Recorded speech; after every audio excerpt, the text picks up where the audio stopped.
a silly point. The fielder from short leg going across to forward. Silly point there. So a delivery that's just getting some bounce on Josh De Silva. He handles it well to finish the first over of the morning. It's 43 for 2. Yeah, good start there by Tanvir this morning. Certainly having De Silva playing at every delivery, and this is exactly what the captain would have wanted from Tanvir this early morning, and certainly he has given them a good start. Yeah, the West Indies A, they still trail by 257 runs, Greg. And that's a long way to go. And Mrityunjoy Chowdhury, the man who, was the main destroyer for the Bangladesh A team, he picked up 2 wickets, that of Jeremy Solozano for 10 and Kisi Kati for 0. And those 2 guys fell early on in the proceedings, and it really, put a damper on the innings thus far of the West Indies A team. But at the moment, Chanderpaul, Josh De Silva looking to repair. Yes, these 2 gentlemen both had good knocks in the first game in the series, so I'm certain they would want to better their performance. Sun is out in all its glory, condition is still ideal for batting. Like they would say, no devil in the wicket per se. So it's a question of applying themselves and play every ball on its merit. But just bat as long as possible. Today is already the 4th day. It is. It's the final day of these 2 unofficial test matches. 4-day test matches, of course. And these 2 matches will be followed by 3 one-day contests. Here's Khalid Syed Ahmed. This one cut away, but there's a deep backward point fielder. That's Naeem Hassan, who did a lot of bowling yesterday. Naeem Hassan bowled very well, always does.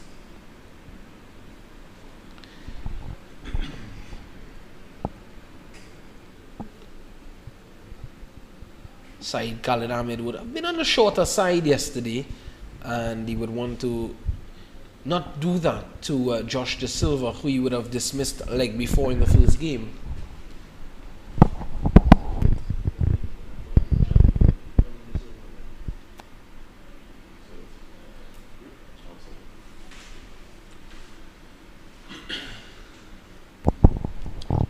No rain on the forecast today.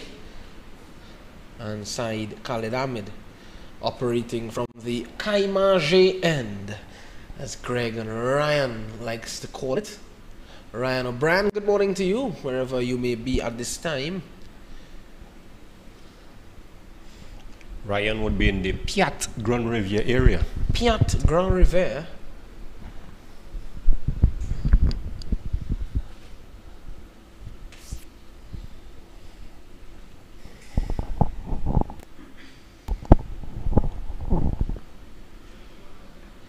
De Silva just pulling that one, getting onto his toes and rolling the wrists nicely over it, and he gets his first runs of the morning. Yes, certainly would be happy to open his account today. It's always nice to get runs flowing off the bat. Must feel good.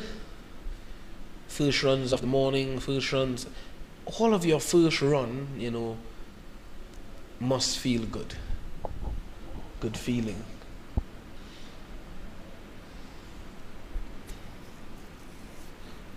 I think the most pleasing feeling will be your first international run.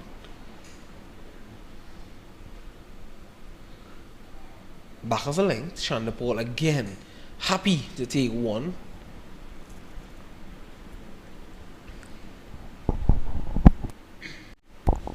Umpires for this game. You can see umpire Carl Tuckett walking across the pitch there. Across the pitch, but behind the stumps, behind Josh De Silva. And umpire Dayton Butler, former West Indies cricketer. He's standing umpire at the moment. Lots of players around. And Greg Wilson would have played for the Windward Islands.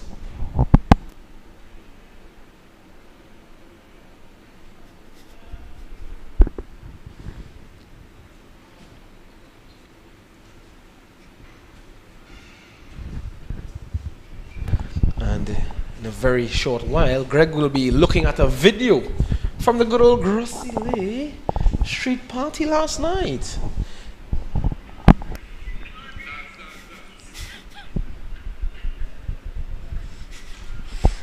And Greg is not pleased. Greg seems not to be pleased. Very much surprised with your condition. Well, certainly you had a lot of fun, I could see. Had a lot of fun, Greg. Had a lot of fun. I suspect it's a night to remember. It's certainly a night to remember if I can remember some of the things that happened. Well, the evidence is there. Well, at least the listeners and viewers cannot see that video. It's the end of a good over there from Khalid. Just a bit on the short side. Yeah. But one could excuse him. This is the very first over of the morning for him. So certainly he would want to settle in a good line and length very quickly. Lots of birds around in St. Lucia. Caught a few blackbirds.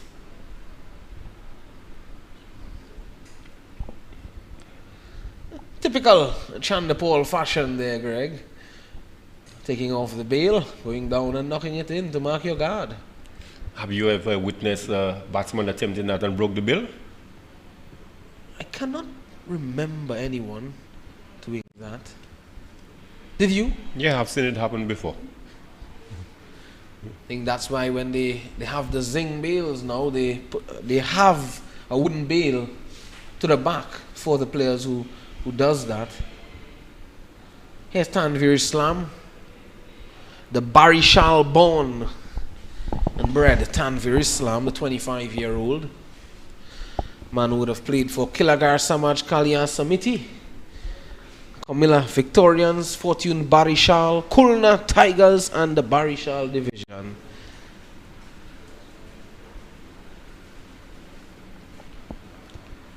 On the line of the Midland leg stump, he's happy to nudge it into the onside. He doesn't get one though.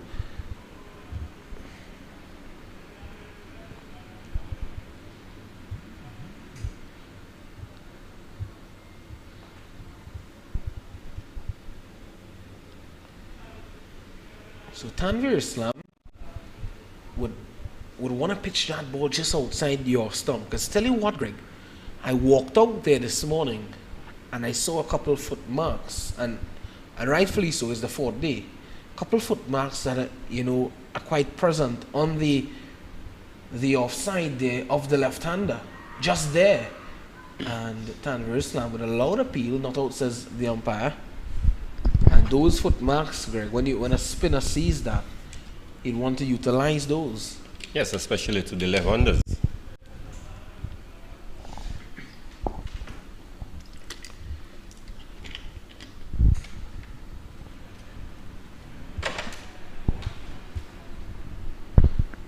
Worked away nicely. There is protection though, so no run.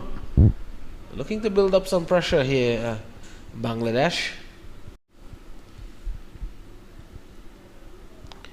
Chandapol on 23. The Silva is on 13.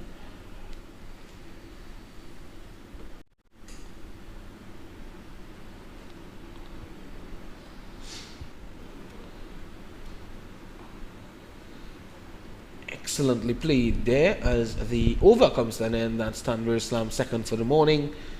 It is 46 for the loss of 2. Second consecutive maiden day by Tanvir Islam, certainly keeping things tight, bowling on a good line and length, and as you did indicate, perhaps looking to explore the footmarks outside the off stump of Tijnara and Chandapol. But he has yet to land one in that danger area.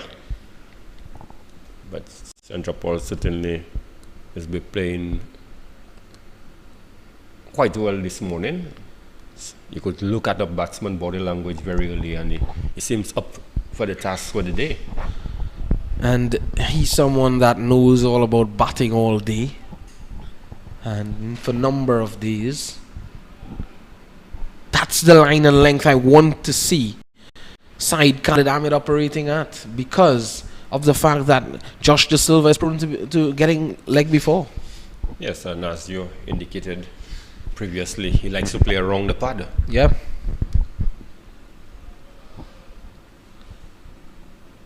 But he's a bit different when he's looking to play the ball into the onside around that front pad. We'll speak about that after this delivery from side Khalid Ahmed. There it is, striking him on the pad. Could be missing the leg stump. Have to have a look at it again. I think the umpire did indicate it was going down.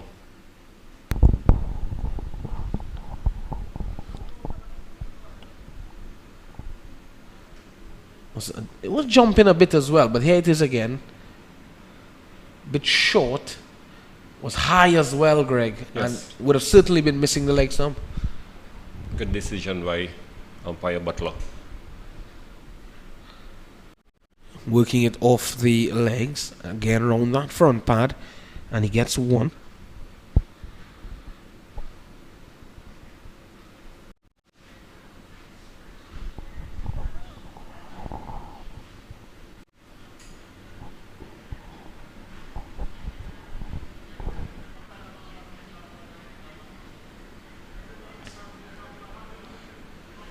Khalid noticeably of quite a few of his deliveries are angling down the leg side. Yeah, and he's starting the ball a bit too straight, and it is a bit short as well to Chandler Paul, Craig, who we saw on a number of occasions in the last game driving and edging, which is something I don't think the Bangladeshis exploited too much just yet. They've been a bit short. If you look at how Chandler Paul mainly got his runs in this innings thus far, is as a result of short pitch bowling, which he was able to deal with nicely. The pull shot, the cut shot, guide down to third man as the case may be. Maybe if they look to pitch the ball up and look to exploit that concern for Chandler Paul, that weak spot, then that could prove to bear fruit. Who knows? Again, short.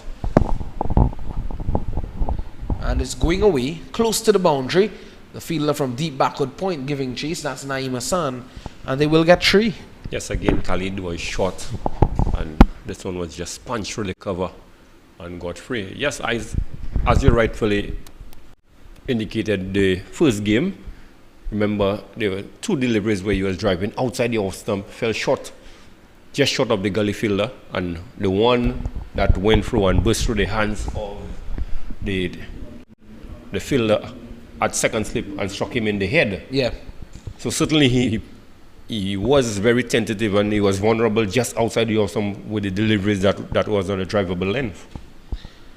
Very much so, and that 3 runs bringing up the 50 for the West Indies A team. 50 for 2 at the end of 22. Yes, the West Indies would be pleased to bring up the first landmark of 50, and the captain, De Silva, and Chandler Paul would want to, at least batting sessions, first objective would be to see off the first hour. Yeah. And then the following hour up until you get to the luncheon interval. But looking at the bowling of Khalid, certainly he has not been unsung. We have seen a number of short deliveries and a number of deliveries angling down the leg side. So he certainly has not gotten it right this morning at all. Just need to settle side Khalid Ahmed. And here's the man from Barishal, Tanvir Islam. This flights that one. Chandler Paul looks a bit comfortable to the spin of Tanvir Islam. Thus far, he's playing him well and looking to rotate the strike.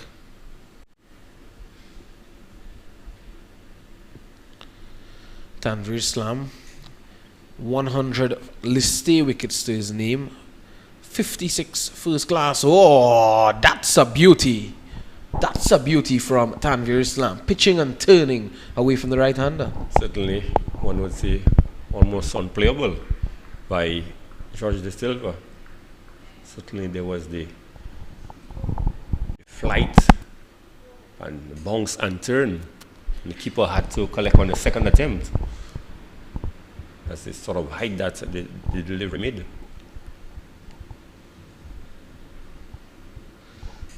Getting on the back foot, looking to punch that one. Thought it was a bit too close to him for comfort.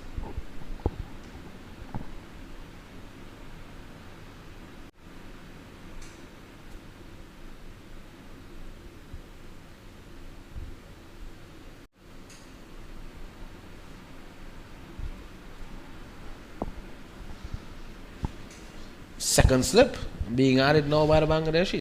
Yes, certainly. More support closer to the bat. Here's Islam as the Silva drives. No run.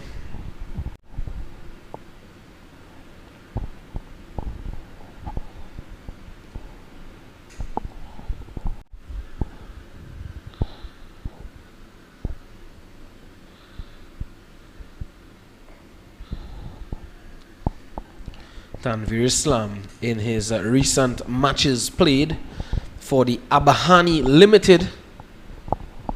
He would have, in his last 5 games, he would have picked up 9 wickets together.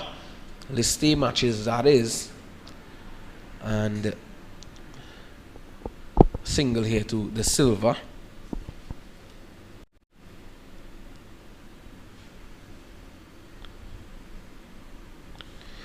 To complete the over, and at the end of 23 it is 52 for the loss of 2. Yeah, the end of another good over there by Tanvir Islam. Really not given the Silva too many options really. Most of the time he had to come forward and smother whatever spin there was. Just one delivery he was able to come back and punch, but all in all he has bowled a good tight line and length for the Bangladesh this morning. I'd like to see Mrityunjoy Chowdhury coming back into the attack soon. He made it very difficult for the batsmen yesterday. Again, the Silva looking to work that ball on the onside. Ahmed appealing, not out says umpire Butler. There it is, Greg. They're clearly angling down the leg side. You could see the off on middle stump. Clear indication that this ball was heading down. So you perhaps need to start the ball either to get it to straighten or at least a little wider outside the off stump.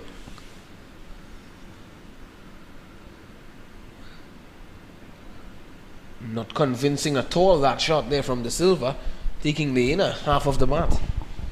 Yes, certainly. Looking to perhaps drive this one back past the bowler. But the ball with a sort of movement Khalid is getting this morning, ball hit the inner half of the bat and went through to the short mid-wicket region. So certainly he's getting a bit of movement, but he just needs to be able to control those deliveries a little more.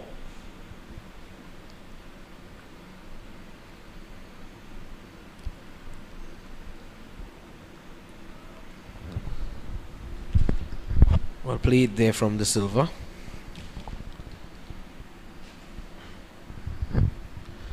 .52 for 2, and we're right here at Daren Sammy Cricket Ground in wonderful Beausejour, Grosseille, St. Lucia.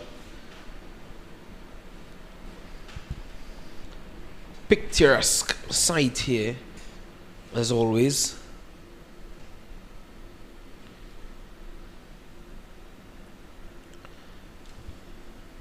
turned away. We'll have to see if he got bat onto it. And it seems as though he did. Umpire took it. Umpire Butler seems to be happy. But again, Khalid straying down the leg side. So certainly he is struggling with his line of attack. 3 out of the 4 deliveries that's been bowled to Josh De Silva has been angled down the leg side. He's not displaying that much control, Khalid Saeed Ahmed.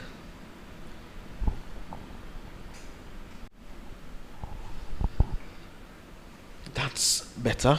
Of course, now he's bowling to the left-handed Chandler Paul.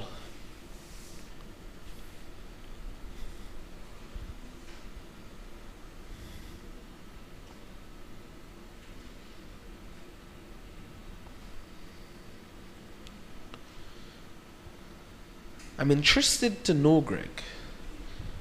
You know, I like the name, and hence, you know, I keep on calling the N now the Kaimaji N, but after this delivery in between overs, I'd like to know how did that name come about for that N.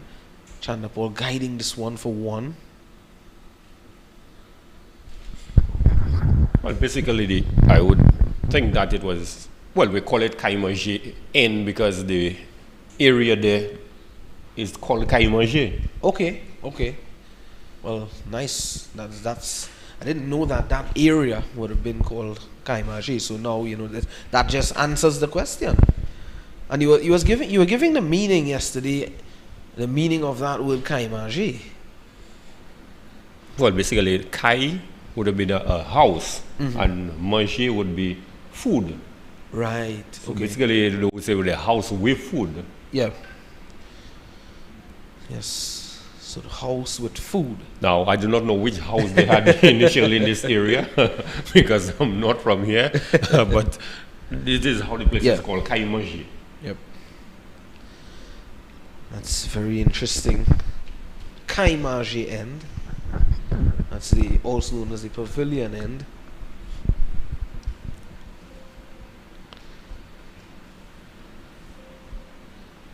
It's Tanveer Islam. Another dot delivery, bowling to Chandler Paul. And as I was mentioning earlier, he would have played in his recent matches 5 games. His last 5 matches would have been for Abahani Limited. And those games would have been played at Mirpur and Savah. And against Prime Bank at Mirpur in April. All these games were played in April between the 17th and the 27th of April. And he would have had 1 for 53 against Prime Bank. Against Ghazi Group, he would have had 3 for 63. And that's at Savah 3. And against El Rup Ganj, he had 3 for 35. Against Sheikh Jamal, he had 1 for 23. And against Tigers, he had 1 for 28. So 9 wickets in his last 5 List A matches. But he's right on spot. He and the Daren Sammy Cricket Ground. He has certainly been bowling admirably this morning, really not giving the batsman any room to free the arms or have volleys to just drive.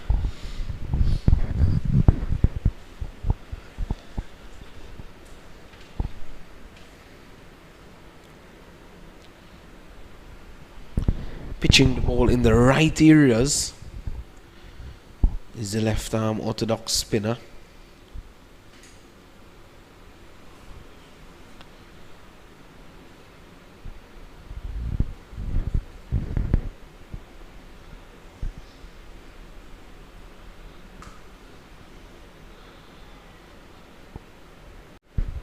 Well, the over in the process comes to an end.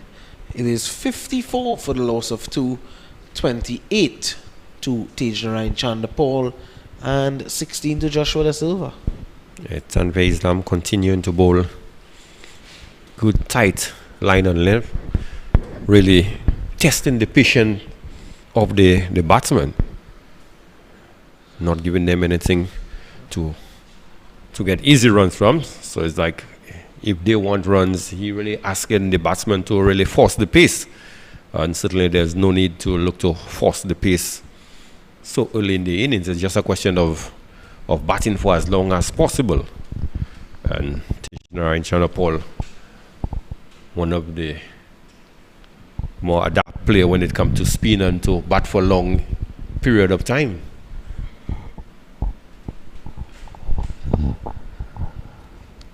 Definitely, Chanapol is someone you can consider as a wall in the West Indies A lineup. And if you ever want to ask someone to bat through an innings, then I think in this setup it could very well be Daren Chanapol. He's someone who can do that for sure. Saeed Ahmed, the man with ball in hand. And my, oh my, there Greg Wilson. Inside edge. Flirting with danger there, Josh De Silva. Just pushing outside the off stump. Inside edge, onto the pad. Yeah, just a little too casual there by Josh De Silva. And the pushing away from the body as well. He was playing away from his body. So you could consider himself very fortunate. That inside edge not kind of back onto the stump. For a moment there, the keeper and the slip cordon was interested. They would have thought that one would have cannoned into the stumps, but luck was on Josh De Silva's side, and seems as though Ahmed is making some changes to the field. He is taking out the gully fielder and he is putting him into a short mid-wicket position, a very short mid-wicket position, and now that fielder is in front of the wide mid-on fielder who now has to move across to his right. So they are trying to get it right at the moment, and now they have done that. It still looks to be a bit behind him, but he's more to his left now. Pitched up nicely. Silva misses out. Yes, certainly should have taken advantage of that half volley, but really drop it into the ground.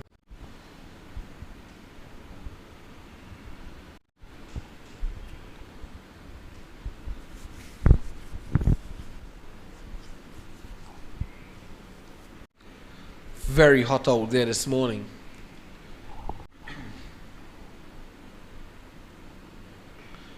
Driving expansively is Josh Da Silva, and he looking for two.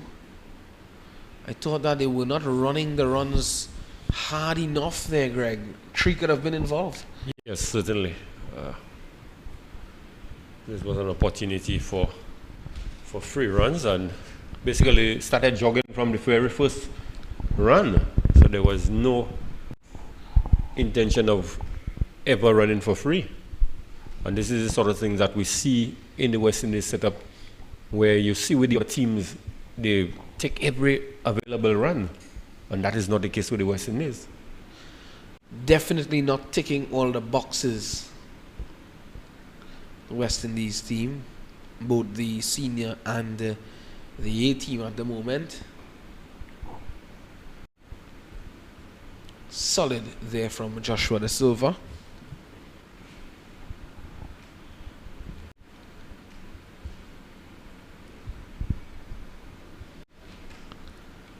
Again, with the left and right combination, had he taken free, means now that Khalid would have to be bowling to the left hander, not the right hander, Josh Silva again. So this tends to even put the batsman and the bowler off, because with the left-right combination, there are a lot of bowlers who tend to struggle when they have to bowl to a left and a right hander at the wicket.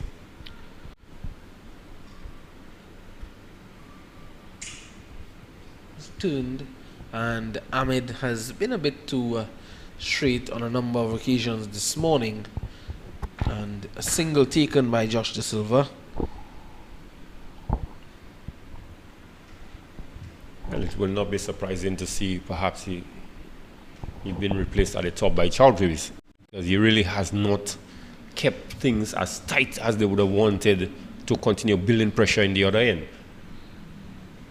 The spinner, Tanvir Islam from the northern end, is keeping things tight, but the West Indies are getting runs off Khalid Ahmed in the other end. A bit too easily. Yeah. Too easily.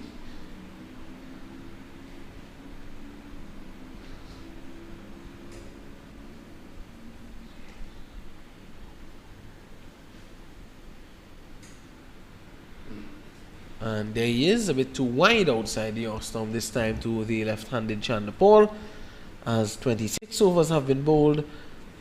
Chanderpaul, he's on 28, De Silva, he's on 19, and the score, 57 for the loss of 2.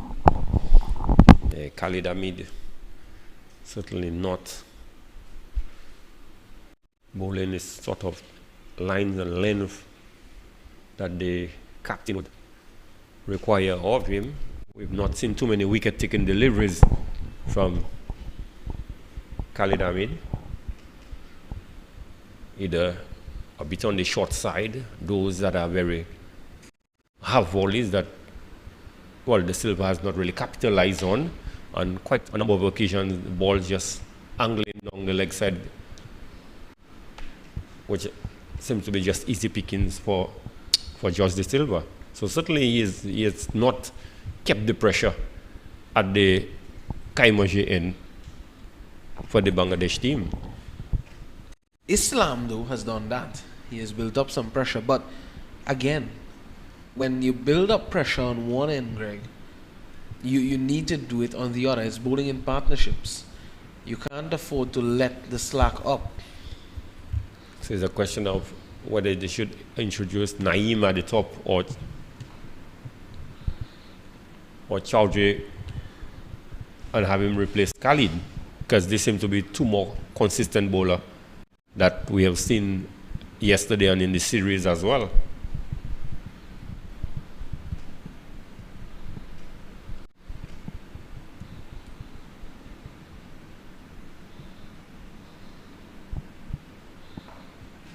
Lovely shot there from De Silva, but he finds mid-off.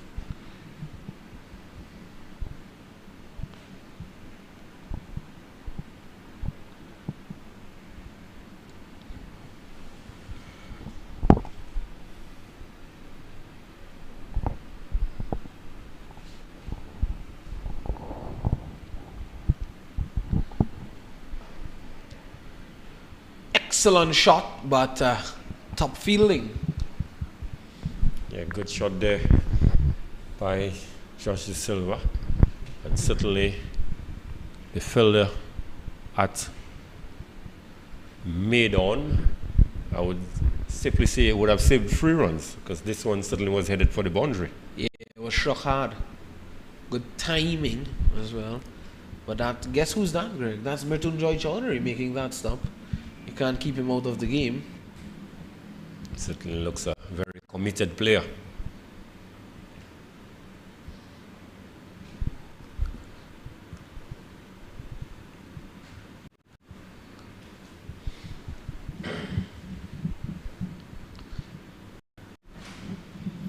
He should be itching to get this ball in his hand this morning. Having taken 2 wickets yesterday.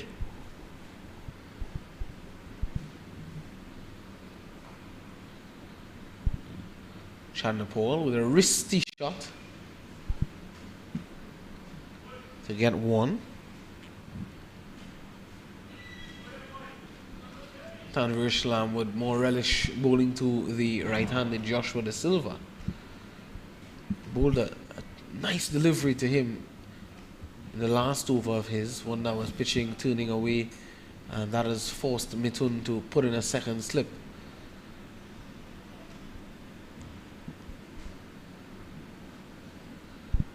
Time cutting, backward of point.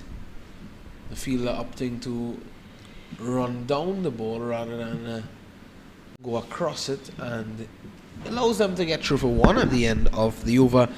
It's 60 for loss of 2. De Silva is on 20, Chanderpaul is on 29. Yes, De Silva and Chanderpaul continuing to bat admirably out there. taking whatever runs that was on offer in this over. Tanvir Islam last delivery was just a little too short and gave the Silva enough time to come back and cut this one backward of point and was able to get an easy run. So certainly it's been slow going for the West Indies team, but they're doing just what that is required of them. Yeah, they've been doing well. And they've been able to rotate the strike well. In some cases, some parts of doing that, we didn't see them show the intent to take the extra runs. This time, a quick delivery, ramping up the pace there, Saeed Khalid Ahmed.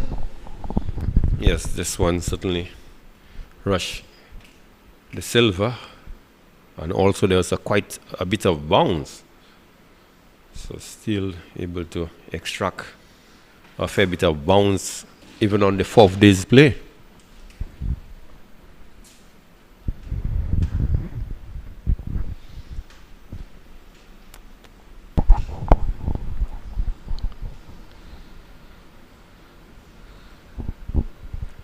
Chowdhury is down at wide third man.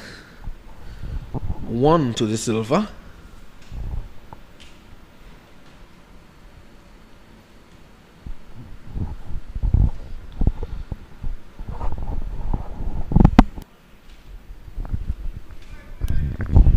Good day for cricket, Greg. I'm sure you would have been itching to be out there playing some cricket as well. Oh, most certainly. How's that tournament been going for you that you've been playing after this ball from Ahmed? Well, the last week, with the rain we've had last weekend and this week, the tournament basically was all the fixtures matches were postponed to this coming weekend and next week. So hopefully, weather permitting, tomorrow we get a few matches in and during the course of the week. So by next week Sunday, you would have reached the quarterfinal stages. So hopefully next week Sunday, I should be playing. Very well. I'm sure you have been doing well in that tournament, Greg. Taking a good advantage of some of the guys there, Greg. I hope not. Well, I think we're playing on the same length pitch, same size ball. The bat is about the same weight, so I don't see how I'm taking advantage of them. You showed me a video where you defended 5 runs in a final over. Very much so. And to send it into a super over. I don't bowl that often, but occasionally I do. I more wicket keep and open the batting. Wicket keeper, and speaking about wicket keeper, there's Jaka Ali Anik at the back. It's number 8 on his back. He's looked a nifty glove man, Jaka Ali Anik. Yes, it's an interesting. I watch him when the bowler is approaching. You see him take a couple strides up towards the wicket. It's an interesting way of approach before he settles.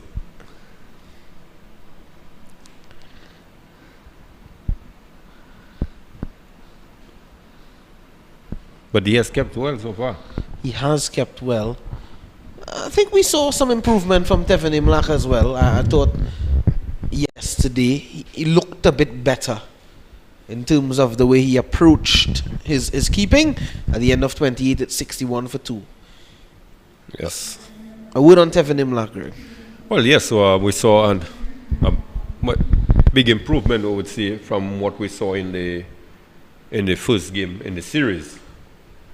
We saw especially the first game, I felt he went at the ball with what we would call hard hands. So if a number of the balls came into the gloves and they went out.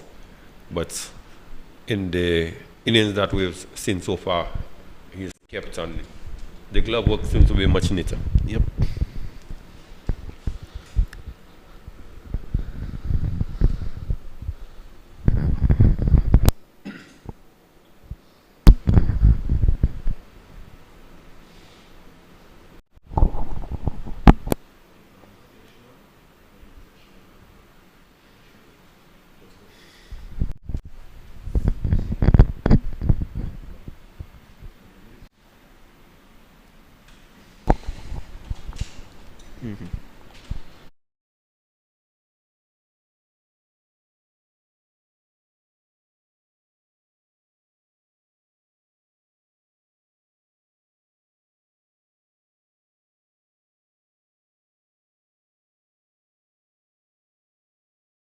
Tanvir Islam is going to continue, and this is special to me, Greg, because Tanvir Islam is a slow left-arm orthodox spinner, and the national selector and someone who is with the team at the moment, who's assisting the bowlers, that is Abdul Razak.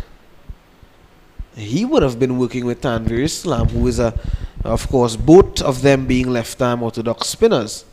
I think that's special because to have someone like Abdul Razak, who's a Bangladesh cricketing legend, working with you, and especially in a similar mold as you as well, that's special. Tanvir should consider him very privileged. Yes, and look to gather whatever knowledge that he can. Yes, certainly, and I'm almost certain him growing up, this perhaps would have been one of the players he would have idolized, so to speak. Yep.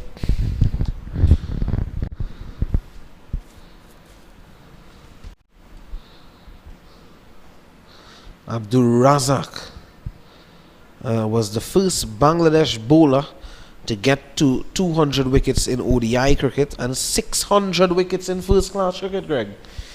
Yes, he has done a fair bit of bowling. That's the legend for you. 137 first class matches and 634 first class wickets.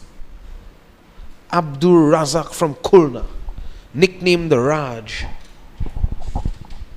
So certainly he was a strike bowler. Was. And what a career he's had for Bangladesh, not just in not just first class cricket, but international cricket for Bangladesh. And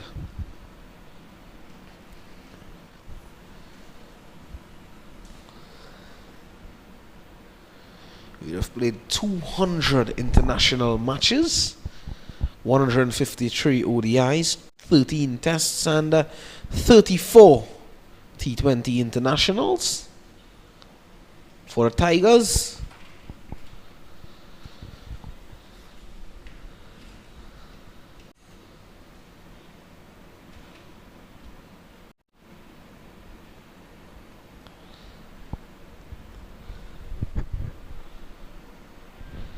And in a country, Greg, that has produced so many spinners and more so, let's say, left arm orthodox spinners and so forth, it's, you have to be proud of yourself for making a team and especially at this level among all of these players.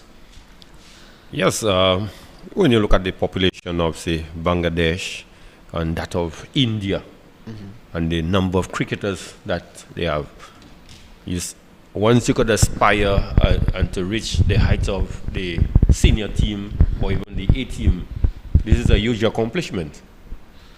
It is, and someone who came onto the scene recently and who is also a left-arm orthodox spinner from Bangladesh, and he has maintained his spot, yes, but he's been on and off the international scene for Bangladesh. That's Taijul Islam.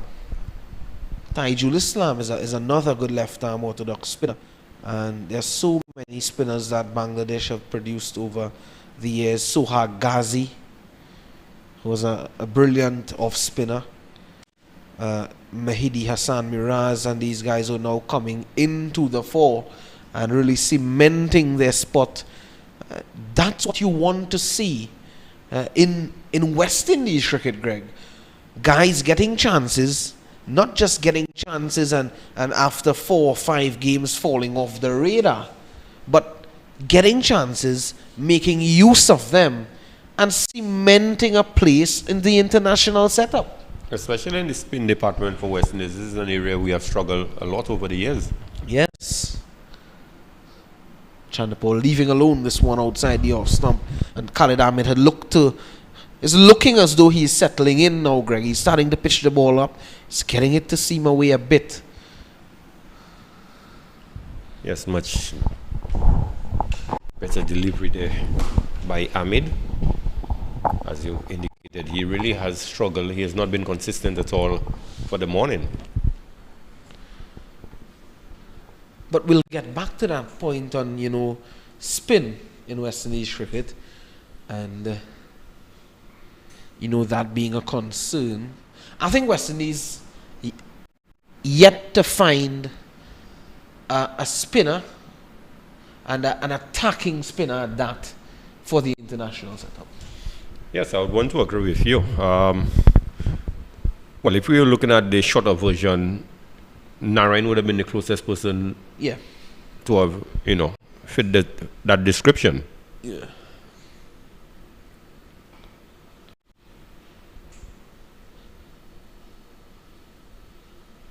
Also, Narayan would have been out of the international scene for quite a while. I was reading an article about 2 days ago where you were saying that he is now feeling comfortable to play cricket again, and because of the fact that his action has been a concern over the last couple of years, and he said he's now comfortable with his action and that he is ready to play cricket again. He now feels as though that he can play cricket and be comfortable. Well, that's a bit of good news. The question is, how soon is he going to make himself available? Yep. Or meet the requirements in terms of playing couple matches or whatever competition that he has to, in order for him to be eligible for selection.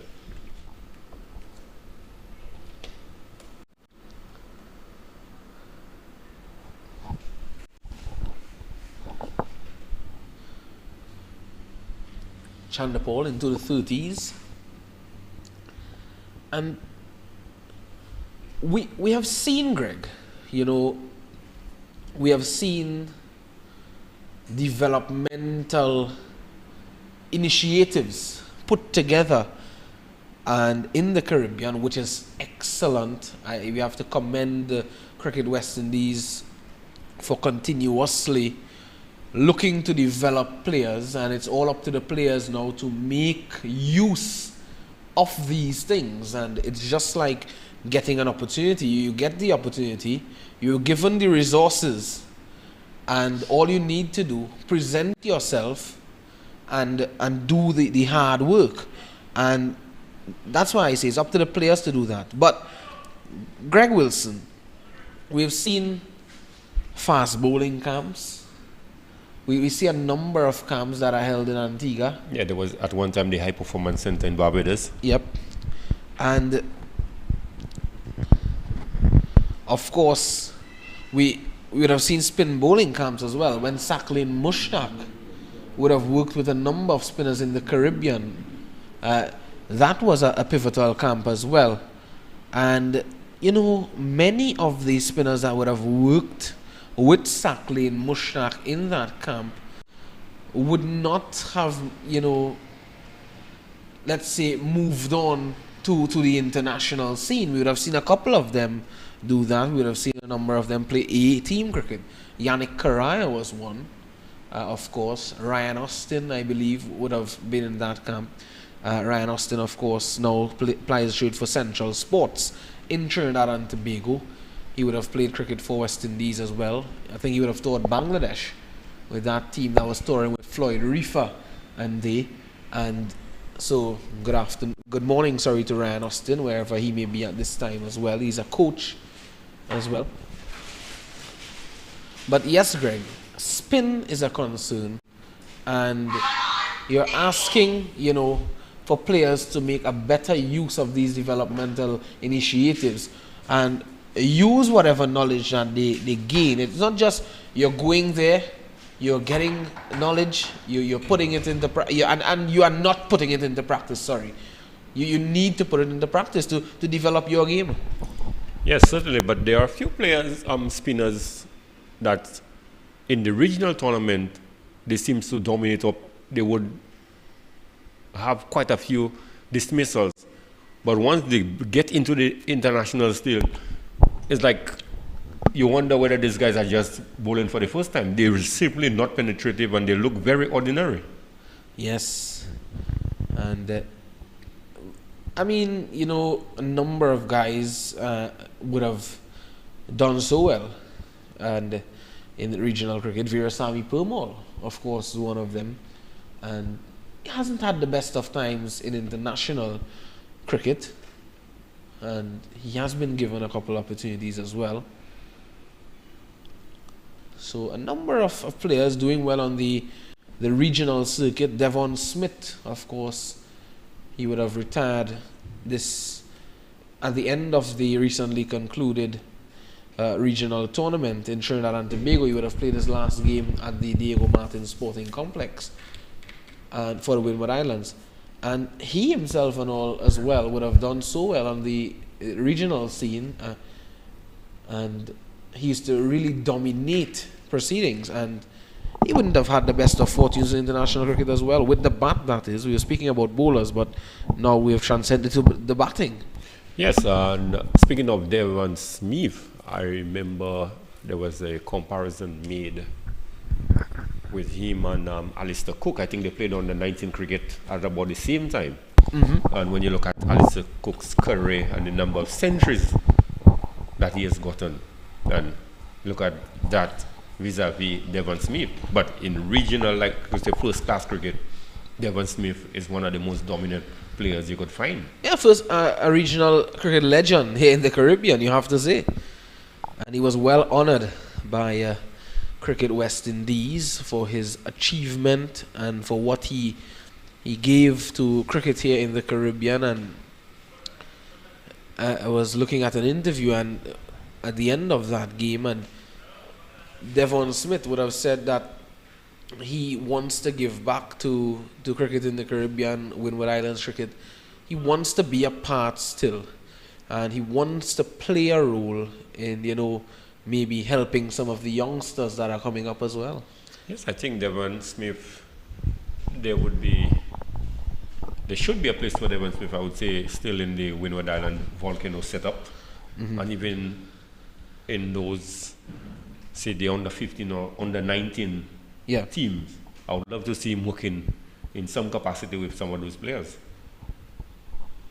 I think Devon Smith and Andre Fletcher would have recently been in England with the Grenada touring team, playing some matches out there in England.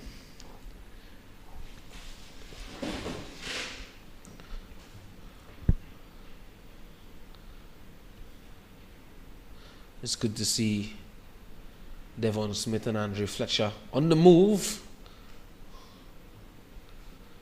Tanvir Islam is back into the attack. And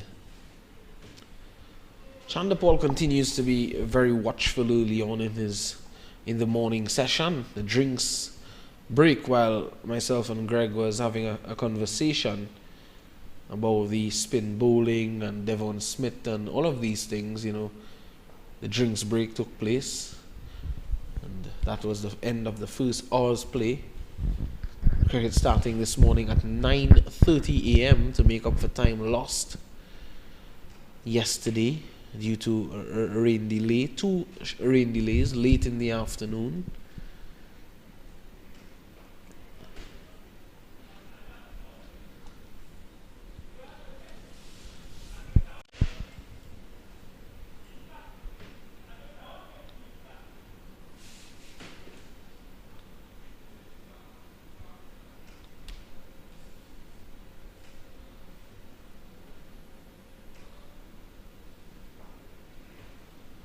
Chandapal looking for a single, he gets it easily.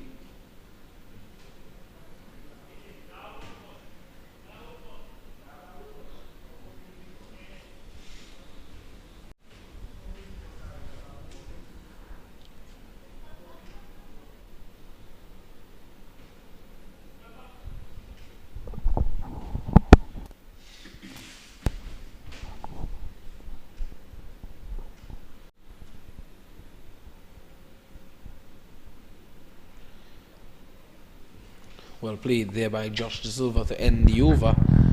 And at the end of 31 overs, it is 63 for the loss of 2. Yes, West Indies continuing to fight out in the middle. Tanvir Islam continue to keep things tight. And first over after the drinks break, the batters out there would just want to settle down again, maintain the concentration, and look forward to batting until the next hour. Yeah. Definitely. So they would want to bat and bat long here, Josh De Silva and Tejarain Chandapal. It's to be Naeem Hassan.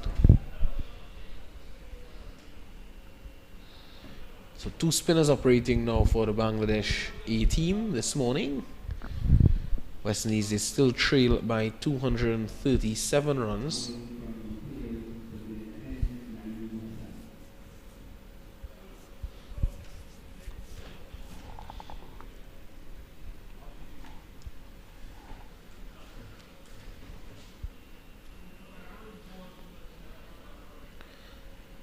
Down the leg side from Hassan. So he gives up a single to Chandapal.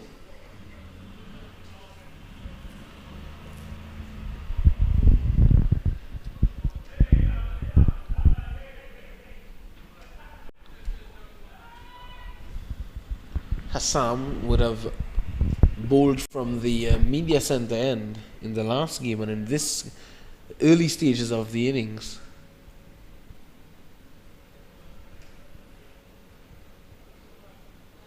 no spin there from Naeem Hassan. That one went straight on with the arm.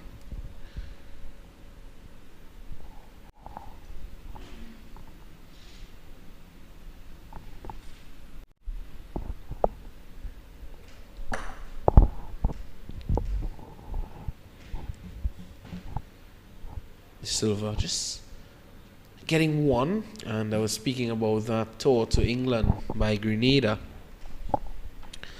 And it's a Grenada UK promotional cricket tour that was held from July 20th to August 6th. And Grenada would have played Marquee at Old Country Ground in Essex. They would have played Hertfordshire at Hertfordshire County in Watford. And this one is defended by Chandapal.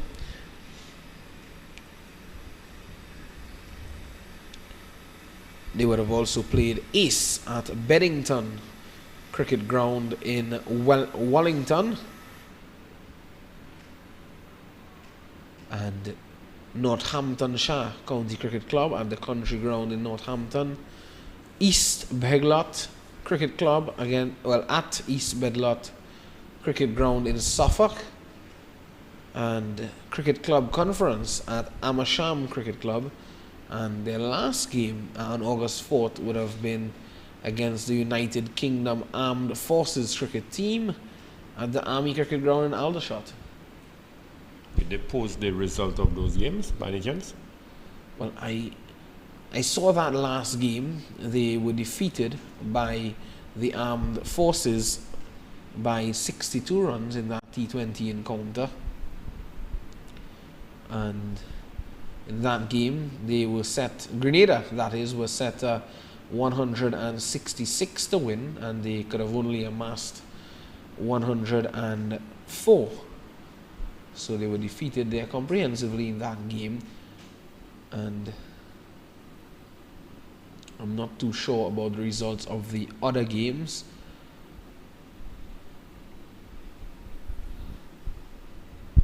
Well, in their 6th match, they got victory against Club Cricket Conference. So that's some good news. Oh, they actually had that victory up on their page.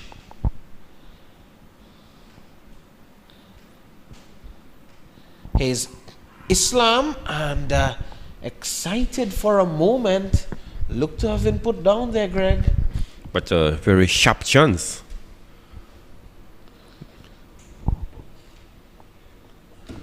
Oh, The ball was struck and was firmly driven really, but obviously right struck the fielder at silly point right in the chest, and he attempted to hold on to this ball. It would have been a great catch if he was able to do so. Good reflex catch.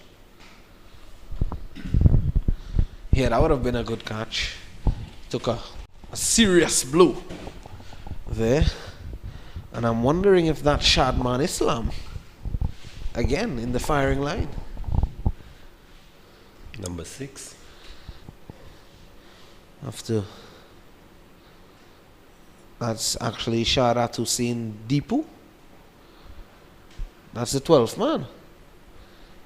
Who's out there? Deepu.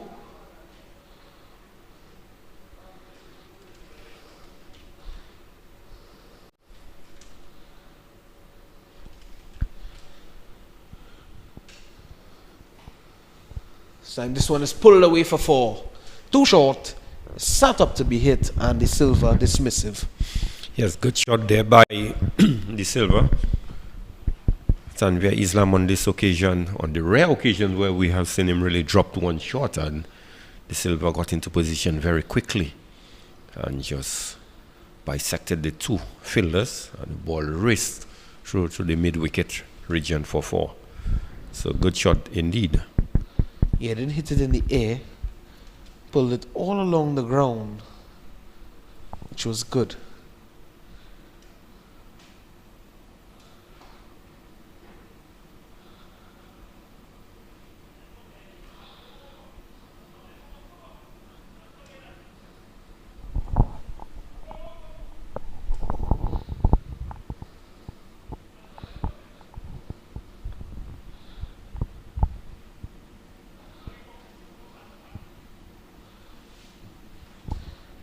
That completes the over, and Tanvir Islam doesn't seem to be happy at the end of it. It's 69 for the loss of 2, and Chandapal, he's on 32, De Silva, he's on 27. Yes, good going there by the captain and Tishnarayan Chandapal. Certainly they are putting on a good partnership. They are not really trouble out in the middle, although we saw De Silva given what would have been a relatively sharp chance. But he has batted well so far and would really want to carry on for as long as possible.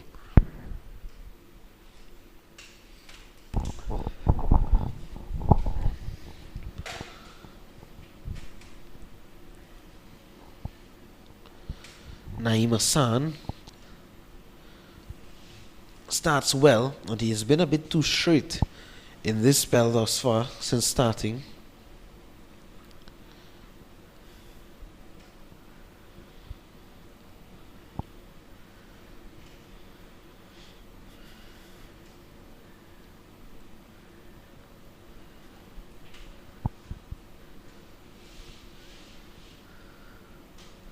Just like that, he's been attacking that part of Chandapal. Hence I say it is too straight, Greg. Yes, certainly.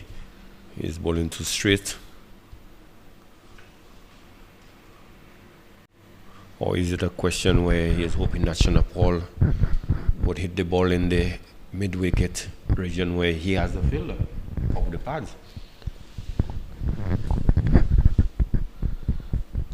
It seems as though he's asking him to work the ball into the onside, of course, because with the ball turning away from him. And he'll be playing across the line. Yep.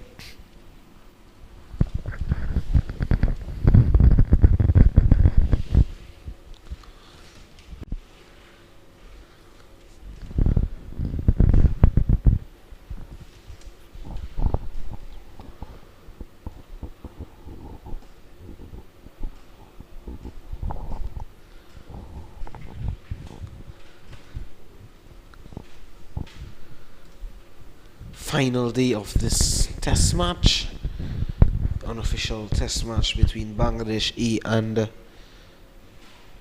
West Indies A.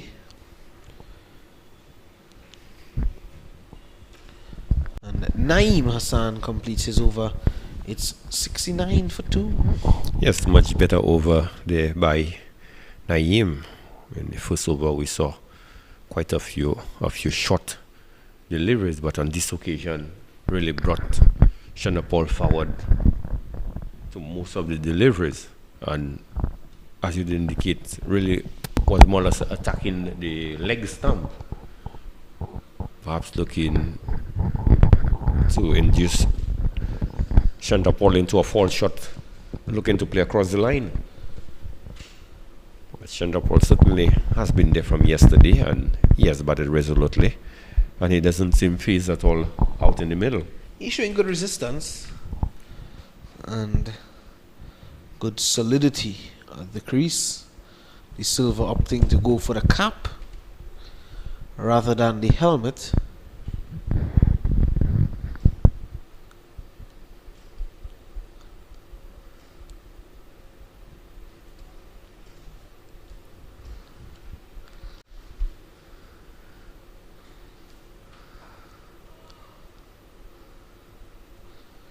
Falling over a bit there, Josh De Silva, and he was looking to run immediately as though he was playing touch and go, but immediately called no, spotting that the ball was going towards that fielder at mid-off.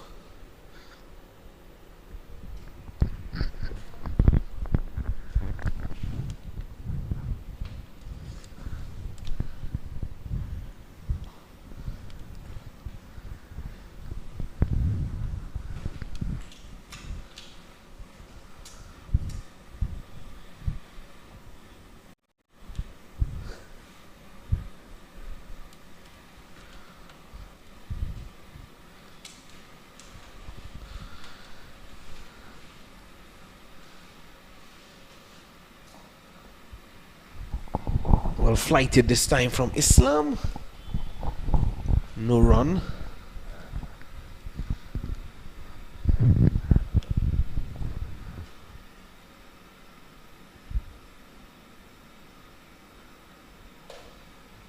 Silva finds himself to some runs, guiding this one expertly backward of point, and he'll have to settle for 2. Yes, Islam just a little short outside the off stump, but this one was elegantly played there by De Silva. Got himself 2 valuable runs. So Islam on this occasion just straying a bit outside the off stump.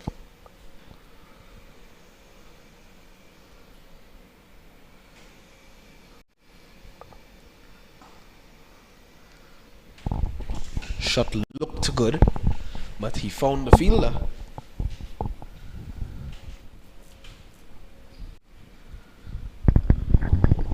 So the West Indies now moving to the 70s. So good batting by these two.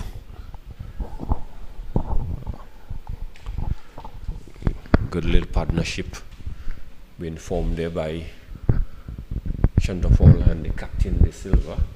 They both would have missed out in the first game of the series, and they would want to make good this time around.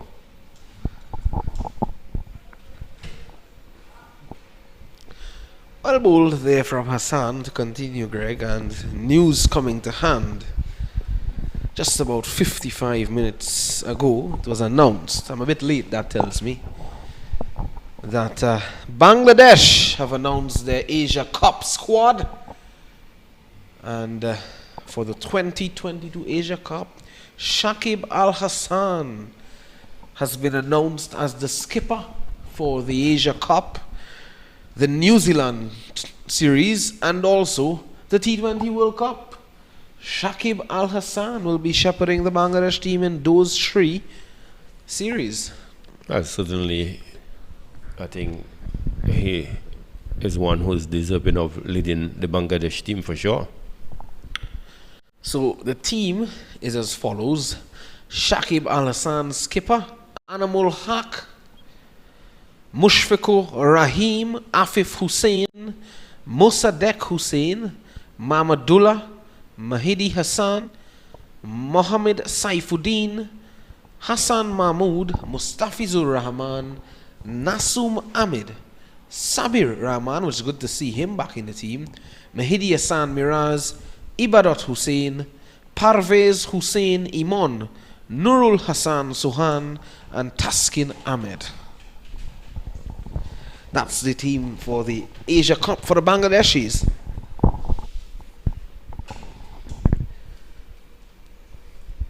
Well, a few of those players have played a number of matches for Bangladesh, so they are no strangers to international cricket.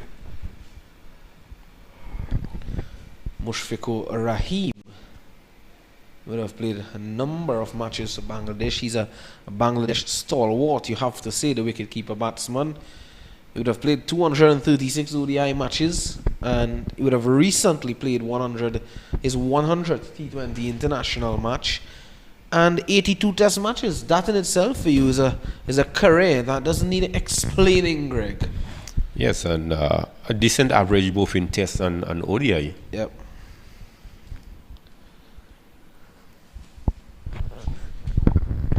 The best of averages in T20 international cricket, Mushfiqur Rahim. Josh De Silva is playing on the back foot a lot to Tanvir Islam.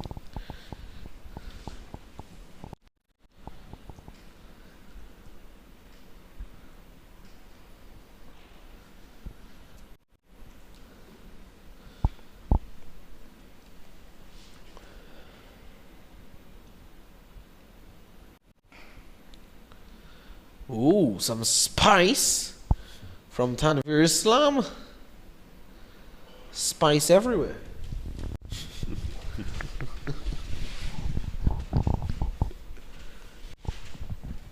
Suspect you like that word spice to bring back some sort of memories. A lot of memories. A lot of memories. Well, I wish it brings back certain things.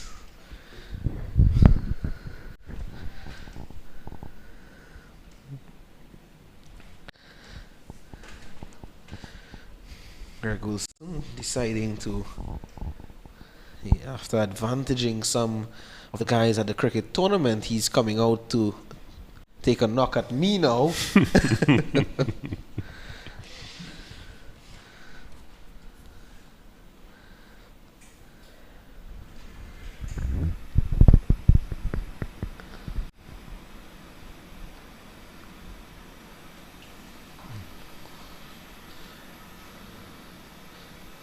Josh De Silva with some fancy footwork again, so he is not afraid to use his feet, and he has shown that. So that his movement today has been a bit better than what we have seen. Seems that De Silva has woken up a bit since yesterday. He was a bit tied down yesterday with the bowling of Chowdhury, Khalid Ahmed, but the over comes to an end. 37 overs bowled, it's 71 for the loss of 2. De Silva, he's on 29. Teacher Ryan Chandapal, he's on 32. Yeah, Tanvir Islam certainly in the midst of a good marathon spell, one would say.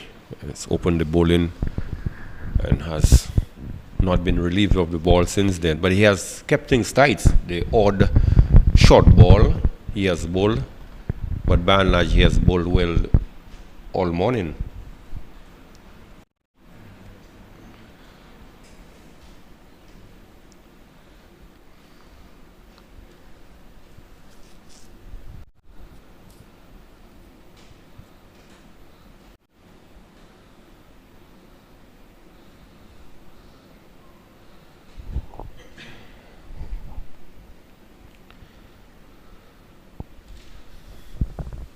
Naeem Hassan, number 9, on his back, continuing for the Bangladeshis. One slip and silly mid-on in position. Short leg, forward short leg.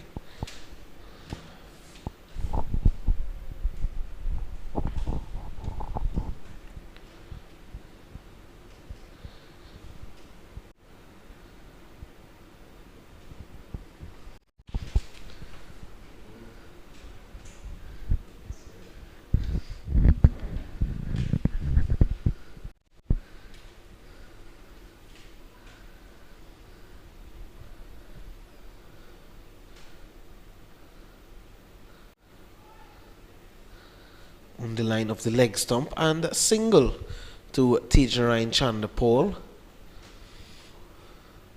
who's been maneuvering the balls that has been presented to him very well. He has done that admirably. The few deliveries that the bowlers have straight into his pads up, sometimes the ball just a bit too straight. He has the ability just to work it into the gaps. So this is very admirable of him, and he has moved on to 43 of 113 balls.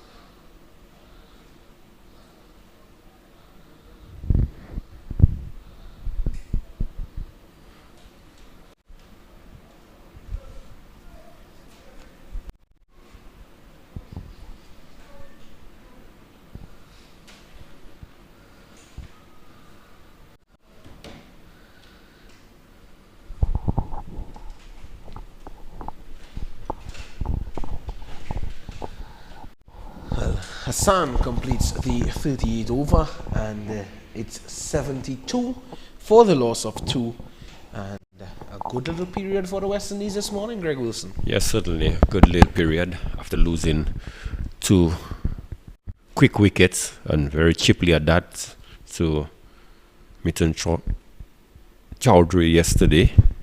It's a bit surprising that he has not been given the ball this morning. Very surprising, and thought that he would have been given an early boost this morning, as he has been on the field, so I think everything is okay with him. He's at mid-off at the moment.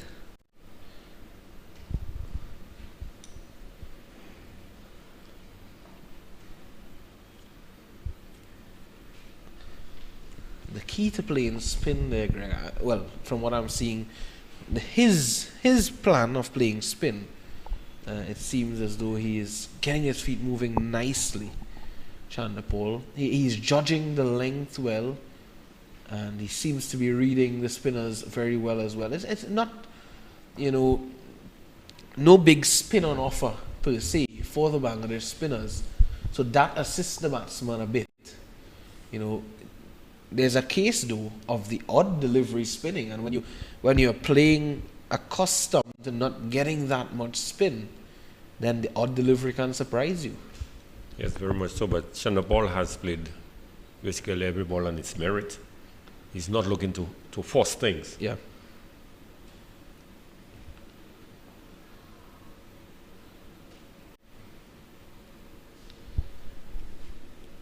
If he was a case where he was playing more attacking shot, looking to force the pace, then he would have presented many more opportunities. But he's just contented in just picking up the ones and twos whenever they are available. He's looked very solid in defense.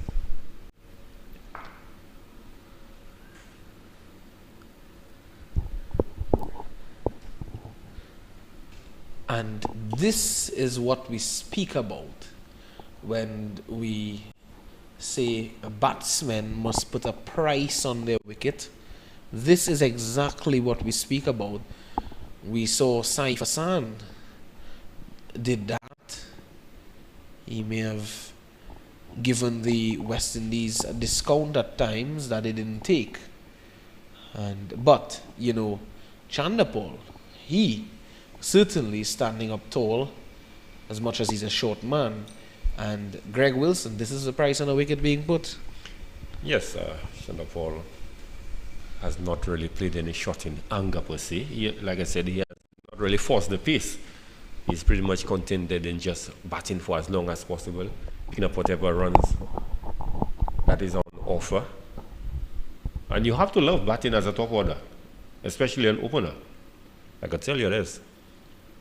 For me, one of the most difficult things to do when I'm in a game is to sit in the dressing room and watching other person's bat.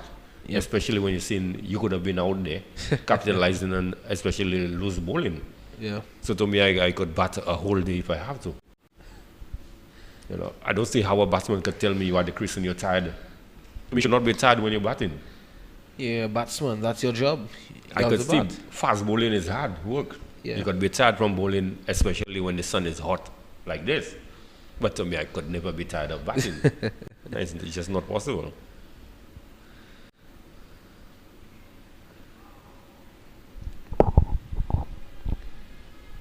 A good delivery there from Hassan. Coming back sharply, the Silva playing with the bat and pad close together. So close that the ball almost struck the pad before hitting the bat.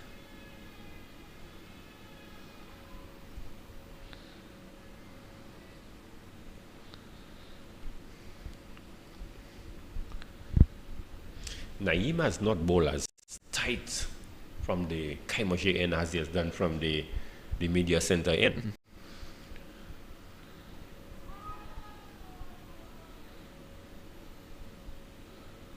He's looking to do here. He's looking to trap the Silva when he's looking to play that shot around the pad, as we said.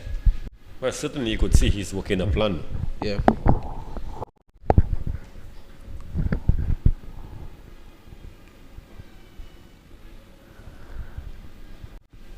Easy single to this Silva on this occasion. This one just over pitch delivery. And just hitting this one down to the play at the long on region.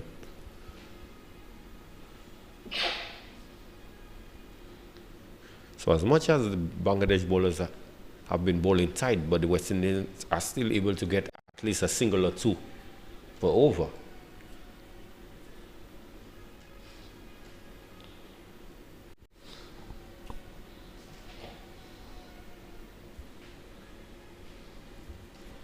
Chanderpaul faces the last delivery of the over, and at the end of the over it is 73 for 2. Yes, both players are into the 30s, so they have done a fair bit of batting. Chanderpaul has been out there and have faced 120 deliveries, and the captain 91 deliveries, so certainly these two are batting well, and the next objective really would be to get to the next water break, and then perhaps a lunch on interval. And once they could do this, then West Indies would have been at least close to 110, 120 runs, one would think. And 2 sessions to bat in the day's play. And as we have indicated, I don't think there's rain in the forecast. We perhaps could ask Michael about this, because he seems to be the one always forecasting correctly. Well, he's saying today would have no rain, so we should be in for an enthralling day of cricket, and a chance for either one of these batsmen to get a big one, as we would say.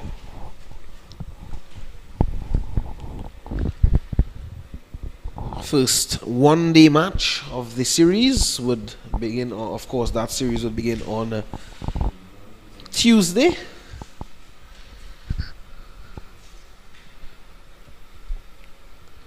One-day match between, of course, these two sides.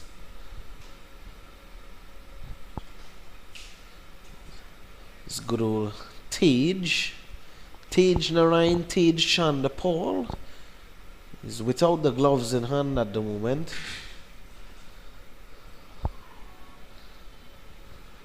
Just to, it's hot out there, Greg, so just to relieve the stress on the hands, a lot of perspiration involved as well.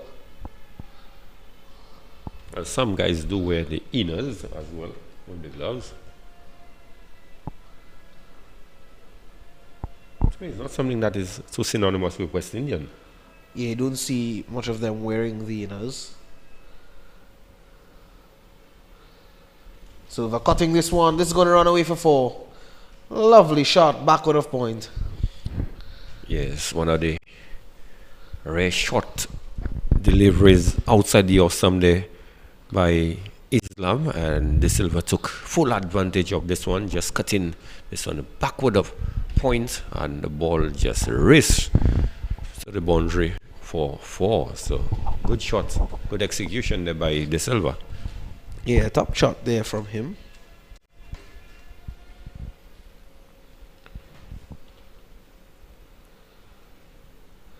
Getting on top of it and pushing it away back out of point nicely.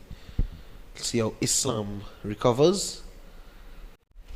And as well, pulling back the length a bit and a bit straighter as well in line. And De Silva still manages to get one. That's good cricket by De Silva. Just punching this one through to the covers. The man coming in quickly but could not prevent the single. So good aggressive running on this occasion as well.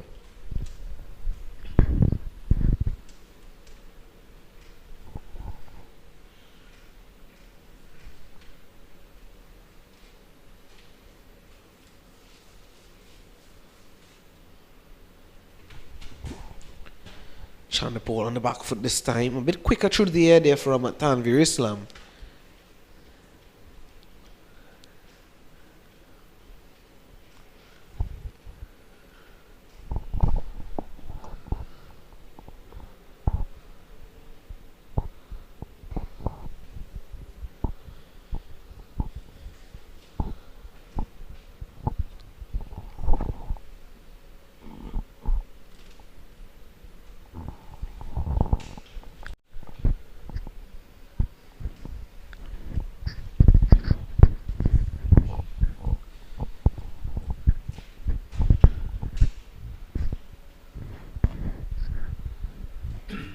Too concerned about the run rate, of course. Just concerned about occupying the crease. It's 41 overs bowled, and at the end of it, it's 78 for the loss of 2. There are the partnerships, Greg. Yes, good partnership between De Silva and Tishnari Chanderpaul. So I've put on some 48 runs of 176 deliveries. So certainly good going by these two. They would want to continue batting for as long as possible.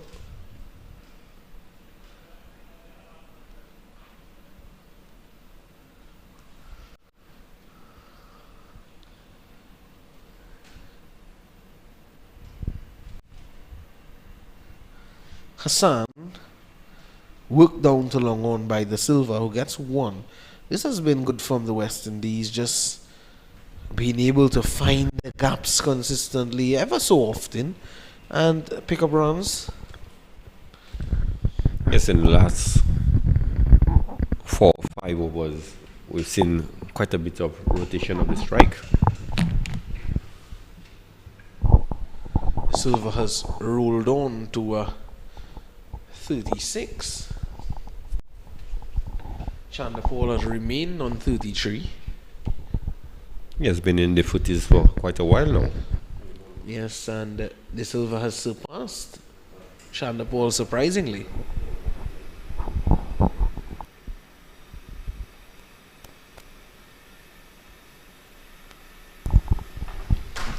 Too short this time from Naeem Hassan, but there's a ring of fielders on the offside waiting.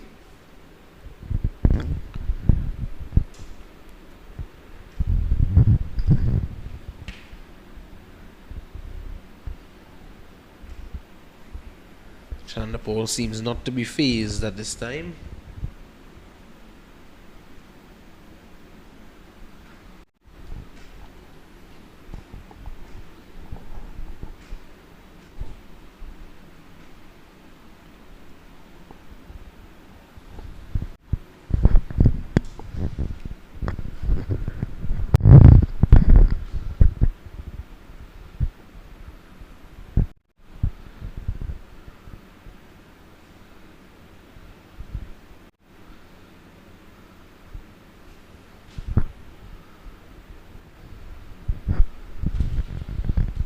Good delivery to end the over, and 42 overs have been completed. It is 79 for the loss of 2. Yes, good battle out in the middle. Both Chanderpaul and the captain De Silva, model of concentration, one would say. Certainly they know the task at hand. Need to erase a deficit of some 300 runs gotten by additional 221 runs they trailed by. Bangladesh getting 300 in the first inning.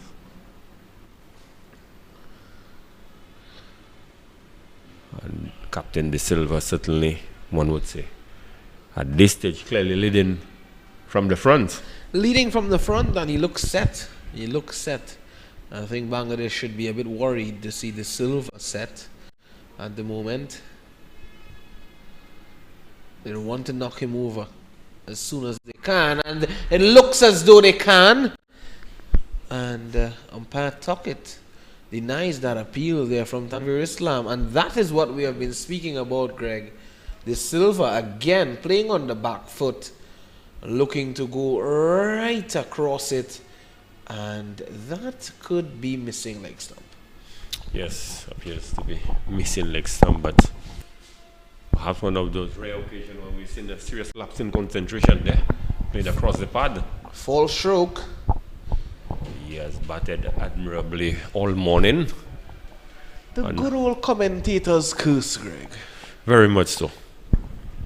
But just looking to work this one into the mid-wicket area and completely missing.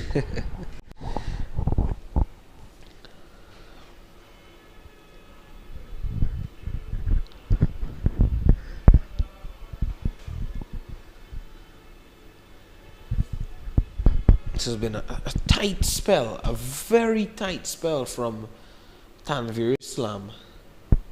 Yes, he's into his 13th over and has only given up 17 runs.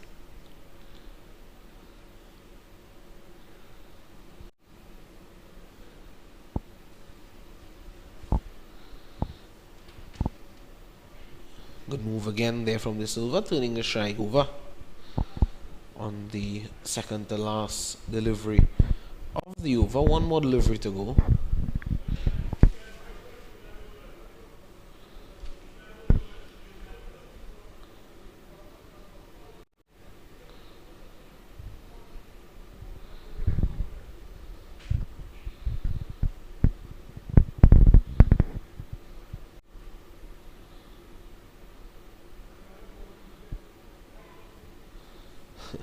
Shaka Halianic was interested for a moment as that one was played by Chandapal and just knocks it into the offside at the end of 43. It's 80 for 2. Yeah, the end of another good over there by Tanvir Islam. Really, in his spell, has only really given up 2 fours. One shot outside the off stump, and there's one that was a rank long hop, and De Silva was able to hit it through the mid-wicket area. So 2 boundaries out of the 18 runs that have scored off him. So this is an indication how well he has bowled from the 14 overs that he has bowled thus far. And he's out caught at slip. Yeah, lovely delivery there by Naeem Hassan, and he gets the wicket of that man De Silva. Tejrine Chandapal is just walking away and not too sure what's happening here. Seems as though they're going to take the water break. But have a look at that wicket again. Just prodding at one outside the off stump. That one held its line. And Fazil Mahmood Rabi didn't make any mistake there, snapping that one up in the best way possible. And De Silva has to go for 37. Yes, good breakthrough there for Bangladesh. These two batted resolutely all morning, but it appears that De Silva perhaps was just lapsing in concentration in the last 2 overs. We saw one where he just played across the pad. Good, strong appeal.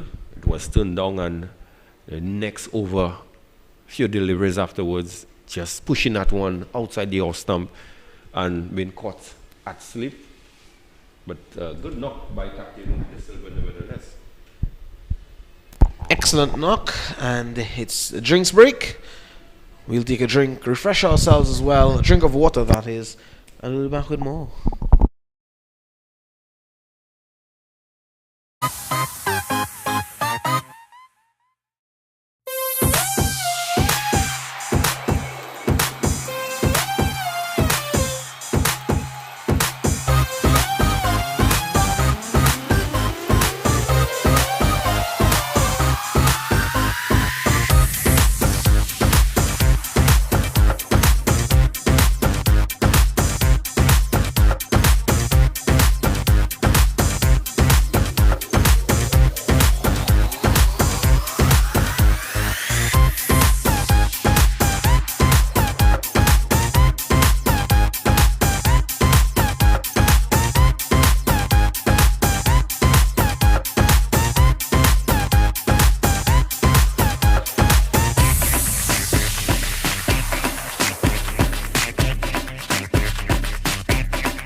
Welcome back to the action, and Hassan bowling to the man with number 31 on his back. That's Devon Imlak.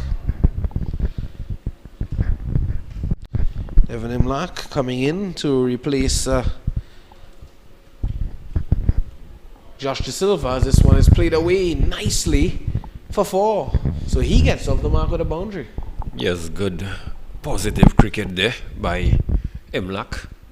Over pitch delivery there by Naeem, and took full advantage of this one. Certainly, he has continued from where he left off. First game, he looked very positive. One of the more positive players that we saw on show for the West Indies team, one would say. Yeah, certainly. He and Josh De Silva batted beautifully in that first game.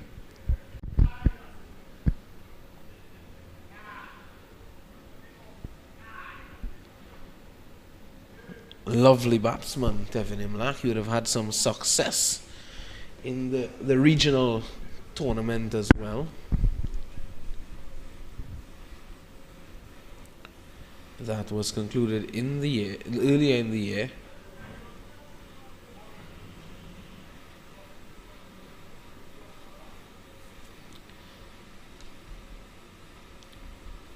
He would have had 3 half centuries in that, well, in his last 5 matches, 5 first class matches. Solid in defense there on the back foot as the over is completed. A wicket taking one in which Bangladesh got a breakthrough, and a big one at that of Josh De Silva. It's 84 for 3.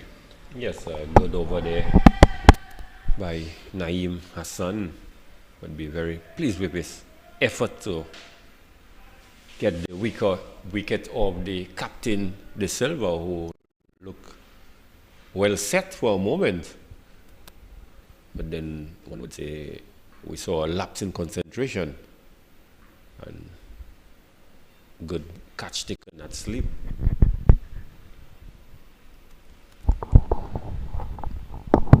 So West Indies won a battle today. Game, of course, heading for a draw unless something spectacular happens. So played back there to Islam, who gets into Imlak. So good use of the feet there by Shanawal. Excellent use of the feet, looking to just put Tanvir Islam out of his radar, out of his rhythm at the moment. Time he's sweeping, but he was playing a shot. He was struck outside the line of the off stump, so no chance of umpire Tuckett raising the finger. And Chandrapal all of a sudden has gotten a bit more aggressive. He was looking to use his feet, then he's come out there now to play the sweep shot. Let's see what he does here. It's pushing into the offside, no run.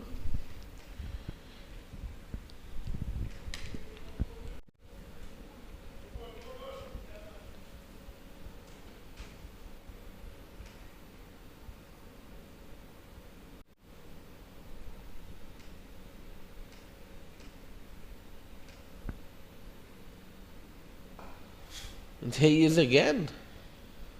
Not too sure where these shots are coming from, Greg. What's the intention behind that?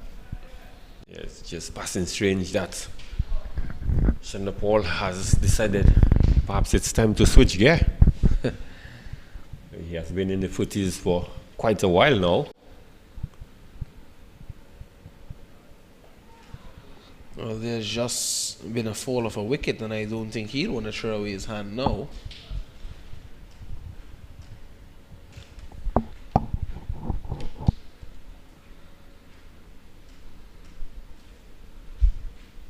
Certainly, Chandrapal needs to get another partnership going with Imlak.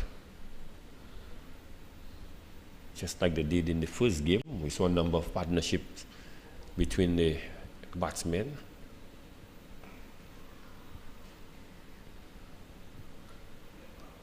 This time he's driving to end the over.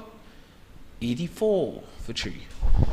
Yes, still the end of another good over there by Tanveer Islam. But one really has to comment on the approach of Shivnarine Tishinarine in the last over. Certainly we've seen all of a sudden he has become very aggressive. Yeah, it's interesting, his approach now. Imlak has already struck a boundary since coming out to the middle. He's batting on a, it looks to be a middle and off stump guard. Just maybe to access those deliveries that are just a bit wide outside the off stump. He's short, but he reaches out for the deliveries nicely.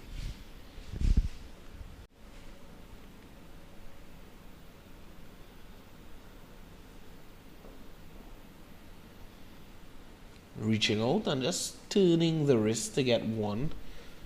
Imlak would have had a 79 against Jamaica at the Diego Martin Sporting Complex. He would have had a 76 against Trinidad and Tobago and a 53 against Barbados earlier in the year.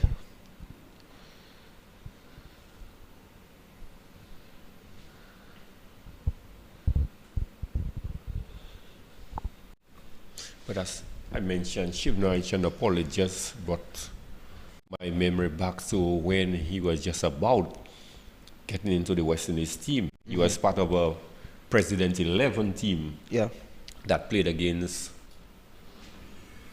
Australia at the Mindofili Park. That's the other ground in Castries. And I remember the likes of Hamish Anthony was on that team. Ian Bishop was on that team. Ridley Jacobs. It's a good delivery again there. Yes, Greg? Yeah, just trying to remember some of the players who were, because myself and Alton Croston, who was operating the scoreboard, we were there as emergency fielders. So hence the reason why I remember some of those players. The likes of Shane Warne was on that tour. There was Greg Blewett, because I remember I was speaking to him as another player with similar name. And he, well, as one of the youngsters they took across, he and Ricky Ponting, they were the two youngsters that Australia took on tour at that time. That would have been a special moment for you as well, Greg, you know. Yes, I remember I have a bat home where I had the two teams autograph. Yeah, so that would have been nice. Yeah, it was a good experience. At that time, I had just broken into the senior national team, and then to get the opportunity to be an emergency player and to be, in camp with the likes of Bishop and these guys. I mean, you heard of some of them, and so, so it was a wonderful experience. And of course, that would have been maybe one of the better times that you, one of the most memorable times of your career. Yes, most certainly. Because you have players that you would have heard of, and like I say, to have those international players, on island. And as a matter of fact, I got a shoe from Ian Healy. Wow. Those half spikes, I can remember a Puma half spike. Yeah, from Ian Healy. That's nice. Ian Healy, former Australian wicket keeper, batsman. Of course, his daughter Alyssa Healy. And this time, Islam appealing. Not out, says the umpire. Yeah, Alyssa Healy, wicketkeeper, batter for the Australian women's team. As a matter of fact, I have a photo home where Keith Affan and I were taking some catches early in the morning. Yeah. And then you're seeing the great Shane Warne in the background just passing towards our back. Yeah.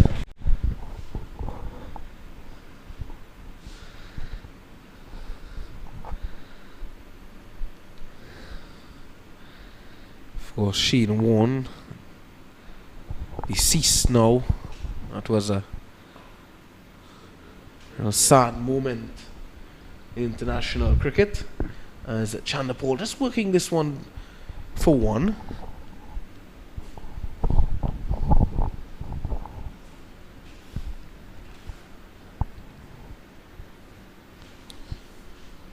.22. So another 38 minutes before the luncheon interval.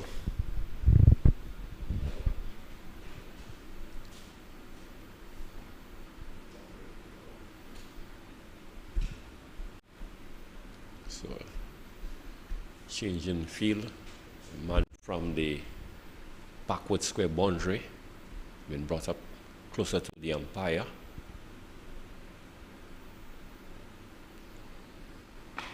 And straight delivery driven back to the bowler. Tanvir Islam continuing to bowl nice tight lines. Imlak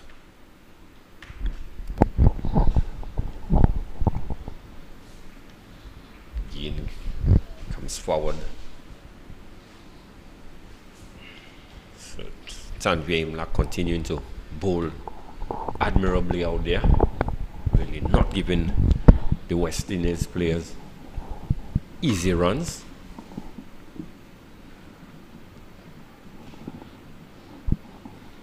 Imlak solid in defense. So the end of another good over, the end of 15th over ball by Tanvir Islam, and only conceded 19 runs. So certainly he has done a good job operating from the players' pavilion end. And keeping the pressure, keeping things tight at one end. And Naeem has taken wicket at the other end. So it's the combination between Naeem and Tanvir Islam, certainly it's working. It has more fruit for the Bangladesh team, and they certainly would be hoping to get another wicket perhaps before the luncheon interval. Yeah, just about 36 minutes to go to the luncheon interval. 11:24 a.m. at the moment. Sun bursting down on the Daren Sammy Cricket Ground. That's the best we've had in the 4 days so far. Yeah, I think so. Beautiful weather today. I think finally Greg hasn't brought the weather from south, but he has brought some chenet today again. Some Aki, Guinep, chenet. All the names that it has.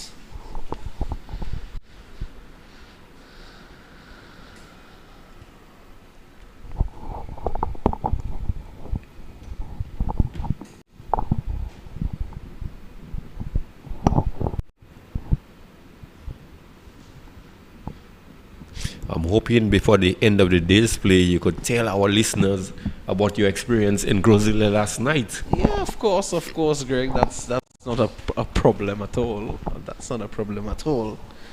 I don't think it's a big problem. I think I can do that. Well, I hope.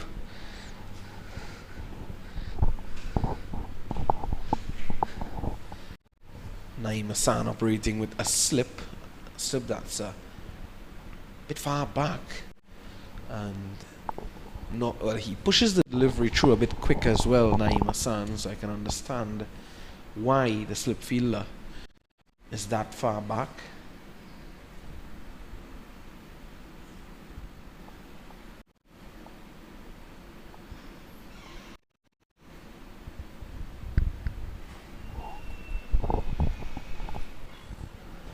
Well defended there by Chandapol as the over comes to an end. It is 87 for the loss of 3.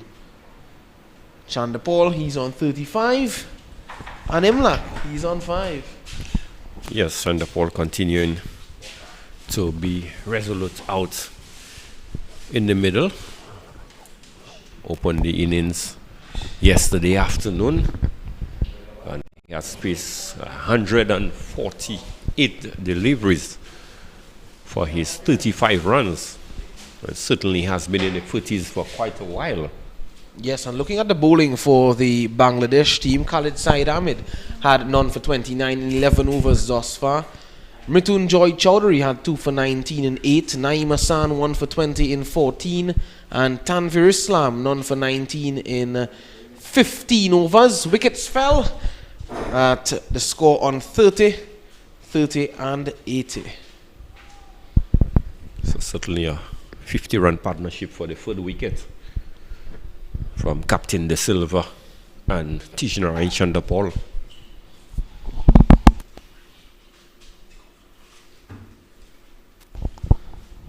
Loud appeal for leg before, and umpire Tuckett just denies that appeal there from the Bangladeshis. We've seen a number of appeals from the bowling of Tanvir Islam. It's causing some problems, Greg.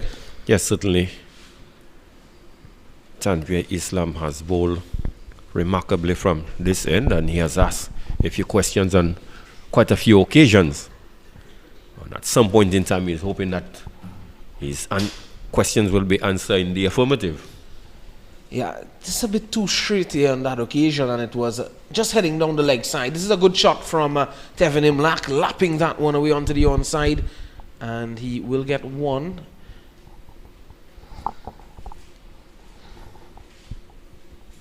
Cheeky there from the right-hander. Yes, certainly he has been very busy from the time he has come to the crease. Moves on to 6. Chandapal, well, he has been in the 30s for a while. He's on 35. The score at the moment, 88 for the loss of 3 wickets. Batsmen to go, Jeremy Solizano, Casey Carty, and Josh De Silva. After a good partnership with Chandapal, who seems to be a bit excited now, using his feet. He's been driving, he's been getting moving a bit quickly.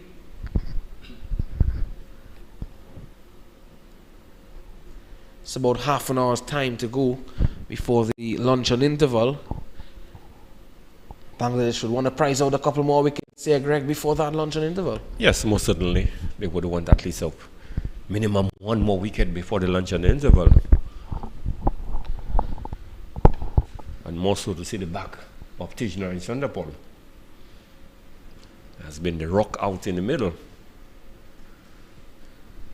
Cover, mid-off, backward point, and a slip in position, a short leg as well. Islam jumps and delivers. That's a good delivery to complete the over. At the end of 49 overs, the score at the Daren Sammy Cricket Ground is 88 for 3. Yes. Tanvir Islam continuing to bowl tight. Just 1 run considered in the over. Imlak just lapping one. The backward of square. But Imlak certainly would be pleased with his efforts. 16 overs bowled so far and just 20 runs coming off his bowling. Naeem Hassan has bowled well, and he picked up the wicket of Josh De Silva. He got the lone wicket this morning for the Bangladeshis. I'm very surprised, Greg, that we haven't seen Mrityunjoy Chowdhury come back in just yet.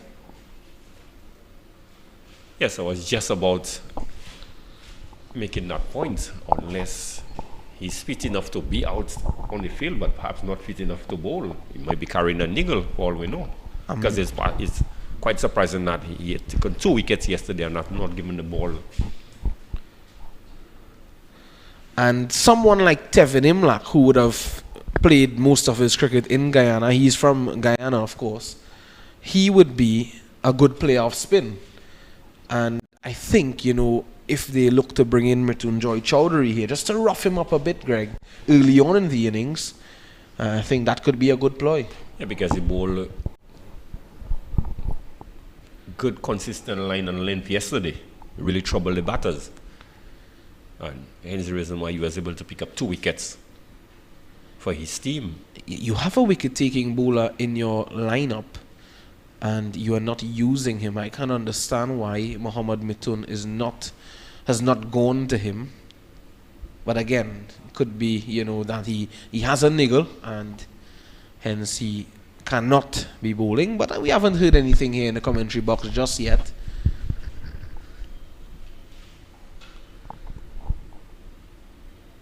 And you can see the approach there of Tevin Imlach, the manner in which he's playing those forward defensive. It's confidence written all over it. Yes, certainly he's at home to the spin bowling. This time he's driving, but a bit too powerful there from Imlach. So he finds the fielder, no run on offer as the over comes to an end. 50 overs bowled, it's 88 for 3. Imlach is on 6. Chandapal, he's on 35. Yeah, Imlach is continue to bat beautifully out there, as you did in case Imlach coming from Guyana, who would be familiar with spin bowling. If there are two countries that you associate players with the ability of able to bat spin, would be Trinidad and Guyana to a certain degree, because you have a lot of the spinners coming from those two territories. Yes, very much so. And hence I say that they could look to employ a pacer, not a spinner. But it still looks as though Tanvir Islam is going to continue from the media center end. Just a few fans turning up, Greg. I'm seeing a couple persons walking in the Johnson's Charles stand, coming in to view the final day of cricket in these two unofficial test matches between West Indies and Bangladesh. That's good to see. Yes. Today being Saturday and West Indies batting, there's a possibility we may see a few persons coming in to watch the game later on in the afternoon.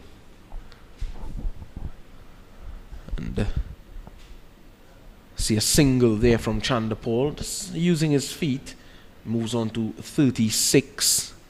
And speaking about changes, so earlier I read that VVS Laxman, the Indian legend, would be standing in for head coach Rahul Dravid for the Indian team.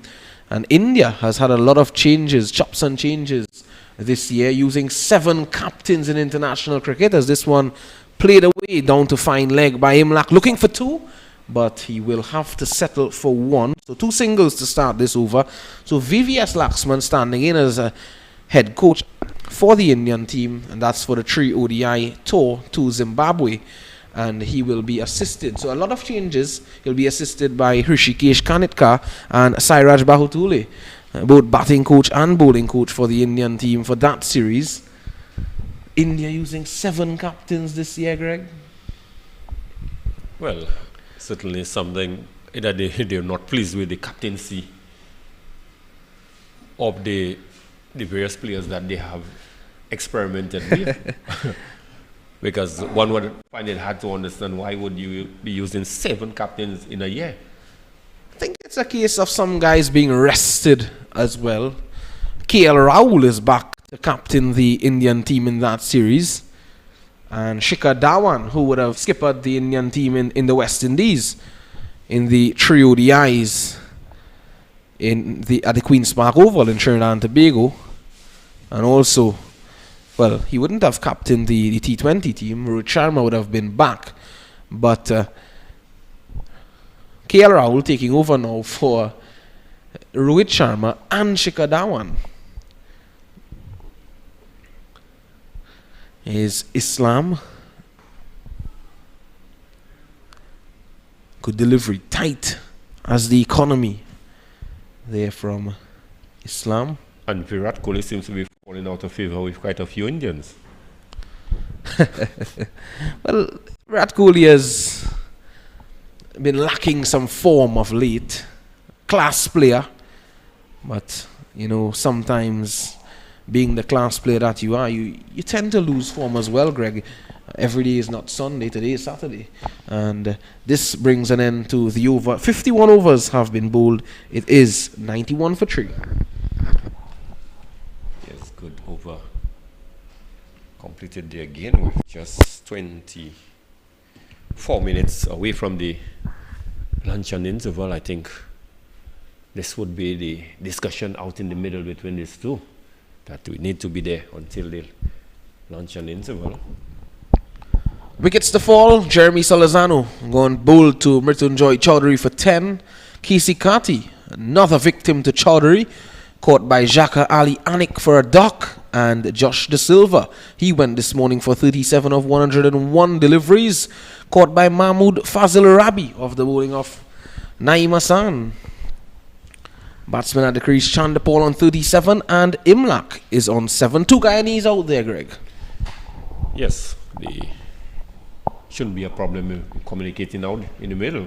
The run in between the wickets shouldn't be an issue.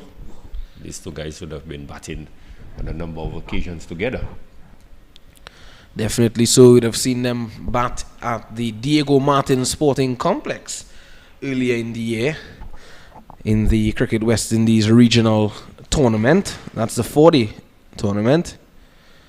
And they both had good returns for the Guyana team. I said, earlier that Imlak would have had 3 half centuries, a 76, a 79 and a 53, and while Chandapal would have had a 180, and he would have also had 146 not out or 400 plus deliveries. So they are both in form, and they would want to transcend that form now out there for the West Indies A team.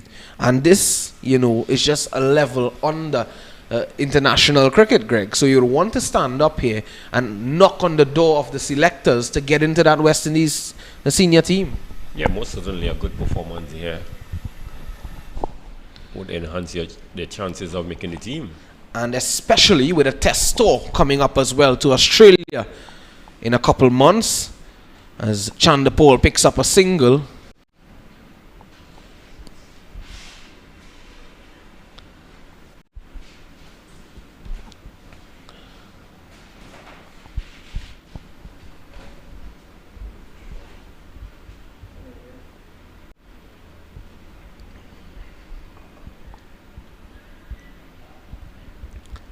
And you could just see how well Imlak is playing the spinner. Yeah, he's not phased at all out in the middle. Gets in line very early. He judges the length well, and that's to me is quite impressive from Devon Imlak. And he has gotten moving. He's gotten himself moving very early. And speaking about Mrityunjoy Chowdhury, here he is coming into the attack, Greg. Are you wired to one of the players out there in the middle at the moment? No, I'm not. Seems to me that you're wired to Mohammad Mithun, because he seems to be hearing what you're saying. He's now brought in Mrityunjoy Chowdhury. But he has brought him into the attack, and on this occasion at the northern end, he picked up his 2 wickets at the southern end, which was the Kaimoji end.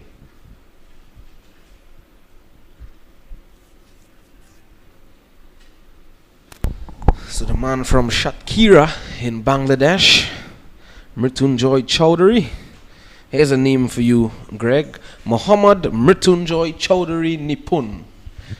That's some name. It is. 21-year-old. The people of Shatkira in Bangladesh would be proud of what they have seen from Mrityunjoy Chowdhury thus far. Say good morning to everyone locked on from Bangladesh. This one short. This time he's pulling. It's into the air and dropping short of the fielder. So immediately Chowdhury coming in and pitching one in short there. And Chandapal's heart would have been in his mouth for a moment there, Greg Wilson. Very much so. First delivery from Mrityunjoy Chowdhury. Short, and Chandapal just took it on. Certainly, he has shown his intention that he's going to be aggressive just before the lunch and interval. Well, a bit slow in reacting there, Tejan Chandapal, and maybe it came as a result of playing the spinners consistently, adapting to the slower bowling. Now it's a case of just readjusting to playing the pacers.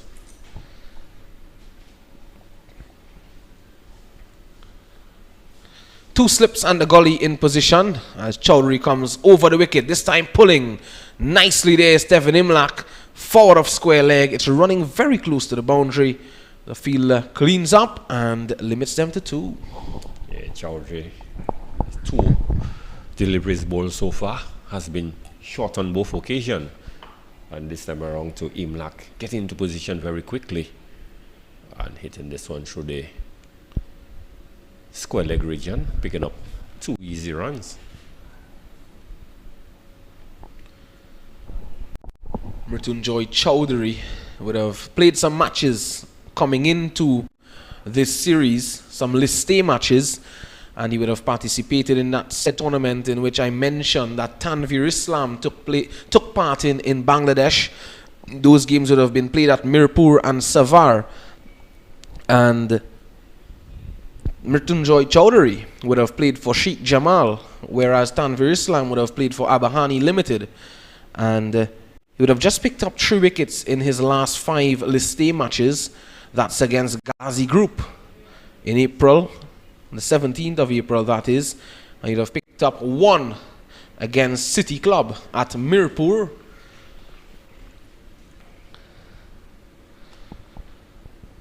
And in his last 3 matches for Sheikh Jamal against Tigers, Prime Bank and Abahani Limited, he didn't pick up a wicket, but he came in and his confidence has been boosted by those 2 wickets atop the order in this innings for sure, being given the opportunity in this game. Yes, certainly he bowled extremely well yesterday. He was very impressive. Here he is down the leg side and a magnificent take there by Jaka Ali Yannick. Yeah, beautifully done indeed. The footwork was good and had to put in the dive last minute. Collected the ball with the left glove. Certainly saved what would have been 4 byes. Jaka Ali Yannick a la Greg Wilson? No.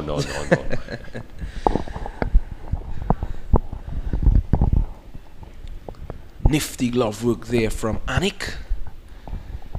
And look at where Anik is standing from Mrityunjoy Chowdhury. He's well wide there, Greg.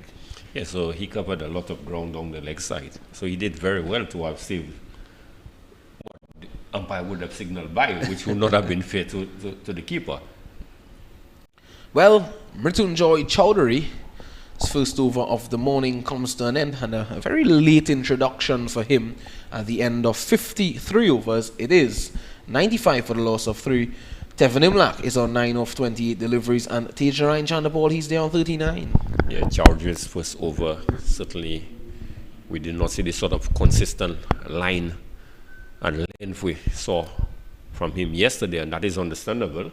This is his very first over and not the end that he bowled from yesterday. So the wind could be a factor in taking the ball down the leg side as well.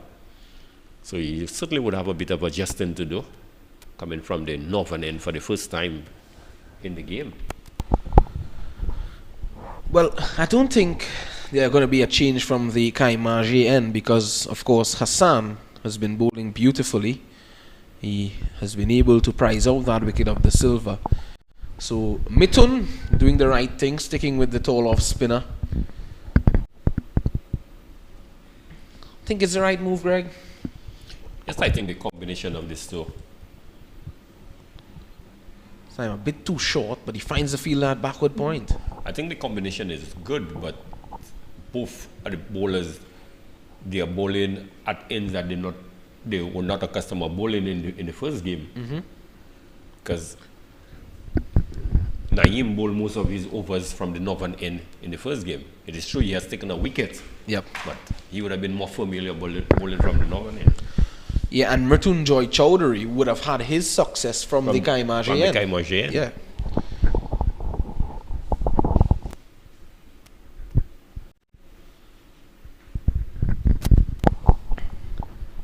Hassan round the wicket and just played down to mid-on, and a misfield allows that one to go through for 4. Well, Greg Wilson. Not something that the Bangladesh team would be proud of. Not at all, and more so the bowler Naeem, what should have just been a regular single has resulted in 4 runs.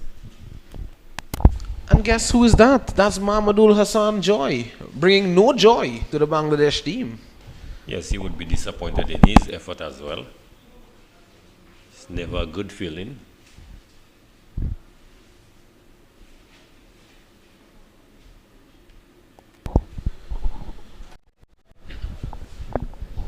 Naeem Hassan would not be happy at all with that effort. Short leg in position, under slip, short cutting this time, forcefully, but he finds the fielder again at backward point on 2 occasions already. In this over, he has done that, Tej Narayan Chandapal.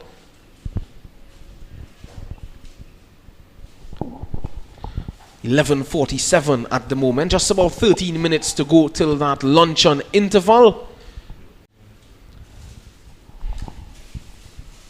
Well defended there, and the over comes to an end at the end of 54 overs. The score at the Daren Sammy Cricket Ground, 99 for 3. The West Indies A team batting second here in this second unofficial test match between West Indies A and Bangladesh A. Remember, if you're just joining us, Bangladesh A yesterday declared on 300 for 9 on the back of a brilliant knock of 146 from Saif Hassan, and also 33 from Jaka Ali Anik, 25 from Shadman Islam. And well, the West Indies, they are now 99 for 3. Anderson Phillip, he had 3 for 72. Colin Archibald had 3 for 48. Yannick Karaya, 2 for 53. He finished things off. He picked up the last wicket, that of Saif Hassan, who was dismissed before getting to his 150.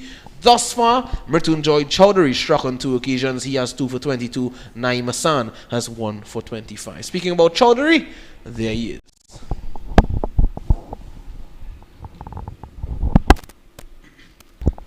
Running into Tevin Imlach just outside the off stump. Needs to be a bit closer here, Mrityunjoy Chowdhury, if he is to tempt Tevin Imlach to play at those deliveries.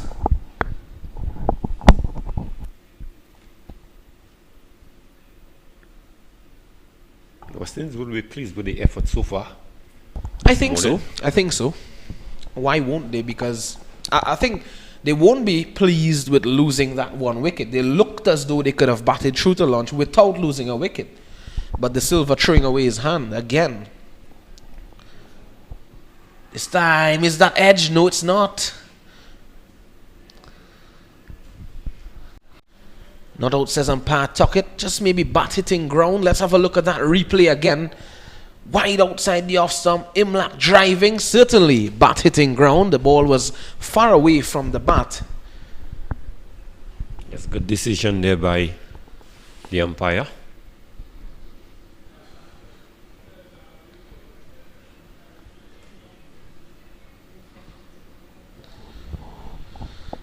First slip and a second slip. Well, actually a second and a third, really. I think that's because of the fact that Mrityunjoy Chowdhury is coming over the wicket and he's angling the ball across the right-hander.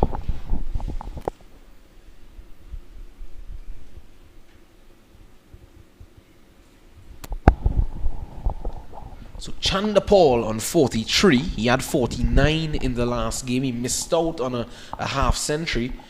That looked to be on the cards. He was run out after a mix-up between him and Kisi Kati. And Saim Imlach playing this one nicely, getting in position, getting that front foot moving. Gets 1. Yes, so the 100 has come up for the West Indies. 100 for the loss of 3 wickets. So certainly they would have one eye on the clock. Good old phone seems to be in sync with yours. Some 9 minutes before the luncheon interval. I'll have a look at your phone just now, Greg, and see if it's really in sync with mine's. I'll ask you to press that power button in a few. This one played away by Chandapal. He moves on to 44. Greg Wilson, let's have a look at the time that your phone... Oh, it's 10:51. Oh, Greg Wilson. It's 10:51. Well,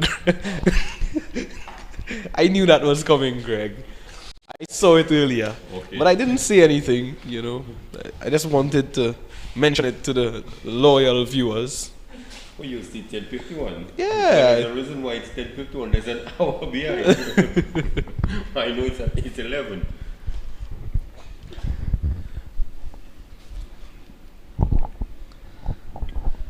Looking for a single there, Imlak, and not on offer. The over comes to an end. It's 103 for the loss of 3.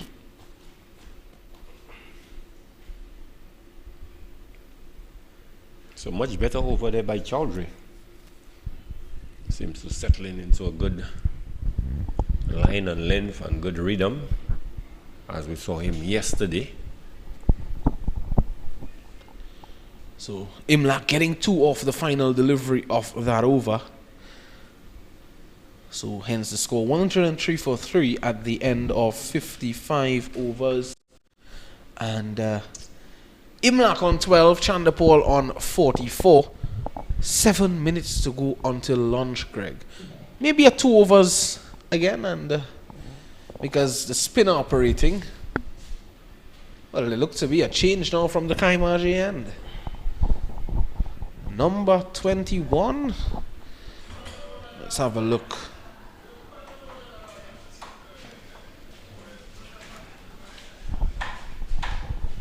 Mahmudul Hassan Joy.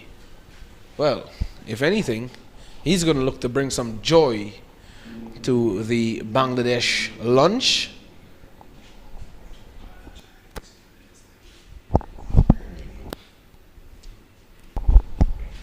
This time this one is struck over mid-on, and that's going to be 4. Lovely shot there by Tejnarayan Chandapol, taking on Joy immediately. Yes, just full toss, low full toss, and just hitting this one to the wide of the long on region, down to the boundary for 4.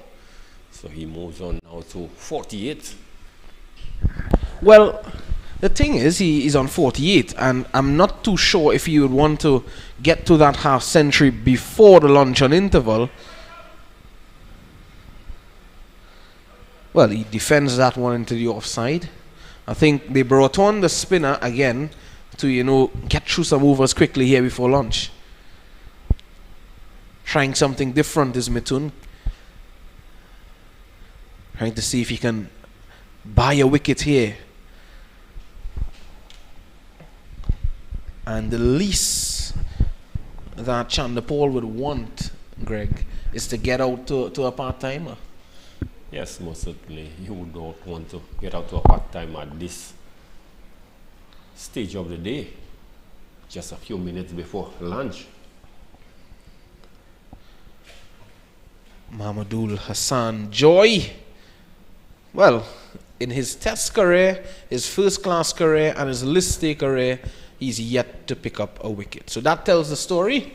He is a part-timer. I don't think he'd be unhappy with me saying he's not. And the 50 comes up for Tejnarayan Chandapol. Brilliant knock from the Guyanese.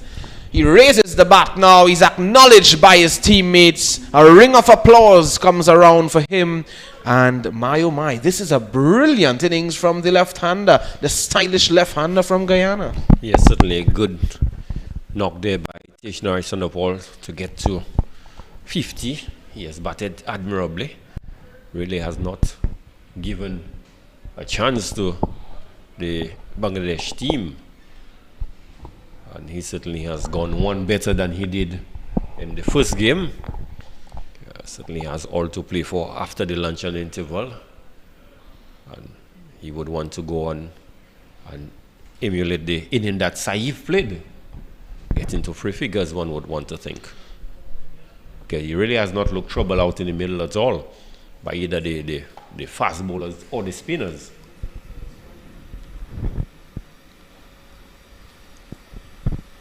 So joy from both ends as this one is pulled into the air, and the fielder picks it up very late. He was slow to move in there, Greg Wilson. It seemed as though he was sleeping down there at the Johnson Charles end.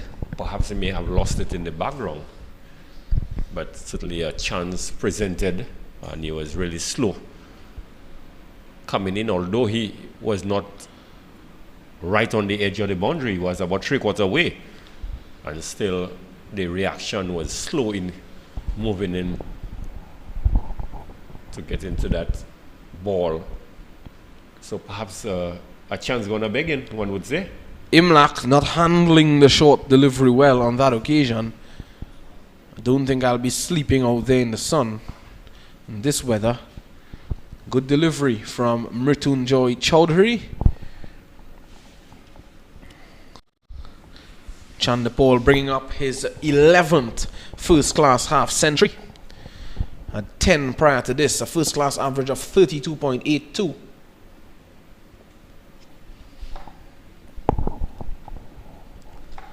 So he's now gone past 2,600 first-class runs. This one is pulled into the air, but nicely played in the end. Dropping well short of the fielder. He gets one there, Chandapol. Getting starts, not carrying on, a concern for the West Indies setup. This is a platform set here for Chandapol, and he would want to go big, Greg. Yes, he certainly would not want to miss out on this opportunity.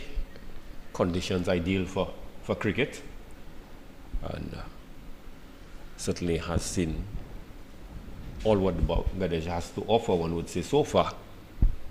And it's time for him to full his boots, as we would say. Full his boots. Here's a man who's looking to disallow him from doing that. And coming around the wicket to the right-hander, Mrityunjoy Chowdhury. I thought he should have stayed over the wicket because he had Imlach pulling into the onside down to deep backward square leg, Greg, and immediately changing that angle now and coming around the wicket. Yes, a bit strange.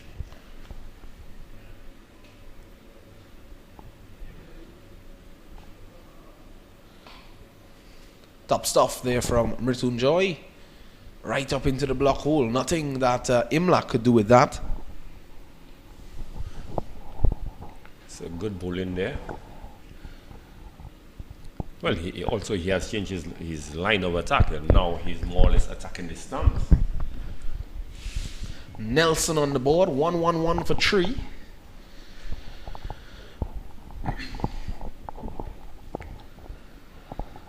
Funny number, Greg. Well, to the English in particular. Ooh, a short delivery. How did the leather smell, says Mrityunjoy Chowdhury, as lunch has been called here on day 4, the final day of this second unofficial test match between West Indies A and Bangladesh A.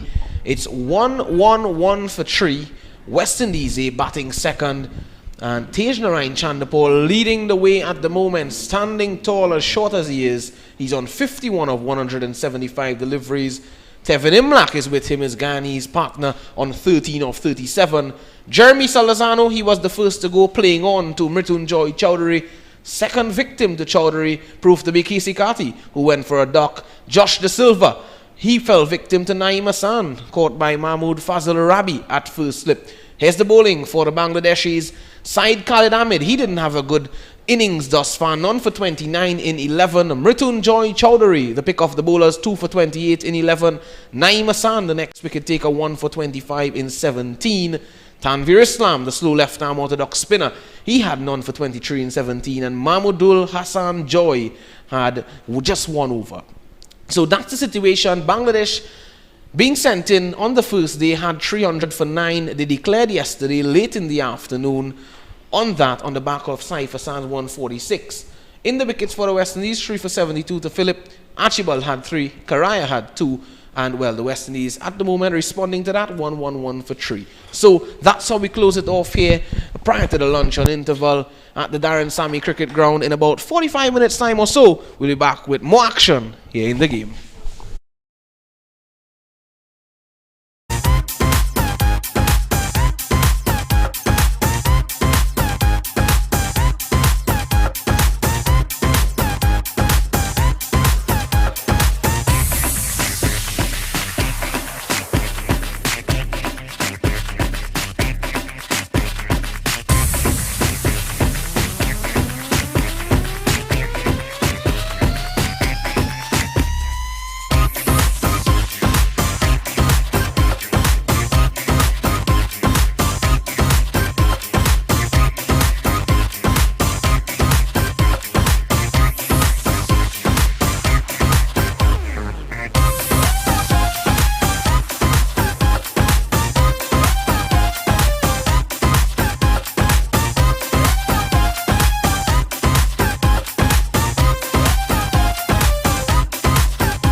Ready?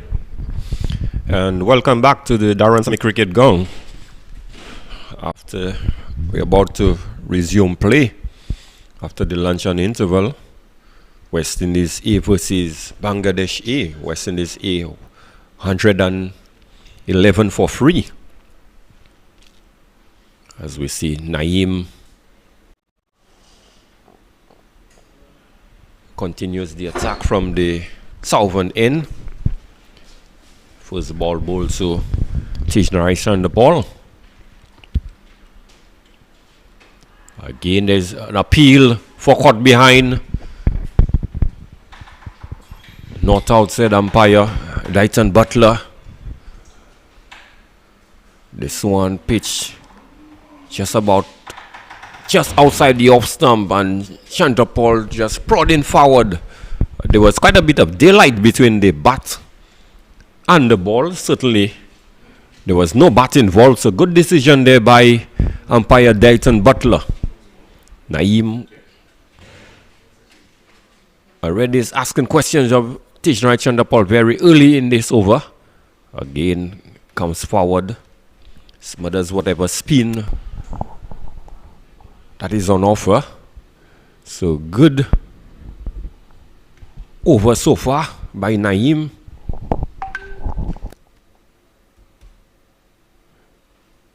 Again, Chandrapal comes forward. So good tight stuff there after the luncheon, the resumption after lunch. Some 5 deliveries bowled so far. Again, he comes forward and pushes this one into the short cover region.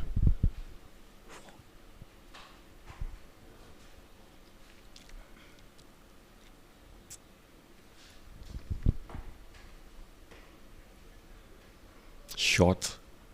Looks to force this way into the cover region, but the man comes along from the mid-off and prevented any run. So good tight over there by Naeem Hassan after lunch. Made an over, and one that passed pretty close to the bat, and the wicketkeeper and bowler were quite excited. Thought they had Tishnari Chandrapal caught behind, but there were clearly a fair bit of daylight between the bat and the balls. But good over indeed. Ball by Naeem continued to keep the pressure on the West Indies batters. Yes, Greg. Certainly so. It's a maiden over to start proceedings after the luncheon interval. Looked as though you had a good lunch, Greg. Yes, it was good. Very pleasant. Well, it's Mrityunjoy Chowdhury, who may have had a good lunch as well, much like Greg did. And this one seemed to have been edged, and Jaka Ali Anik putting it down. The reaction from Mrityunjoy Chowdhury tells me that that looked to have been edged. Let's have a look at that again. Yes, and very.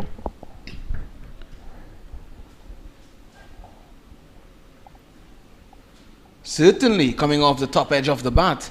That was an easy catch. I cannot understand what happened there. Yes, certainly was a regulation catch, and keeper made a hash of this one. So not the sort of start that the West Indies would have wanted on Bangladesh so early after the resumption of play. Second over, first ball in the second over to be given a life to Imlak.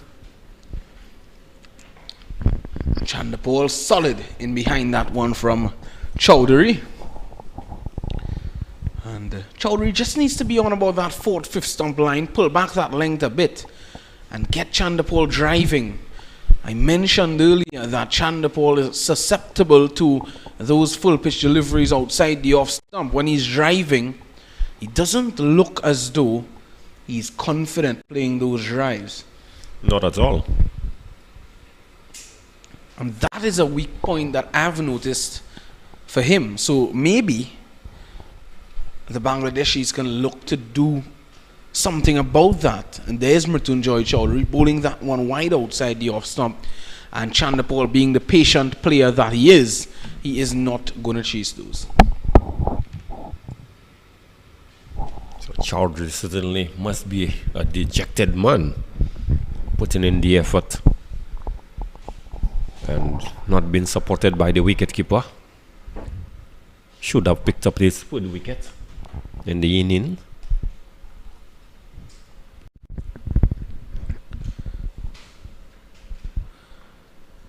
This time it looked as though he was looking to pull that delivery at the very last moment, pulling out of the shot and just defending. And there you go, Greg. Not playing confidently, not going through with the pull shot, looking to defend and hitting the inner half of the bat. Had that been played onto the stumps, he would have said, you know, I should have pulled that ball. Yes, he was caught in two minds.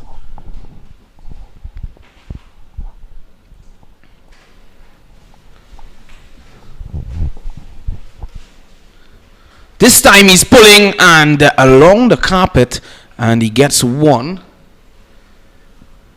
Good backing up there by the fielder. Yes, good shot there by Tishnarayan Chanderpaul. It's almost as if he had anticipated it would have been another short delivery. Got into position very quickly. He plays the short deliveries well. Tishnarayan Chanderpaul. And he's someone that you would expect in the very near future to be in that West Indies senior team. Just maybe, who knows? And Imlach, this is the kind of player Imlach is. He always looks to rotate the strike, Greg Wilson. And you being a wicket-keeper batsman, at the end of the over, it is 114 for the loss of 3, 59 overs completed. But you being a wicket-keeper batsman, Greg, you know, is that something associated with wicket-keeper batsmen? Always looking to be busy out there at the crease? Yeah, certainly. Very few, well, I would say most wicket-keeper batters, they like to get on with things. And remember, the keeper is always in line to follow the delivery. So when you're out there batting, you are going to be spotting the movement very easily as well. Mm-hmm. So you find they're always looking to nudge the ball into the gaps to pick up the ones and twos. This is Naeem Hassan. He's bowled well and just holding that one back in the air a bit. Has Imlach stretching for that one.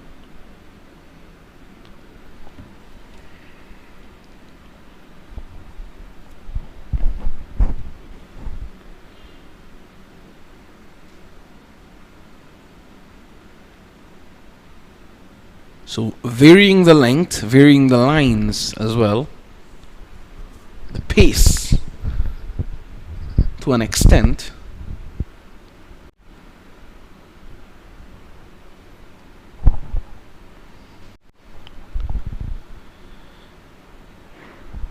I'm thinking with the bounce that Hassan is getting with, of course, his height and the bounce that's on offer on this surface. I'm just thinking if, well, Bangladesh looking for wickets. If they are looking for wickets, then just maybe they can put in a forward, well, a silly point. Yes, yes, 114, and looking at the stage of the game, is wickets you're looking for.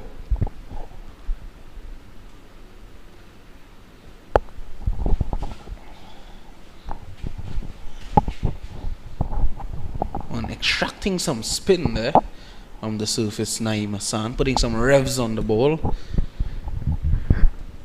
Well, we are into D4, and certainly the wicket is seriously baked from morning with the blazing sun.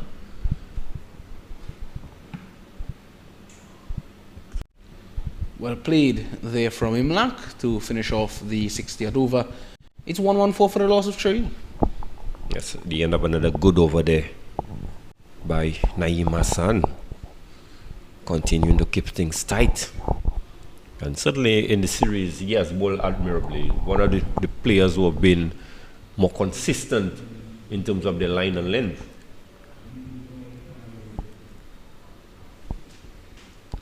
Very consistent is Naeem Hassan. And also the other spinner, Tanvir Islam, who we saw as well.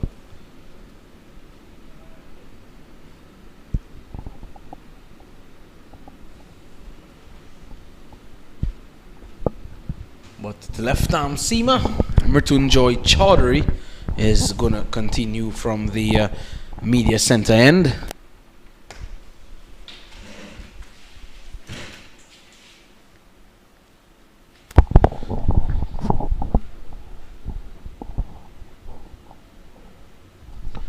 And the fielder's just getting into position.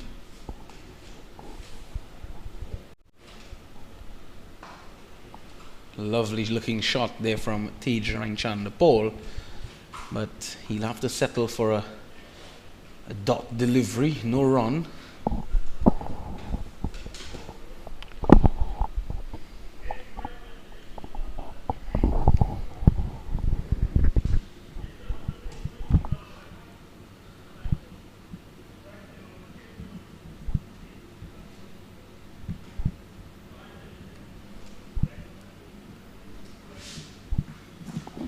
Time straying in line and down the leg side. Shortish delivery as well from Chaudhary.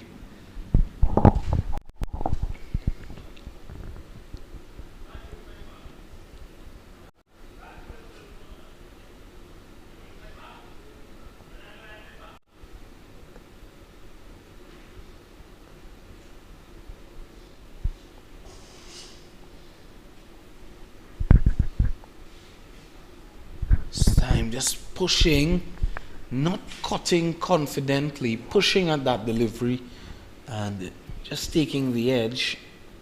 Luckily, it didn't go to hand, it just went down. He was chipping up to cut, and the ball really came back at him and really did not have the room to really play the shot.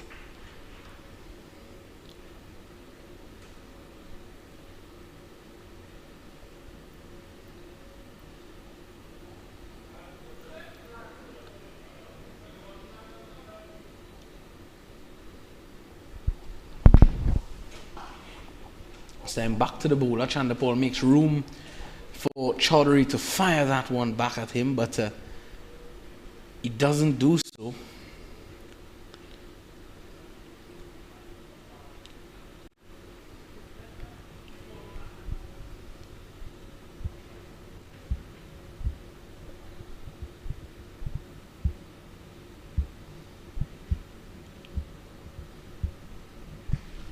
Time it's short. Pulling nicely through the fielder. That's Anamul. And they get 2. That's good running. Yeah, good running. A bit of misspill out there. The Bangladesh team, certainly we've seen they're not as tight as they were prior to the luncheon period.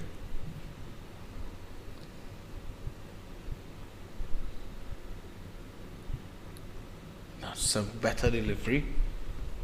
Chandapol got out of the way, played it well, dropped his hands, and it went into the keeper's gloves at the end of 61 overs. The score 116 for the loss of 3. Yeah, Chaudhary continuing to run in hard, putting in the effort. He was introduced late into the attack prior to the luncheon interval, but after the resumption of play, we have seen the very first over created an opportunity, and he's still running in hard. So certainly putting in the effort for the captain Mithun. He's doing that, but they need to be a bit more attacking here, the Bangladeshis.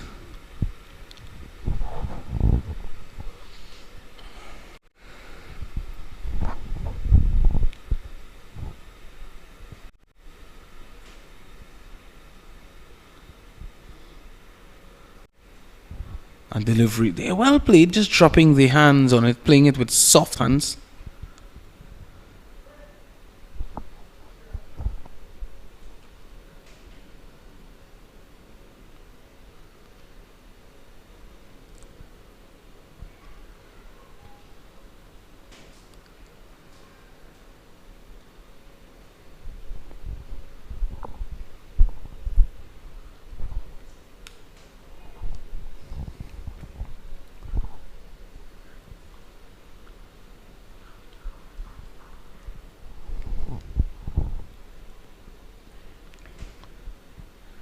Hassan settling at the moment. He's taking his time and just, reacting. May have been thinking that had that popped up a bit more, it could have went into that short leg fielder's hand, but playing it well, Devon Imlach.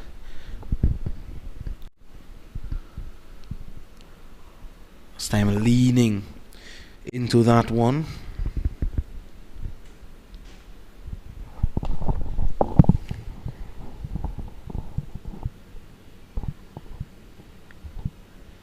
Hassan into his 20th over.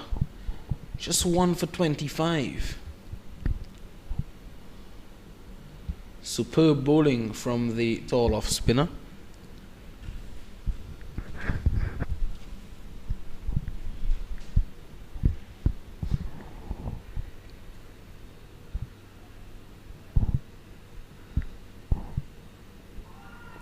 So coming back in there, and Imlach playing on the back foot, Greg, and that one could have easily trapped him, but at the end of 62 it's 116 for 3. Yes, that's a lapse in concentration, the one would say, from Imlach.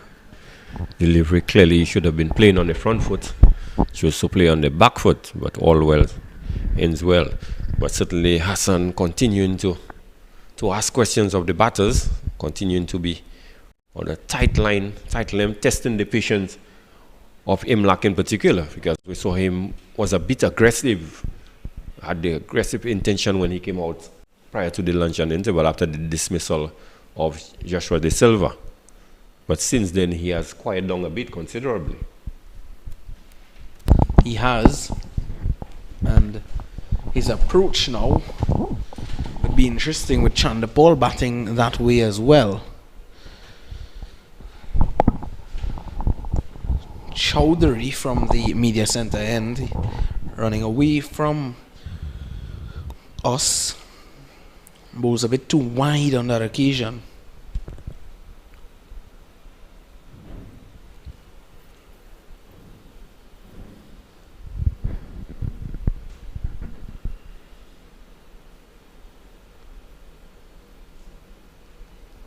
Chowdhury has bowled well, but not as consistent as he did from the Players Pavilion end.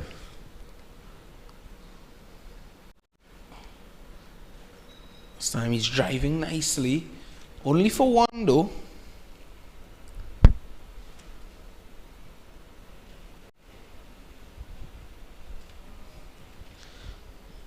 Chowdhury, of course, as you said, would have had all his success from that far end, the Kaimaji end.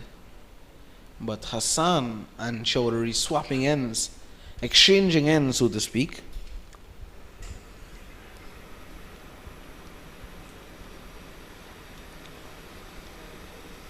Naima Sandhu was able to pick up a wicket from that Kaimaji end.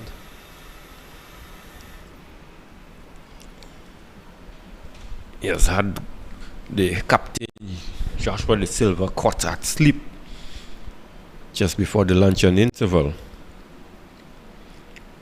And De Silva, for a brief moment, just looked like he had just lost his concentration, because the over before clearly played across the line of a delivery. He should have been playing forward. So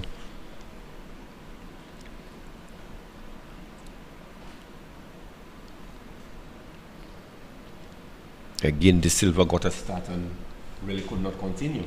And as a player who is playing for the West Indies team on the international scene, more so at test level, you would expect, Greg, when you come down to this level of cricket, you want to stand up and really set the example for the youths and whomever are looking to, they'll be looking at you, of course.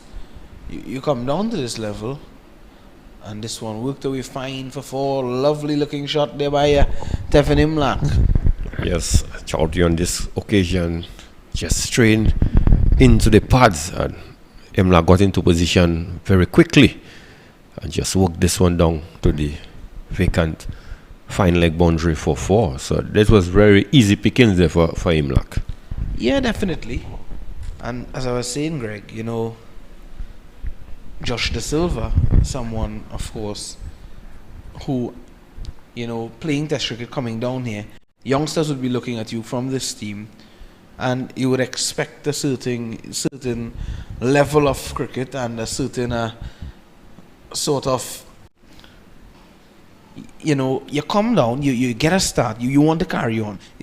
What sort of example is that? Because you're coming in, you're getting a start, and the message you're sending to the youngsters is that, you know, you're not able to carry on. Is it okay to do that? No, it's not.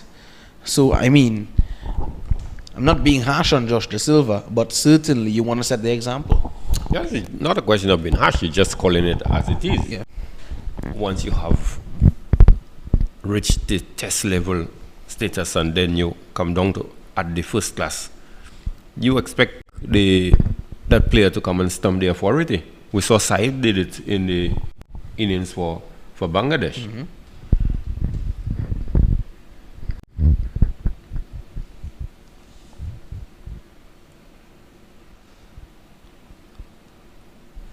So it's a case of converting starts into, you know, milestones, and not just personal milestones, but personal milestones that will also assist your team. Like this, winning is a habit, losing is a habit, and if you're accustomed of getting big scores, it becomes part of second nature to you.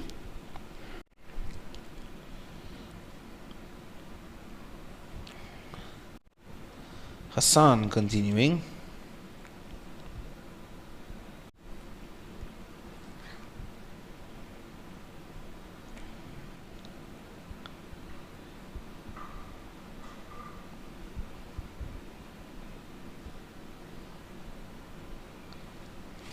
Shorter this time from Hassan, and just looking to punish that one there, Chanderpaul, but he is not successful in getting runs there.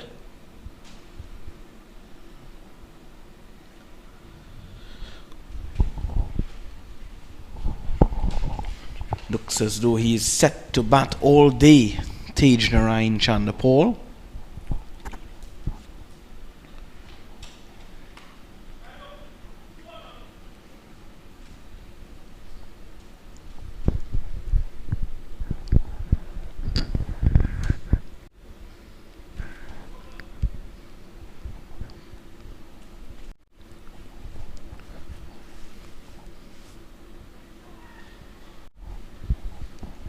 Lovely delivery.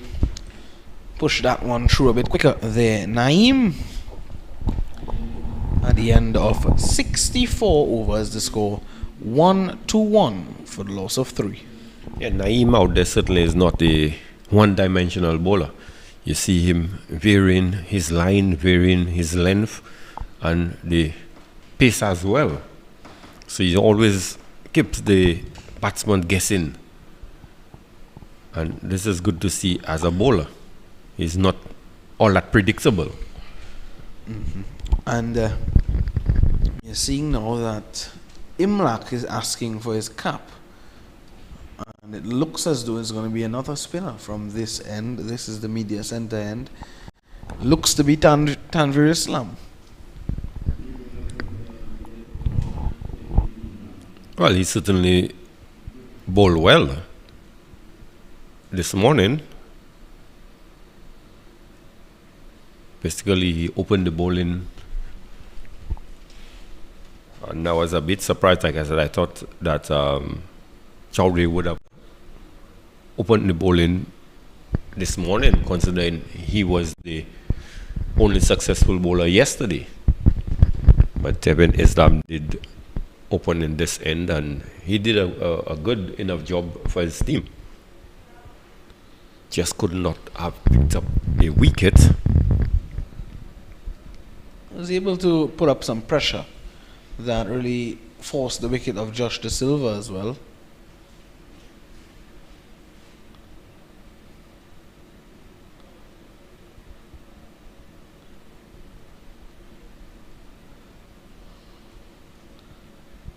side, Khalid Ahmed, looks to be having a word there with Devon Imlach and Chanda Paul. And Chanda Paul, in the meantime, is getting some assistance. Look like he must be cramping up.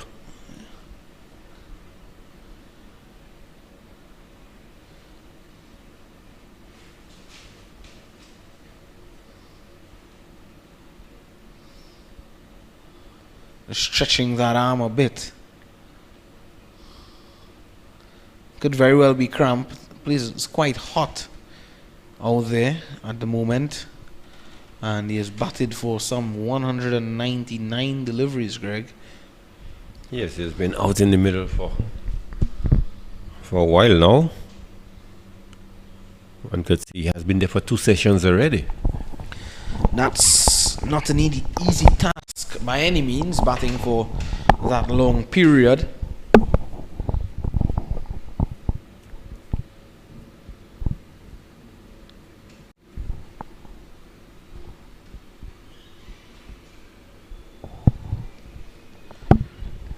And just some news coming out of the 100 being held in England. That's the 100 tournament.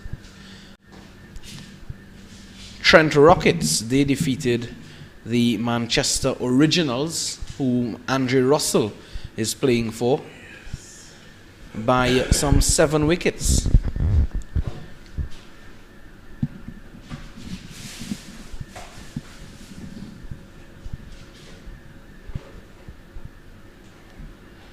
Trent Rockets, funnily enough, Greg, would have made 193 for 2. And that's the highest ever. Well, actually, the Originals would have made 189, which they would have thought were the highest ever total in the 100. And now they didn't know that Dawid Malan was up to something special for the Trent Rockets. He came in and had 98 not out. Wow. In the 100 of 44 balls to get 193 for 2. Splendid knock indeed by Malan.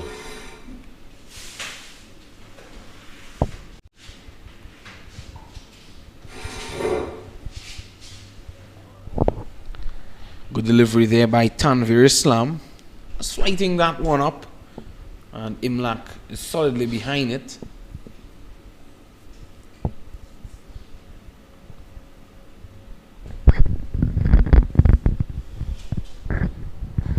Worked nicely, looking for a single, but it's not on. It's hit straight to the mid-on fielder.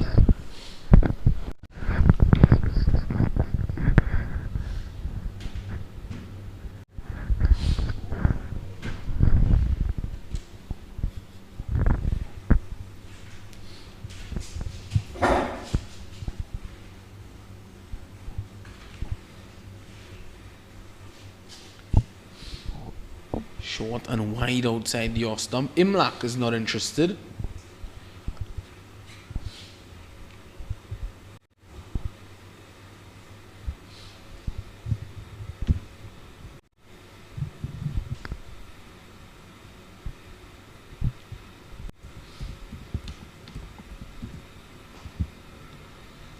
Played straight to that fielder again. So finding the fielders here, Devon Imlach. And he looks to be a bit under pressure as the over comes to an end. It's 121 for the loss of 3. Yes, Imlach trying to be a bit busy out there, but driving the ball swiftly, but most of the time it has been going straight to the fielders. So Islam continuing to keep things nice and tight on the resumption. In his second spell for the day. He bowled beautifully this morning, kept things very tight. And seems to be enjoying his bowling. Seems so. And Naeem Hassan as well.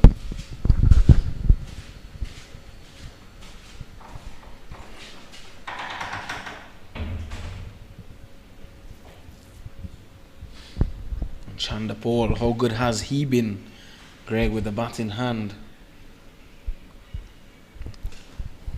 Yes, seems to be very determined to get a big score in this game.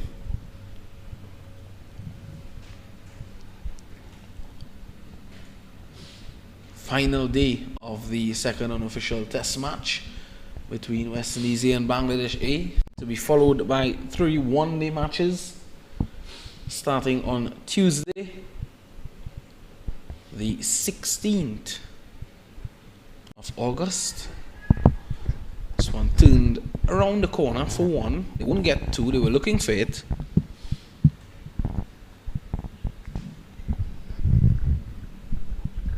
Naeem just a little too straight on this occasion. Chandra getting into position very quickly. Just hooking this one behind the short fine leg region, picking up an easy run.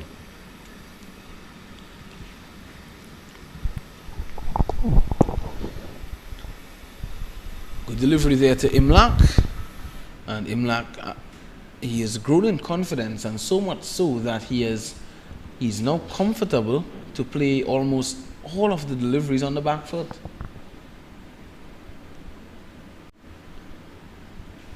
And this time he's coming forward. Yeah, Imlak has been out there for some 62 deliveries, so. And also spin bowling is something that he grew up on. Mm-hmm.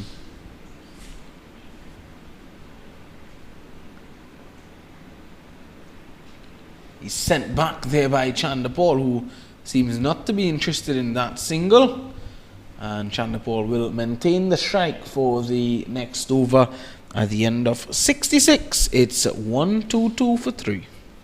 Yes, Chandapal, looking at the monitor, he has been out there for some 200 deliveries. So certainly a model of concentration there.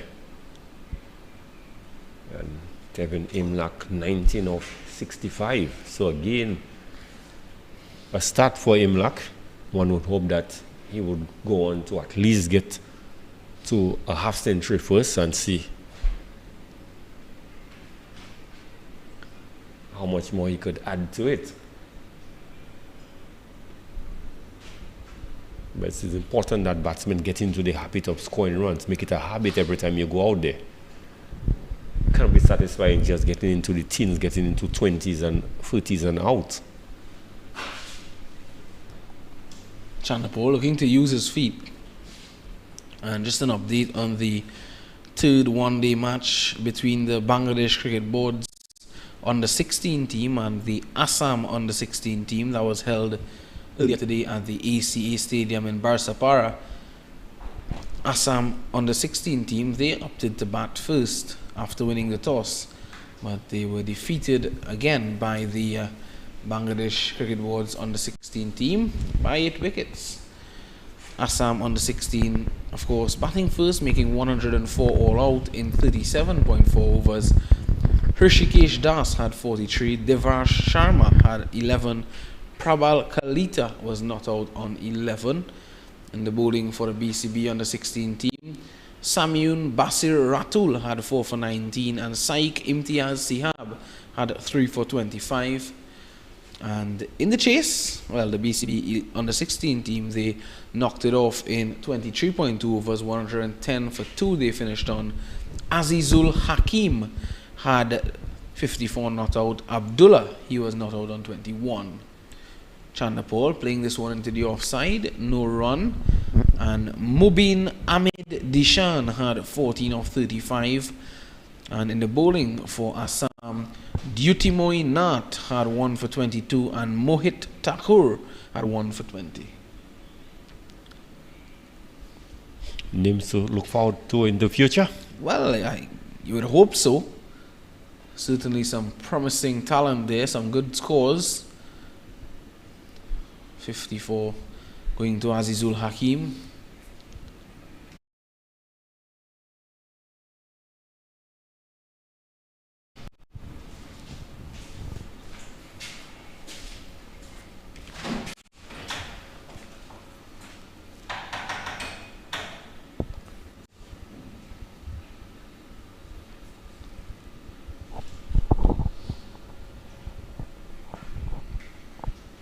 Down the leg side, Imlak doesn't get it away. Misses out there, Greg. Yes, certainly. This ball going down the leg side, perhaps. Should have played that a little finer.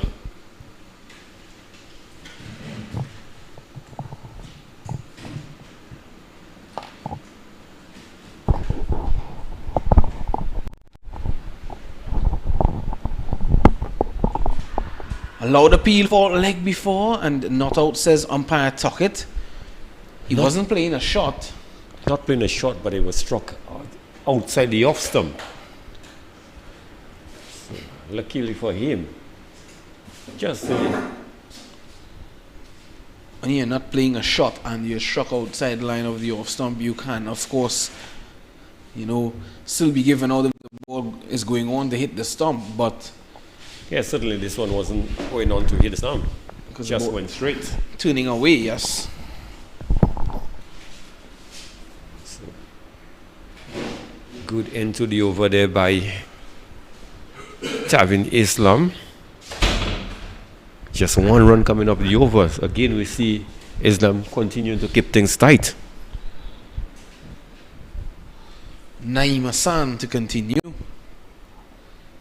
This one worked away sweetly off the legs from Chandapal, and he will get 4 runs. 4 good-looking runs there, Greg Wilson. Yeah, good-looking indeed. This one just over-pitched by Naeem, and Chandapal just driving this one between the man at short mid-wicket and made on down to the boundary for 4.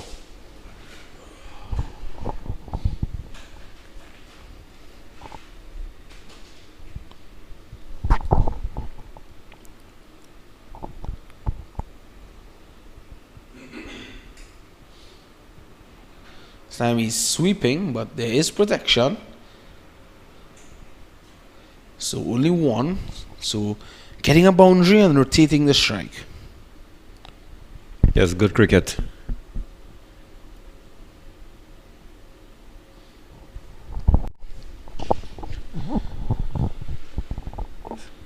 Hassan into his 23rd over. Coming over the wicket to Imlak, who just punches that one for 1. So starting to find the gaps here, Imlak. Chandapal maybe looking to turn it on a bit. He's on 62 at the moment.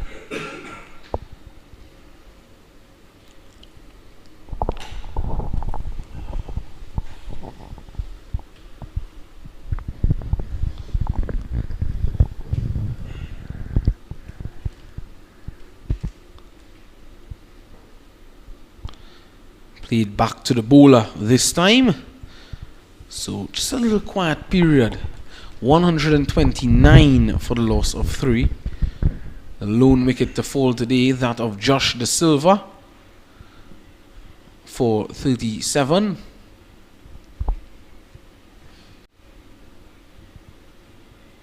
Had 43 in the last game, 37 in this game, Josh De Silva.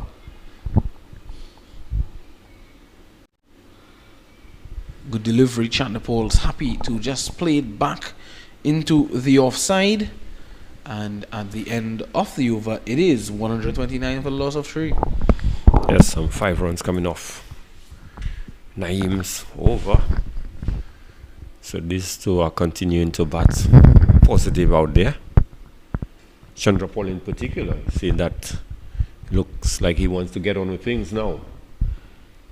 Clearly after the luncheon period we have seen him signal his intention to be a little more aggressive, and this is good to see. He has been out there for quite a while now. Would be familiar with the pace and bounce of the wicket, and the wicket is still a good one that you could trust the bounce and should be able to play through the line of the ball. So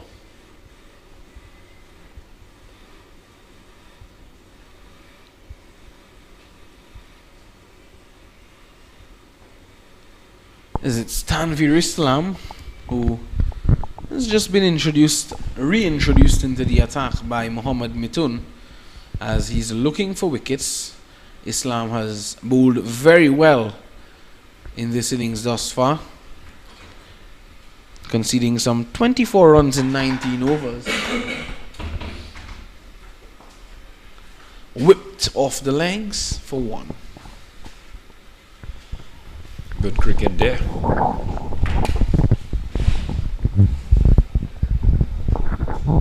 Imlak certainly looking well relaxed out in the middle. And he has played the spin bowling quite well. He has. And of course, as you rightfully mentioned, Imlak from Guyana, so you know to play spin quite good, and he's showing that at the moment.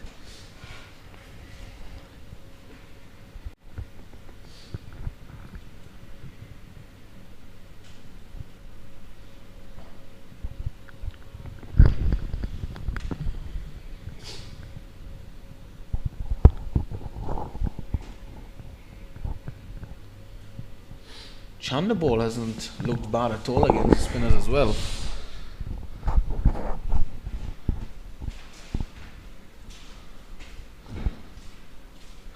Using his feet and just over that cover fielder's head there. He had to adjust at the very last moment there, Chandapol.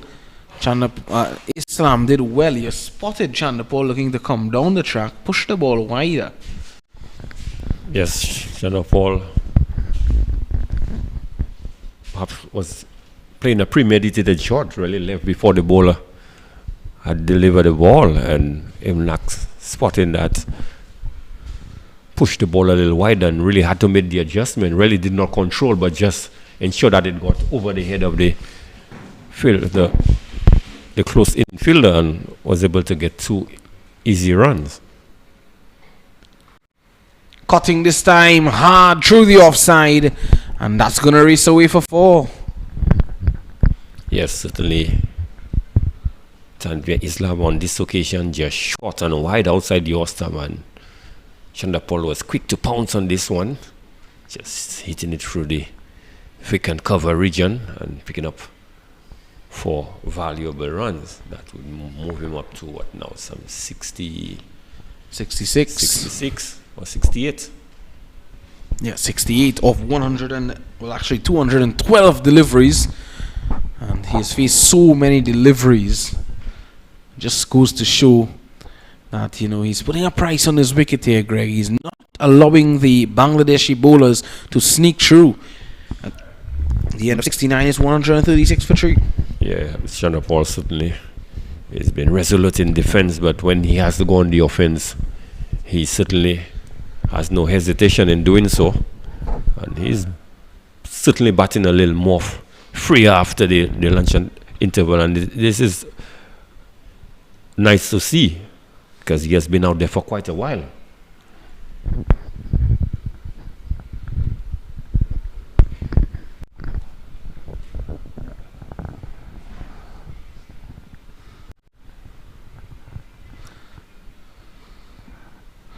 Number of the Bangladeshi players having a drink of water. It is quite hot out there, Greg. Luckily we are in the comfort of the air conditioning. Although the breeze is still blowing strong out there, but yes, it's very hot out in the middle.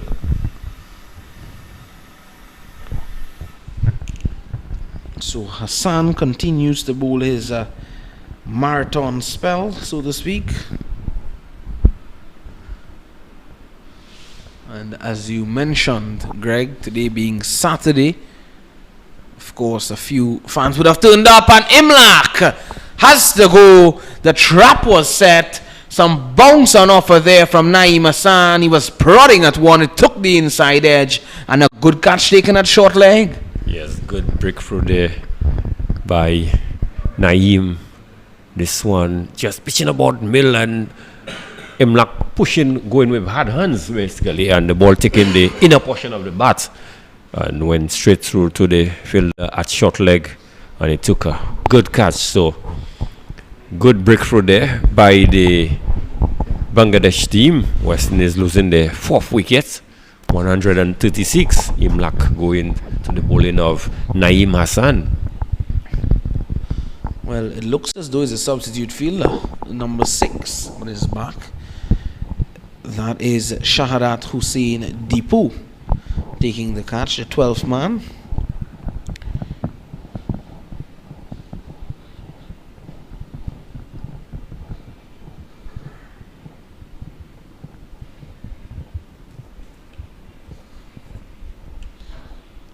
Good sharp catch taken.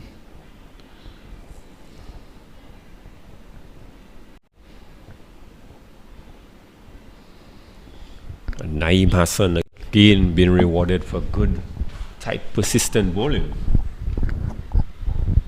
And Alec Atenez has made his way out to the middle. And again, Chandapol needing some assistance with that left arm.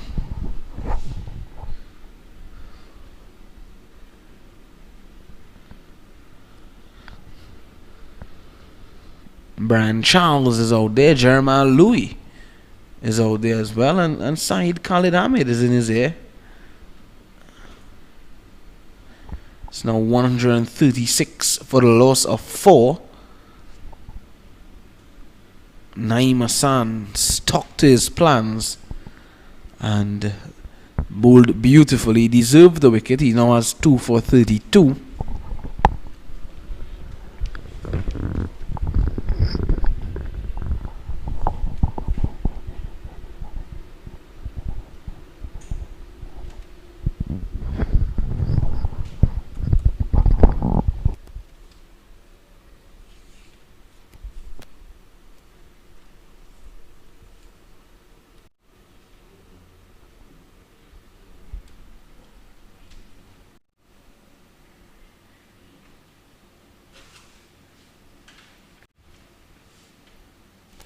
Atenez from Dominica cutting this one away, and this could very well be 4 of his first delivery. It's running very close to that boundary there at backward point, but he'll have to settle for 3.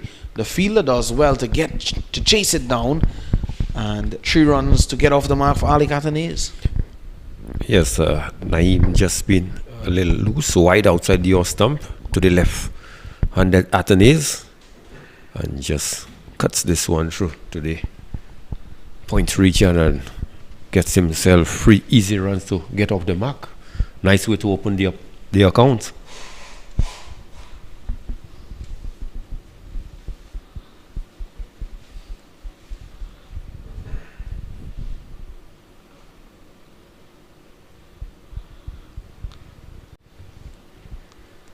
So Naeem's confidence would be on the rise with those 2 wickets that he's taken.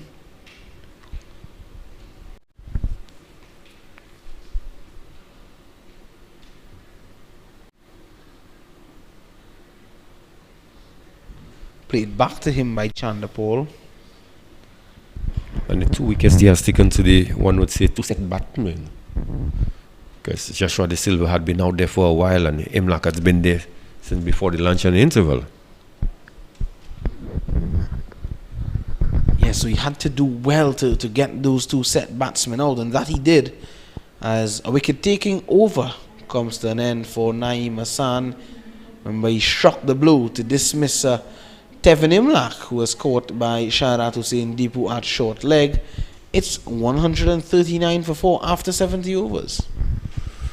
Yes, so the end of a good successful over there by Hassan. And certainly Islam would want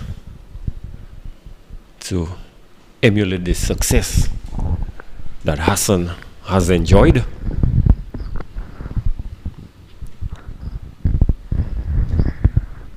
He has done his part, has kept things tight, just not has been lucky to pick up any wicket as yet.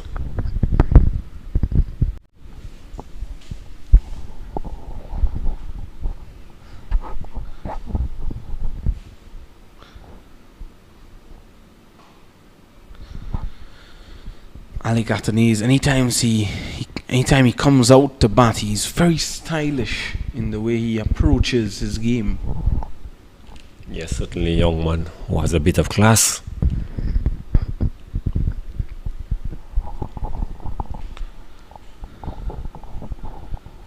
Atenes, who has just played 19 first-class games and 828 runs to his name, a high score of 68.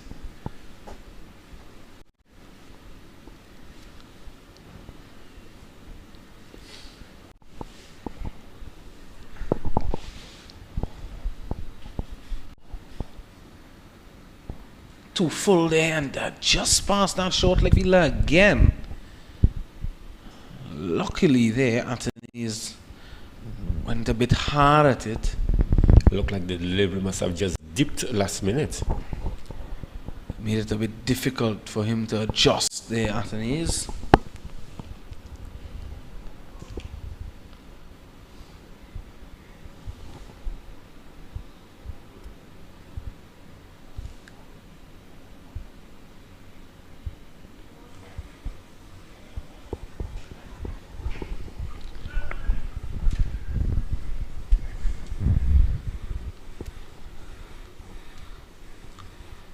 Certainly we have been blessed with some good weather today, Greg, for the final day of these two matches.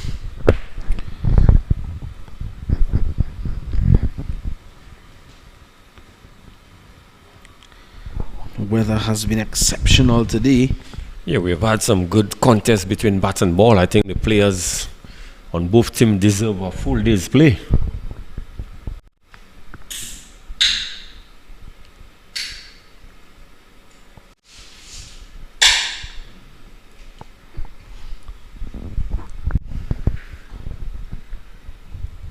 Back to the bowler, no run. So that brings an end to the 71st over. It's 140 for 4. Islam continuing to bowl nice and tight.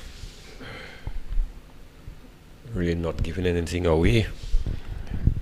But Chandapal moving into the 60s, some 68 runs, so 32 away from what would be a deserved century sorry. And he has batted well. And first game in the series really missed out on a half century. Mix up between he and Kati resulted in a run out. This one guided down to third man. Fielder giving chase. And Atenes gets 2. Naeem Hassan operating from the Kaimaji end.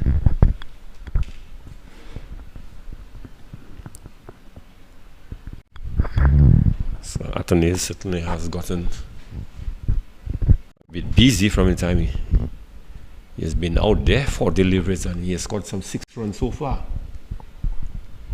It's a good positive approach there by Alec Atenes. An appeal. He was looking to use his feet there, and he's getting struck on the pad, maybe a bit of bat as well. It is again. Yes, certainly some bat there, Greg. Yeah, got the inside edge.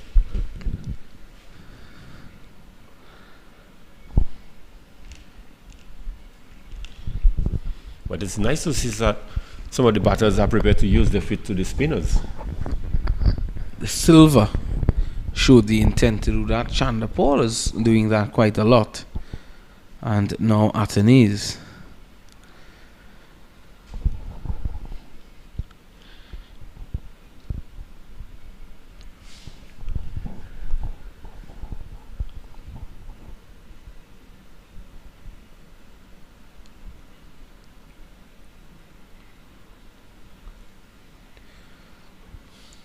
And this is how Naeem Hassan have been bowling all day. He's been attacking that off stump. He started a bit straighter to the left-handers this morning because of the fact that he had a plan. He wanted to get the left-handers to work the ball through the onside with the ball turning away. But he's now worked his way into a solid line and length just on about middle and off stump, and he's never moved. Yes, certainly. Been very consistent in his bowling, and we saw that from the first game in the series. So certainly he's one that you have to work hard to get runs from. On a rare occasion, he bowls a bad ball.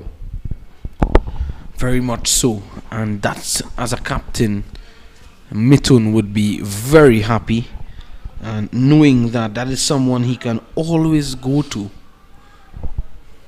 and he's also someone who can bowl for long periods. He can give you that marathon spell, as we said. Certainly he has bowled some 25 overs in this inning already. And well, Mohammad Mithun, speaking of him, he's going to bring himself on. Bowl a couple off breaks himself, Mohammad Mithun.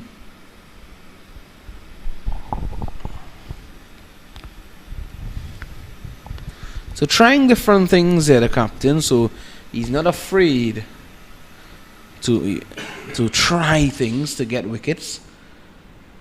And he has said that he's going to do it on his own. He's going to prize out a wicket for his team here. Mithun is a player who is not short of experience at all. 10 test matches, 34 ODIs and 17 T20 internationals for Bangladesh. This time he's 2 straight. And Chanderpaul sweeping that one. He'll get 1. Chanderpaul will be perhaps a little disappointed that he didn't get more of this loose delivery from the skipper.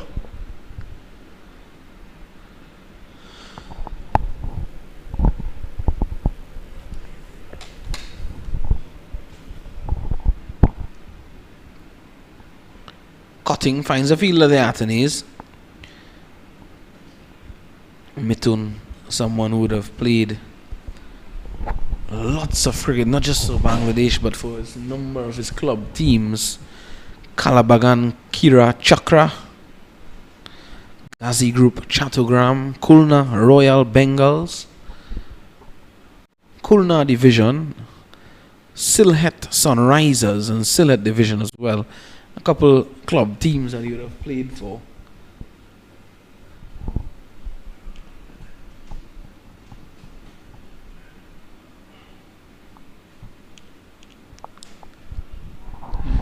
And just like that, he could have brought a wicket for his team. Yes, Alec Athanaze survived the sharp chance there at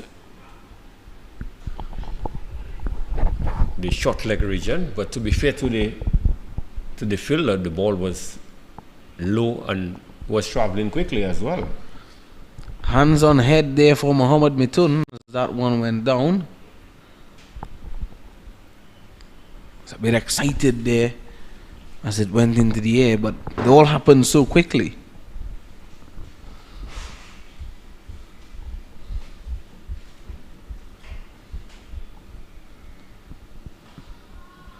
Time punch to the cover fielder, and that ends the over. And it looks as though it's going to be drinks here after the first hours play after lunch, and rightfully so. The sun is out, the players deserve some water. It's 144 for 4. West Indies batting second against Bangladesh A here, who has set them 300 for 9 declared.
Well, action is about to resume after the drinks break. Greg seemed to have had some water. Yes, most certainly. And Naeem Hassan is going to continue from the Kaimaji end, bowling to Ali Catanese. Catanese, who almost played one into the hands of the short leg fielder of the bowling of Muhammad Mitun in the last over.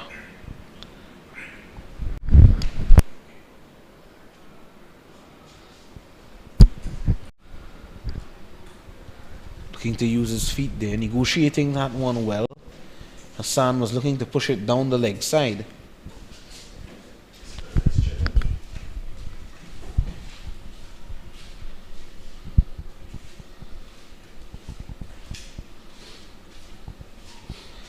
This time, playing it nicely, fine. And Atenes will get 2. Yes, Hassan. Naeem on this occasion, just a little too straight. Get into position quickly.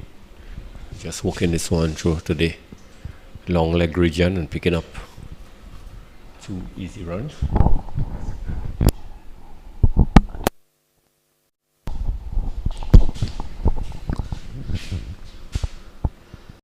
Coming forward and just, pushing it back to the bowler. 146 for 4, Greg. Certainly the game looking as though it will end in a stalemate, much like the first one did. And West Indies just approaching 150. Coming forward nicely again. Yes, certainly looking like it will head into a stalemate, but I think that West Indies would want to go past the 300 runs that was scored by the Bangladesh team. Yeah, and that would, feel good, at least, for them. This time cutting nicely, but the fielder at backward point does well to stop that one, to get his hands at least onto it. And Atenes gets 1 to finish the over. 147 for 4 at the end of 74. Yes, just looking at the reaction of Naeem, certainly was not pleased with his effort with the last delivery there. A bit disgusted that he gave Atenes so much room to play the cut shot, but compliment should be go out to the fielder for certainly cutting out what looked like a certain boundary. Yeah, Atenes was able to find a gap, and he would have felt a bit unlucky there not to get a boundary. When he struck that, it certainly would have felt as though he could have gotten a boundary. Mitun is back, the skipper. 1 slip and the short leg in position. That's where he would want to be for this entire over, Muhammad Mitun.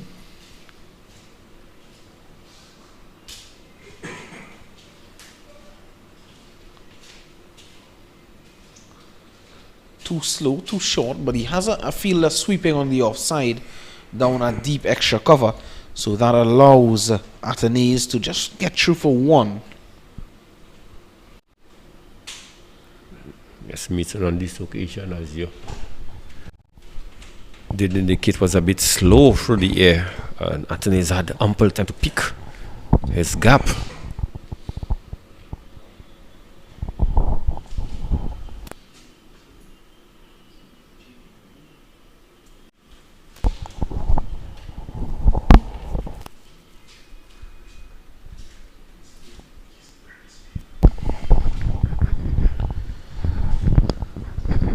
Paul. So over pitch delivery there from Mitun. It always has the chance of you getting those kind of deliveries from a part-timer, Greg. Yes, certainly should have done better with this one. But after he played the shots, saw him ringing the hands, so obviously the hands seems to be a sort of concern for him.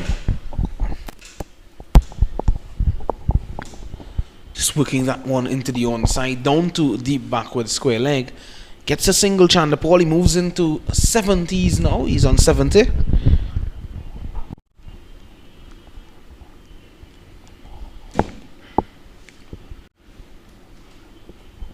Mithun not bowling badly.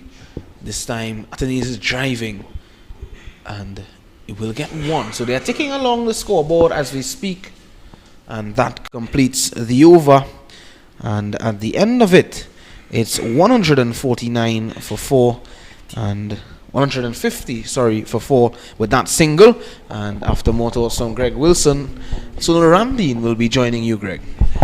Yes, the West Indies team would be pleased with the effort so far, bringing up 150 just for the loss of 4 wickets after some 75 overs.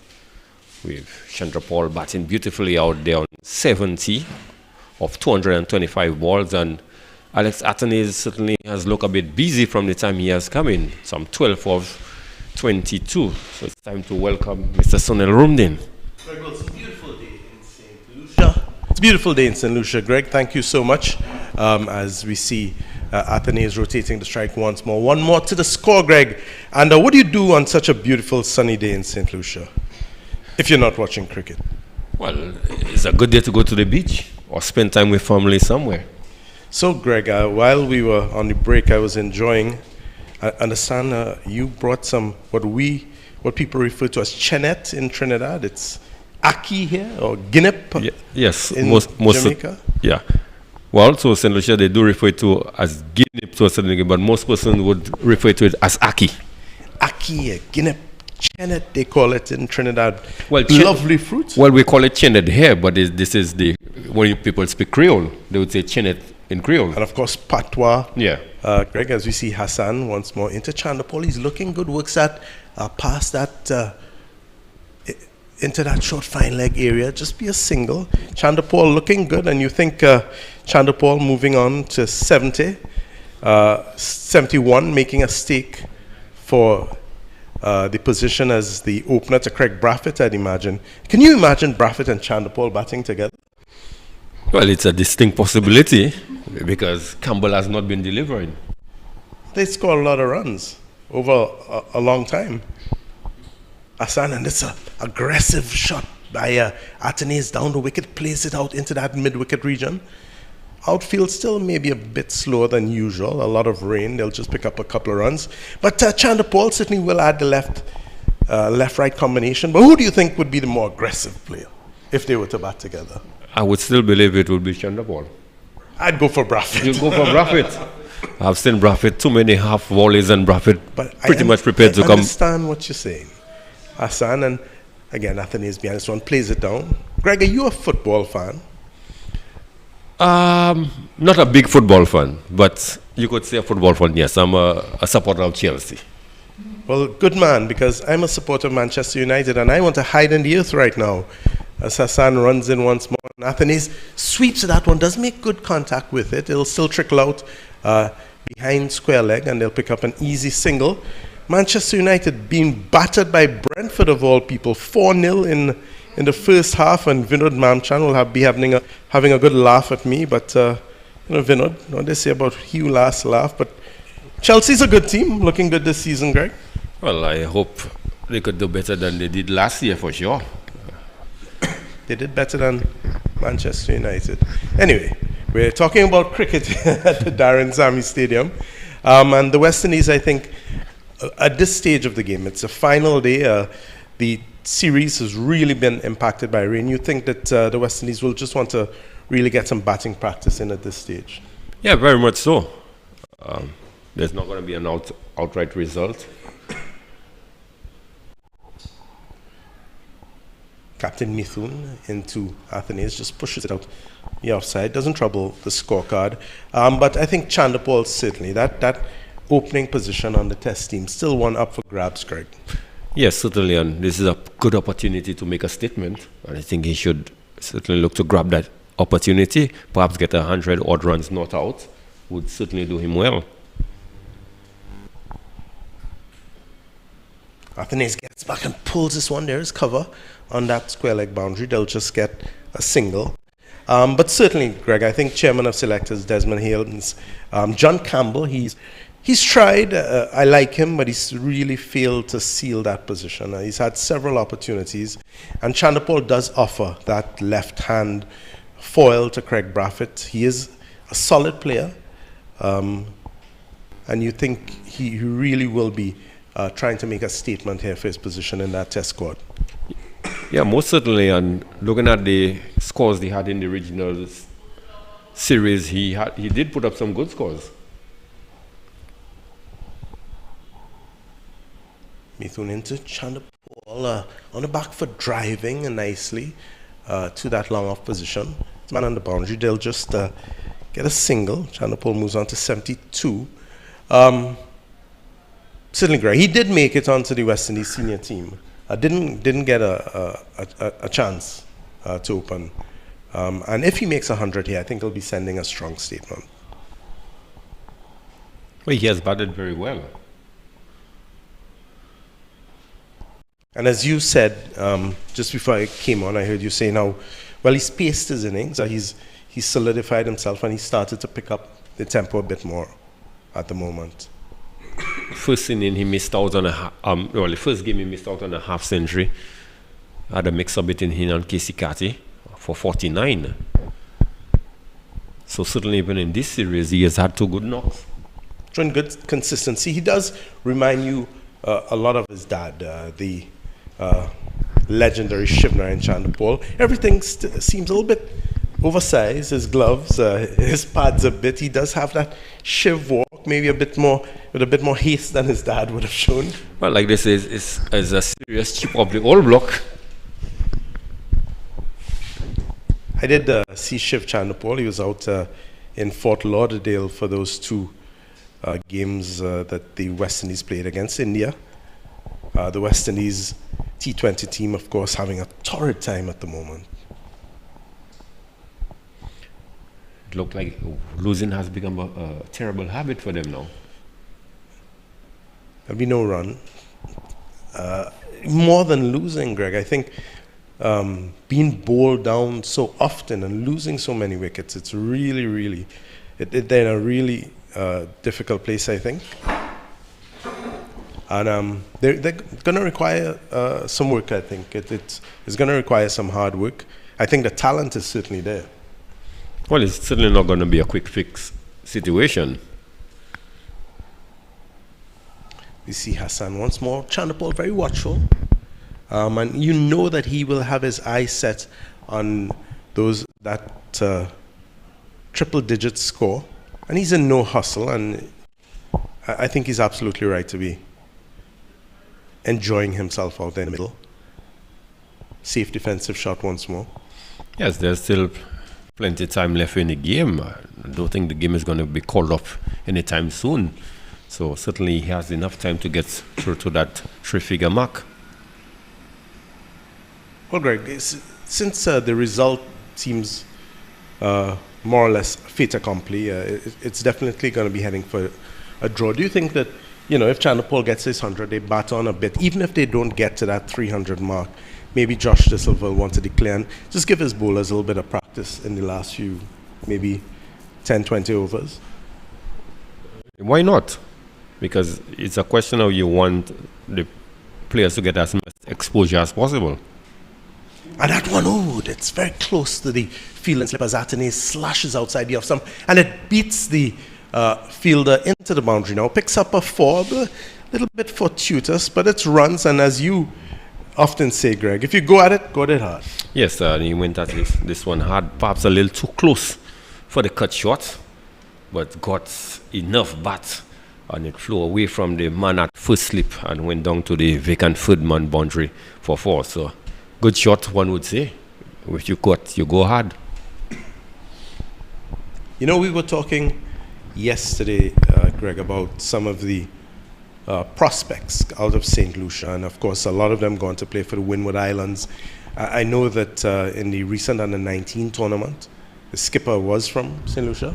Tell us, Aki Mogis, tell us a little bit about some of the prospects in St. Lucia. What's happening with St. Lucia cricket these days? Well, actually, there is an off-spinner, Tariq Edward, who is on the Windward Island team presently that's taking part in the West Indies under-19 tournament in St. Vincent. And he just picked up 9 wickets against 8 wickets, against Leeward Island in an inning. Mithun into Chanderpaul, behind it, plays it out into the offside, no runs. So that's an interesting tournament. I know St. Vincent, they're hosting a lot of these youth developmental programs. I know Dr. Kishore Shallow has been very instrumental in a lot of that and giving a lot of exposure to the young players as well. Yeah, and you have a wicketkeeper batsman, young Noel Leo, who was also on the Winwoods team. There's young Shonil Edwards, left-arm fast bowler. Chanderpaul cuts, he'll just get a single. I know that there are always extremely promising young players. I remember the Under-19 World Cup, Kimani Melius also captained the Under-19 team. So there's obviously a lot of talent, a lot of leadership talent in St. Lucia. Well, Melius actually is in England playing cricket, and he has been posting up some good scores. I think just recently he scored in fact last week, or if it was early this week, he scored 100 for the club that he's playing for. A young player that I always liked, Kimani Melius. I think he has tremendous talent. I think he just needs to get the right pace of his game. Pace his game well. You see skipper Mithun into Athens, and he cuts nicely, but there is a fielder running around from that point position, stops it, there'll be no run. And the West Indies, they're on 163 for 4. Modest run rate, just over 2.08, 78.5 overs have gone. But they're in no hurry. I think they're certainly taking their time. Chanderpaul, he's on 73 off 237 balls. A very Craig Braffetian innings. Hence the reason why they may very well complement each other. They may very well. And, I really think that, obviously, like I said, we lost because of rain, obviously. It wasn't anyone's fault. We lost so much time in this. But I think there are a lot of things you can still take away from this game, certainly if you're a West Indies selector. I think they'll have their eyes on Chanderpaul. Colin Archibald came in with his left arm medium, and he did well. Yeah, he picked up 3 wickets. And you have Makino Minley in the first game, picked up 5. Got a 5er. Anderson Phillip bowled well with some good pace. It wasn't too successful in terms of the wickets, but he showed some good intent as well. Yeah, Joshua De Silva. Yes, Silva had good stats in both the innings that he batted. And Chanderpaul watchful, there'll be no run. He goes forward, much like his dad used to do, Shiv, much like Larry Gomes did a lot for the West Indies. Another elegant left-handed batsman, and someone who took his time as well. Works it into the onside. There'll be no run. So Joshua De Silva, of course, been given the opportunity to captain this team. What do you think of his tactics so far? A little too reactive at times. I think he needed to be a little proactive. There were a couple times. What I like, I think, certainly, Greg, is the opportunity that was afforded to him. And again, it shows thought going into future planning, future thinking. De Silva being allowed the captaincy. Imlak being given the gloves in the meantime. As you see Hassan into defensive Chanderpaul. Imlak, I was impressed with him as a batsman. But in terms of the glove work, I think he still has some way to go still. Yeah. And which is why, again, I think these sorts of series, these A series, are very, very important, Craig. I think they're really, really important. Yes, because you could judge as to what level the players they're at.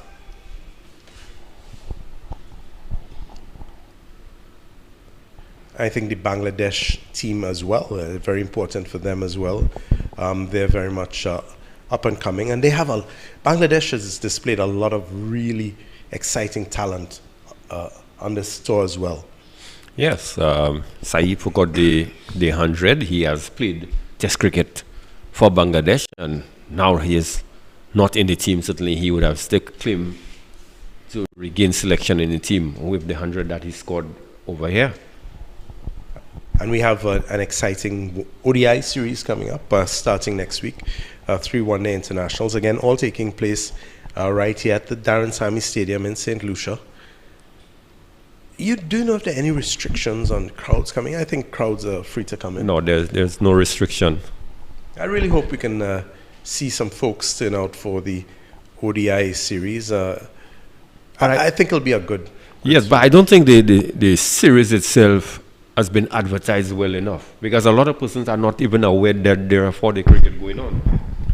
Yeah, it's a conversation that was had. I know it's a conversation that came up recently as well. And I know from what I understand is that it's something that the board is looking at.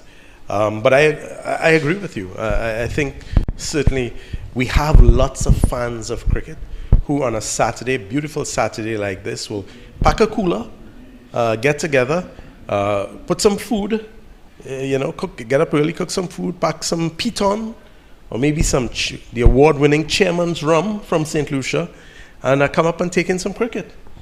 And even a bottle of probably spice rum too. Atenez, he'll pick up a single. Khalid, he's had 11 overs, conceded 30 runs so far. He's not had a wicket as yet. He'll be wanting to get into that wickets column.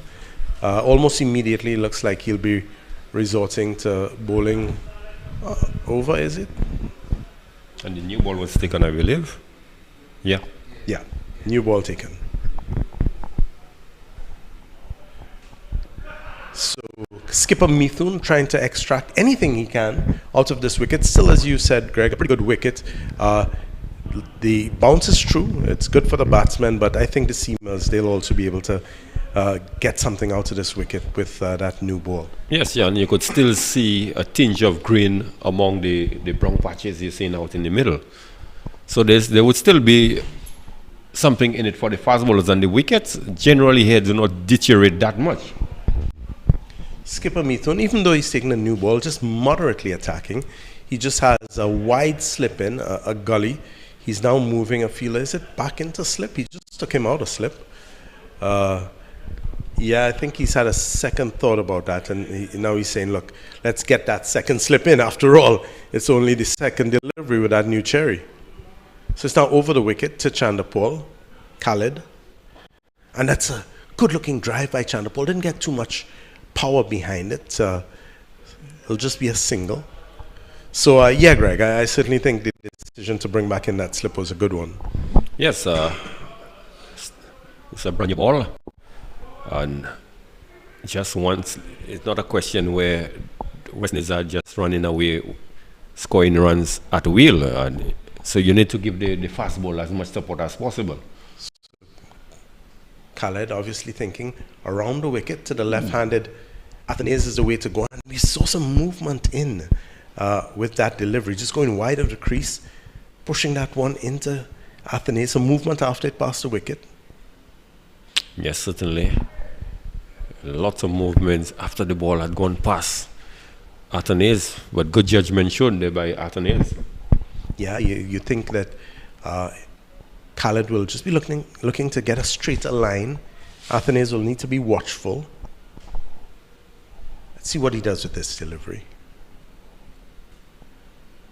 Yes, that straighter line, but again, a bit full. Atenez coming across and playing it out into the onside. Good-looking shots. Goes through for a single.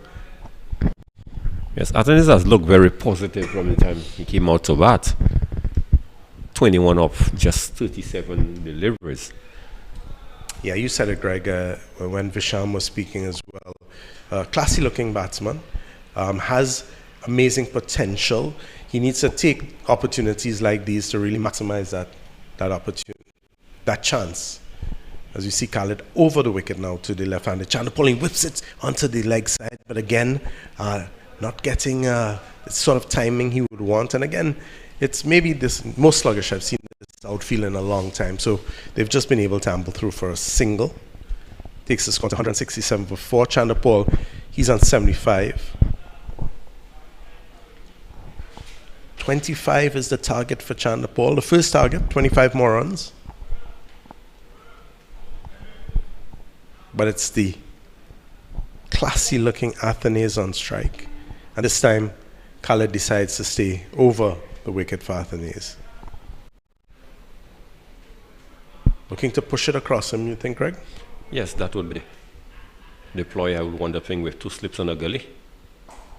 And that's a beautiful drive by Athanaze, getting that up, that ball coming back into Athanaze on the front foot, and it's a beautiful drive. It'll be 4 runs on the ground. Beautiful shot, Greg. Beautiful shot indeed. Just over pitching this one slightly outside the off stump, and Athanaze just driving this one, as we say, not a man move other than to retrieve. So certainly you could see Athanaze out there being positive and look like a very confident young man out in the middle. He does, and it's good to see that he's willing to put away the bad delivery when it comes. Sometimes you can allow yourself to get bogged down. And I think what's really good as well, he's come out there and he's provided a great foil to Tej Chandapal, who is going about his business very workmanlike, as he does. And I think Athanaze is offering a bit more excitement at the other end. Yes, certainly, as you did indicate, good compliment to Shiv Chandapal.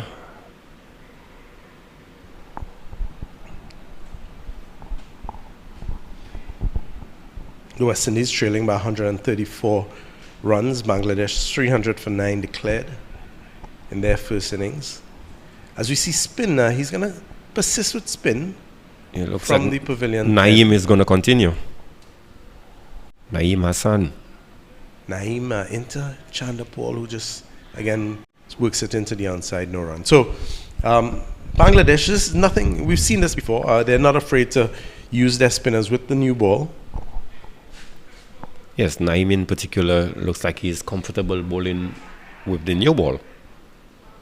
And Chandapal drives but can't beat the fielder in mid-on. There'll be no run.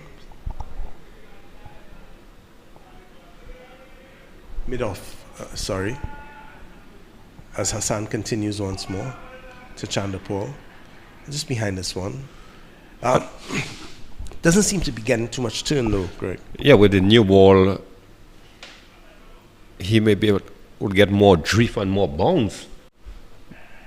But as to turn, we're not going to see a great deal of turn like what he got with the old ball.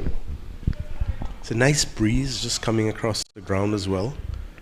Probably want to use that. It gives us a little bit of air, but again, not seeing too much drift, and Chandapal comfortably behind that.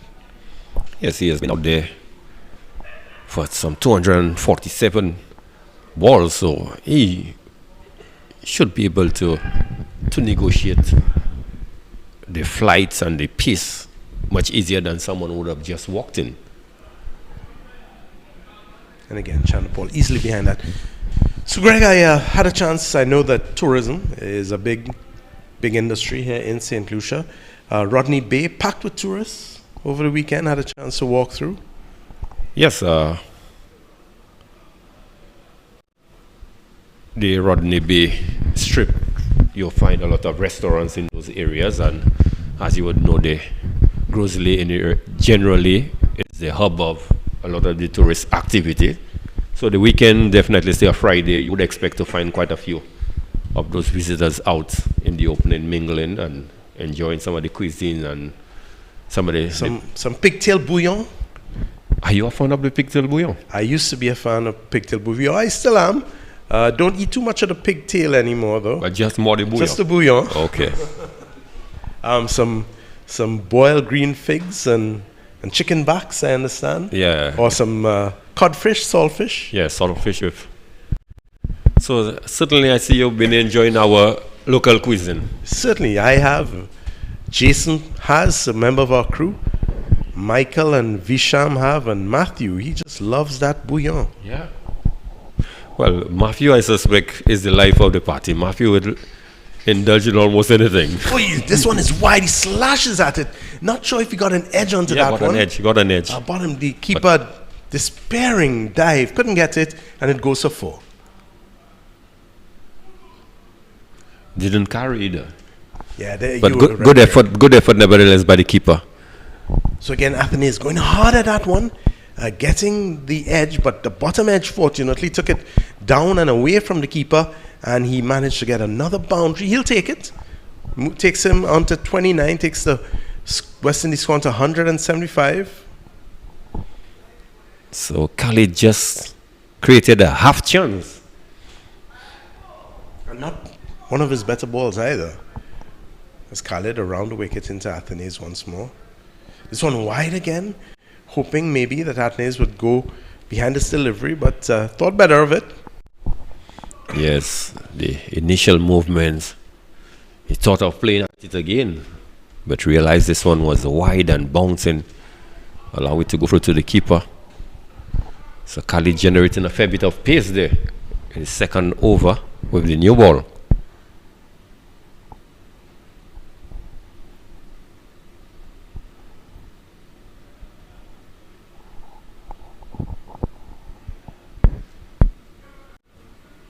This one short and pulled nicely, more so worked around the corner by Athanaze, and he'll pick up a comfortable 2.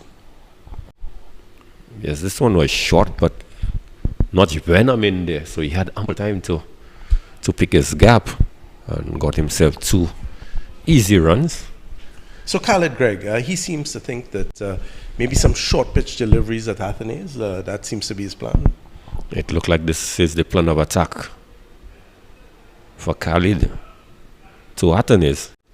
Maybe that off drive in the last over caused him to change his game plan. And again, this one wide, and he drives it beautifully once more. That one over pitched outside the off stump. Athanaze getting that right foot out to the pitch of the delivery and having just coming through with the stroke, and it crashes into the boundary now. Oh, this is a delightful shot there played by Athanaze. Khalid on this occasion just wide outside the Osama. It was a no ball signal also, and we saw that horizontal bat and swiftly driven through to the covers there. So Khalid will not be pleased with the way he's been treated. He's really been roughed up by Athanaze in the last 2 overs. Anything that's pitched up and on a length, Athanaze has put away. He's moved on to 35. He's chasing down Tej and Chandapal. 35 of 42 balls, of course. Tej, 75 of 250 deliveries, doing what an opener does. So I think his skipper will be pleased with that performance. But we'll probably see Khalid resort maybe once more to the short delivery, Greg. Oh yes, definitely. The typical fast bowlers respond, I'm expecting. Let's see how Athanaze deals with it. Khalid to Athanaze. Oh, he's pitched up and he works it into the onside. It appears to maybe have come off the pad, and they just amble through for a single. I was a bit surprised that was a bit of delivery. Typical, after you get that sort of spanking from the batter, the typical response from the fast bowler would be some chin music. Maybe some mind games going out there. Maybe he thought that that's what Athanaze would be expecting. That's right. Except he didn't get the delivery on the line. I think he won, just going down the leg side. And they were able to pick up a single. So 1 delivery left in this over. The West Indies 182 for 4. Khalid gets a chance to bowl at Tej Chandapal now. This one short, and Chandapal whips it around to the square leg region. That's 4 runs. Good looking shot, Greg Wilson. Yeah, good looking shot. Shot of authority. Really got into position very quickly and just swivel and dispatch this one through the mid for the square leg region. That was that short ball we were expecting in the last delivery. So was Tej Chandapal apparently.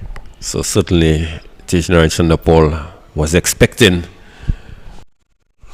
that from Khalid, and Khalid certainly has been ruffled up in this over by the batsman. Yeah, so 1 ball left in the over. There was that no ball that you pointed out. So 1 more delivery. What is he going to do, Khalid? So it's been expensive in this over. 15 runs in this over. 3 boundaries so far. Make that 4 boundaries, Greg Wilson. Another short delivery. Chandapal expected it, got inside the line and pulled it away behind square leg 4 runs. Yes, so one would say perhaps one of the most exciting overs we've had so far in the innings. To see the fast bowler Khalid Ahmed running in, and certainly he has been roughed up by both Alex Athanaze Shivnarayan and Tijnarayan Chanda also kept Shivnarayan, and he has raced up to 83 runs now, so some 17 runs away from a deservedly 100. Absolutely. Maybe you can say that Athenaeus is pushing him now. He says, look, Alec, if you can come out here and do that, I've been around for a while, I'm going to do it too. Yes, certainly. He's been inspired, one would want to think, by the stroke play of Athenaeus, and this is very beautiful to see out in the middle that you have two young batsmen prepared to take on the fast bowler. Absolutely. It's very exciting. 190 for 4. And while we've talked about the trials and tribulations of the white ball team, I think the test team, to me, Greg, I think they're showing a lot of promise recently. I think they're certainly showing the ability to compete, to rectify mistakes. Yes, you could see some gradual improvements where the test team is concerned in certain areas. So it's still Hassan into Athenaeus, who's behind it, pushes it down the wicket, no run.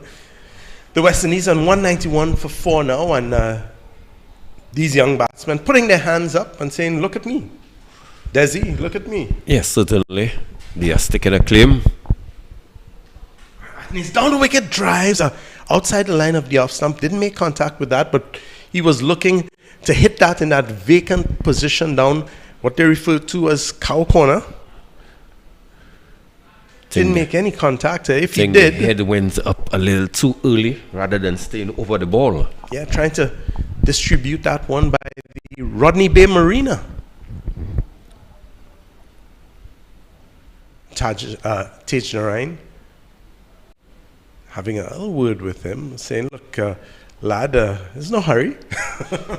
As anything else, Naeem is one of the tighter bowlers, so let's see him off and then we'll deal with Khalid. So Naeem now giving it some drool, and there's that bounce you talked about, Greg. Yes, good bounce. And one of the off spinners who used to generate quite a bit of bounce here would have been Shane Chillinford from Dominica. He has done admirably here for West Indies. For the Windward Islands, sorry. Against most of the regional teams they have played here. And the Windwards, of course, having a rich history of players like Shillingford who's come forward. As we see Naeem now, not afraid to push it through. This one he holds back just a bit. Athenaeus on the back foot and cutting to point, no run. So, in terms of spinners, Greg, any up-and-coming Windward Island spinners that we need to look out for? Well, like I said, Tariq Edwards from St. Lucia for sure. Mm-hmm. He has done well in the Windwards tournament, and for the Windward now in the regional tournament. Like I said, the last game there he picked up some 8 wickets in an inning. Fantastic performance. I think the key really is to then take those kids from age group level and be able to get them into senior performances. As Athenaeus pushes this out to the onside, no run. Really be able to, that transition from age group into being able to play, make the senior team and then perform at that level, I think is important. Well, that's where over the years, if you look at, you follow West Indies cricket, that we have really struggled. You look at the under 19 level, even in, say, World Cup and what have you, we have players that are almost on par with the players from India and those, even Bangladesh and those other countries. Mm-hmm. But from the time they leave the under 19, by the time they get to age 22, 23, we lose quite a few of those players. Yeah, and that's a real situation that has to be looked at. I know there are a lot of efforts at developmental programs right here in St. Lucia. There's the Sandals Under 19 regional tournament. Didn't take place this year, but I know that's been an ongoing thing. And then there was the Sandals Cricket Academy that was supported by Cricket West Indies for a long time as well. And as you say, tremendous youth talent in St. Lucia and in the Windward Islands, and the ability to then get that youth talent to really perform on the big stage and get selected. And it's a problem that we have throughout the Caribbean, so something really needs to be done about it. So, it's a change in bowling now.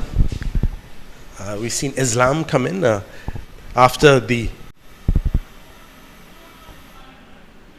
expensive over that we saw Khalid. Conceded some 18 runs or so in that last over, 19 runs. We're now seeing a reversion to spin.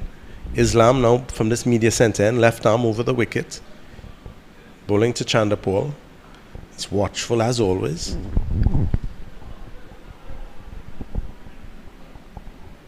So after a bit of an explosion there, Greg, it's quieted down a bit again. Yes.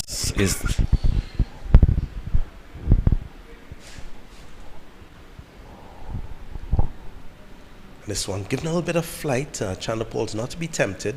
It's behind the line and just pushes it back down the wicket. Yes, after that sort of roughed up that Khalid got from both batters, the captain Mithun saw that he needs to turn to Tawhid Islam to perhaps pull things back and quiet things down a bit. Tell you what, anytime the conservative Tejan Chanderpaul smacks you for two consecutive boundaries, well, you need to rethink things a little bit. Islam into that conservative Chanderpaul now, and true to form, pushes it down the wicket, no run.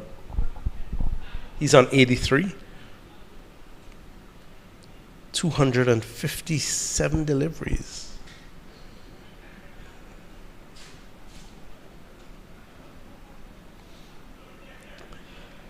So, I guess Chanderpaul doing the right thing, a new bowler in, just taking his time, being watchful, getting a sense of the pace of the delivery. There's a bat pad in, a slip. This one, a little short, a little too short, I think, from where Islam would like to be bowling at this point, and it's really not difficult for Chanderpaul just to play him out. Yes, a little too short on this occasion. Chanderpaul just standing up and punching it through to the man at the short mid-wicket region. Chanderpaul with a swashbuckling strike rate of 32.42. Just gets behind his delivery, works it into the offside. There'll be no run. And it's a maiden first over from Islam, a good solid over. We are approaching tea. And I think the batsmen may very well have their eye on the clock as well. Yes, certainly with the interval not too far away. After having done all this hard work, you would want to play up until the tea interval and find out from the captain and perhaps management what is going to happen after the tea interval, and you know how best to start back your approach. Yeah, so I think maybe, again, Greg, it's what the thinking is. Maybe they want to have, if he does get a chance to bat, Karaya take a knock, maybe Graves take a knock. But beyond that, I think if both Karaya and Graves do come in and they get out, you probably be best served giving Philip, Archibald and Minley a run with the ball rather than having them out in the middle playing with the bat. I think the selectors would be more interested in these guys as bowlers, not so much as their batting ability. Yeah. So we'll see what the plan is. It's all up to the skipper, Josh De Silva. So when they get out to tea, I'm sure they will have a conversation. We've seen Hassan continue this one, worked nicely. Just behind leg from Athenaeus, takes the score onto single. They haven't been, the scoreboard hasn't been as busy as it was a few overs ago. 192 for 4 now. Well, Naeem Hassan for sure. He does not give too many loose deliveries. Naeem has done a really good job. He's both 31 overs so far. He's conceded just 47 runs and picked up 2 wickets. And certainly looks a bowler who also uses his mind a lot. He's always thinking, as he's swept away this time, this is fine. It'll give the fielder a challenge from that backward square leg position. He does manage to collect it just a few yards short of the boundary. Chanderpaul picks up another couple, takes him on to 85. Yeah, Naeem just straying a bit on this occasion. And Chanderpaul just laps in this one. As you did indicate, the outfield a bit slow. the typical Bosejo outfield, this ball would have raced to the boundary for 4. Yeah, and we know lots of preparation work is going on right now. Lots of renovations and upgrades. Snaim once more into Chandapal. Pushes this down the wicket. CPL is about to bowl off, and we know the CPL games in St. Lucia take place between the 6th to the 12th, I believe. 7th to the 11th. 7th, right. So between that period, 7th to the 11th. And I know that that's a big thing. St. Lucians really haven't had the opportunity to see too much cricket, although there were those 2 test games here last year. Against South Africa. South Africa, no. Then there was the series against Australia. But generally, T20, St. Lucians would turn out for T20, and more so if the Kings can put on a good performance. Yeah. You almost bet that you're going to have a few sellout crowds. Yes, I'm sure. And again, this is, I think, one of the finest grounds and facilities in the Caribbean.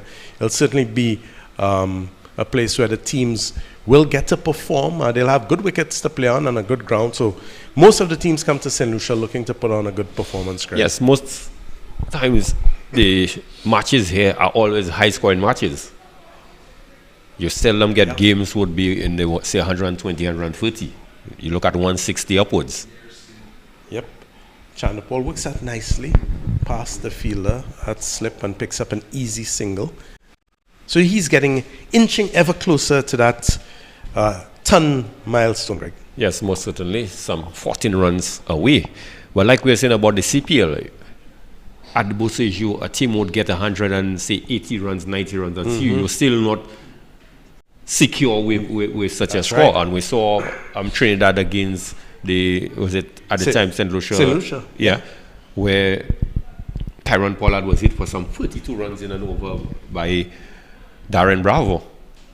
That's right. And they chased down 200 runs. Yeah, and a lot of those deliveries found themselves outside of over the stands. Yeah, in that area, that Vok area there, that was the area Darren Bravo was targeting. There you go. In fact, the riding stables that outside the ground, I understand they were finding balls days afterward.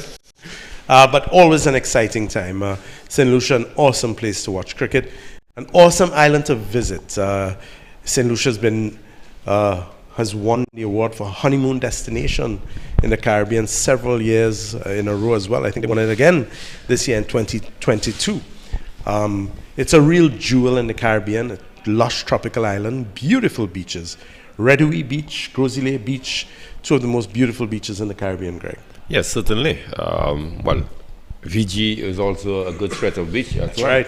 Right next to the airport. George Charles Airport. That's a small airport, 2 airports in St. Lucia.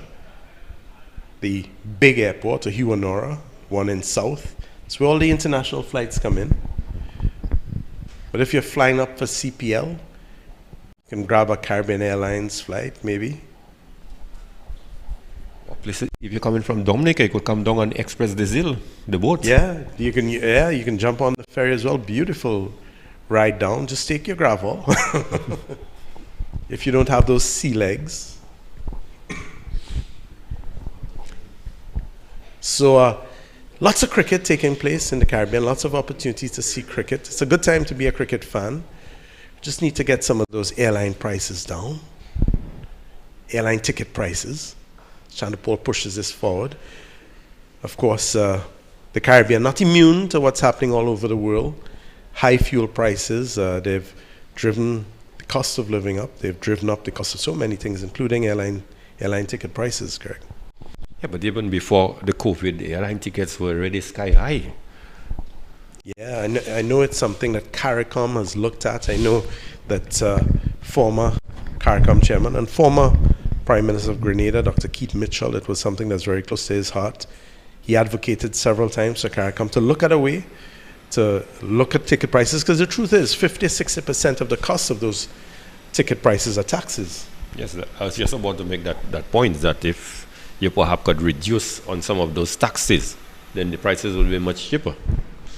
It has affected sports considerably in the Caribbean. Yeah. Because around Easter time, teams hardly travel. That's right. Islam into Chandapur. Watchful. It's quiet action here at the Daren Sammy Stadium in Boseju, St. Lucia. You know, this is something we used to look forward to around Easter, to have a lot of traveling teams, and this no longer happens. Yeah, it's pretty difficult to get 15 players to go on a tour when the prices are probably 60% higher than they used to be. But that's also a big part of that developmental cricket that we talk about, you know.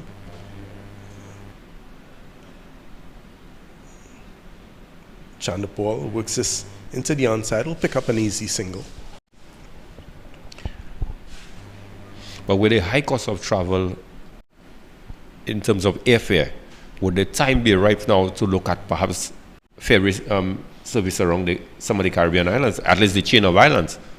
I don't see why not. In fact, many visitors who come to the island often ask me if there are ferries that operate throughout the island. The truth is, we've seen many of the more developed nations explore all different modes of transport, including ferries, trains even, trams, you know. There was once a plan by a former prime minister in Trinidad who talked about building a rail that never materialized. But I certainly think we need to look at some of those options now. And as you said, Greg, you're looking, one, at the high cost of fuel, and two, you're probably looking at ways of using maybe more clean energy. But if you look at, you already have St. Lucia, Martinique, Dominica, Guadeloupe. So there's a ferry service working around those 4 islands already. That's right. So it shouldn't be that difficult to perhaps extend it to some of the other countries. That's right. Absolutely. And, you know, maybe that's something that we really need to look into, a good, dependable ferry service. I'm sure. Because they're doing a very good job between those Francophone islands. Yeah. There you go. So that's one for all of those administrators listening to and watching this broadcast to think about. And Islam trying to give Athenaeus something to think about, but he's very comfortable. And I think that delivery will take us to tea, Greg, on this, the final day of the second unofficial test match, the West Indies A versus Bangladesh A at the Daren Sammy Stadium in St. Lucia. Yes, West Indies would be pretty happy with the position. Just 4 wickets down for 196, but more so they would be pleased with the effort of these 2 young men out in the middle. Athenaeus has come out and he has been very positive, and Tijnarain Sandrawal, just 13 runs away from what would be a well-deservedly 100. So the only wicket falling today, Joshua De Silva, he was caught by Rabi off the bowling of Hassan Naeem for 37. Well played 37, 101 ball. Since then, Imlak, we also lost Imlak. He was caught by Hussain off the bowling of Naeem as well for 21. And then Athenaeus, he's gotten together with Tejarayan Chandapol, and they've carried the score on to 196. Athenaeus is on 36 off 52 deliveries. Chandapol, 87 off 267 deliveries, but certainly with his eye set on that century, and with his eye certainly set on chances of selection for the West Indies senior team as well. That's the latest score at the Daren Sammy Stadium here in Boseju, St. Lucia. We'll take a short break and then we'll be right back to continue our live coverage.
Well, good afternoon once more, and welcome back to the Daren Sammy Cricket Ground in Grosselie, St. Lucia.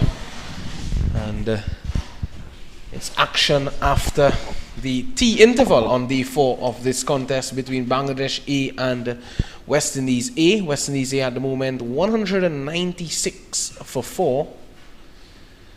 Daren Chandapal, the man on strike, he is on 87 and will be on 88 now as he turns that one nicely on the onside for a single. Brings Atenes into strike as Saeed Khalid Ahmed is continuing for the Bangladesh A team. Welcome back into the commentary box, Greg Wilson. Good afternoon, Greg. Yeah, good afternoon, Chairman. Good afternoon to those persons following the broadcast.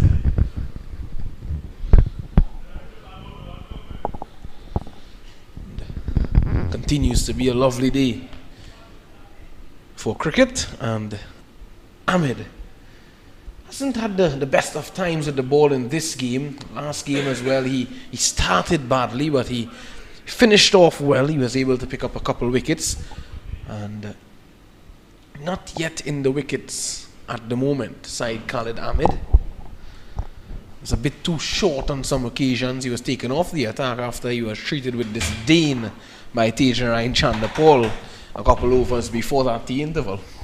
Yes, certainly. He was malhandled by Daren Chandapal and Alec Atenes. Atenes took a liking to the full pitch deliveries, and this time he's cutting nicely for 4. Too short and too wide from Saeed Khalid Ahmed. The 200 comes up for the West Indies. They're now 201 for 4, and Atenes, he moves on to 40. Yes, good, delightful shot there by Atenes. Khalid Ahmed just too short and wide on this occasion, really giving Atenes the room to free his arms. Well controlled shot, and again Atenes taking a liking to the bowling of Khalid Ahmed.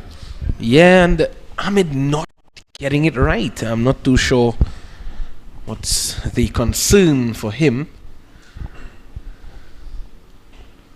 It's time too full, and this is going to be 4 more, it seems. Yes, it will. It hits the boundary ropes just now, and Atenes in the mood. Yes, Atenes dealing in boundaries there. 2 consecutive 4s, similar to what happened in the last over. Khalid Ahmed bowled to Atenes, so certainly Atenes is taking a liking to that sort of bowling, and Khalid is really struggling, one would say, with his bowling after the luncheon period. Yeah, definitely so. In the 83rd over, he went for 19, and now in his 14th over already, Khalid Ahmed going for 64 overall, Greg. That's expensive. Yes, very expensive. It's better this time. The ball keeping a bit low, so Atenes having to be a bit watchful. 44 to Atenes, 88 to Chandapal. Ball not getting up as Atenes would have anticipated. Perhaps the first one we have seen from the fast bowlers that has not really gotten up.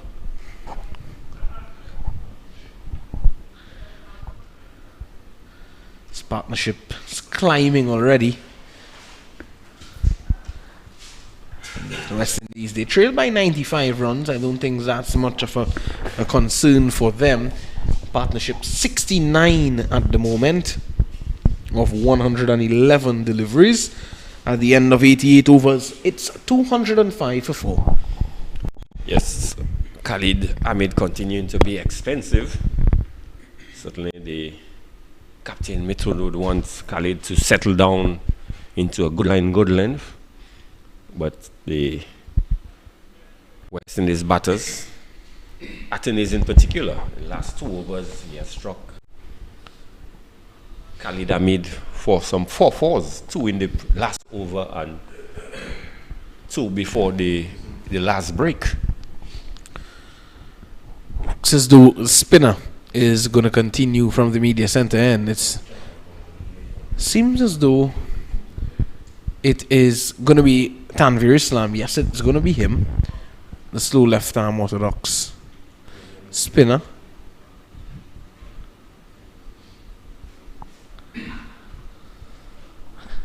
Some changes being made to the field as well. So there's a backward square leg, a deep mid wicket, a short mid on, very short, and there's a long on as well. TJ9 Chanderpaul on strike. There's a backward point, cover and mid off, and the close in fielders a slip and a short leg.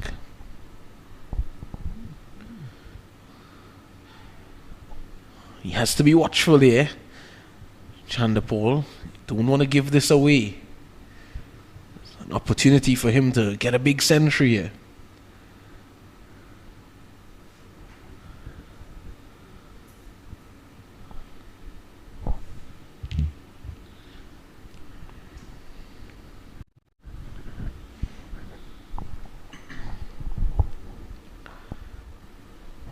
And it's easy to get a single in that region because the long fielder, of course, is deep. So all he has to do is just go with the turn, Greg, and he'll pick up an easy single. Yes, well played there by Chanderpaul. Pretty much prepared to just pick up whatever runs that is on offer.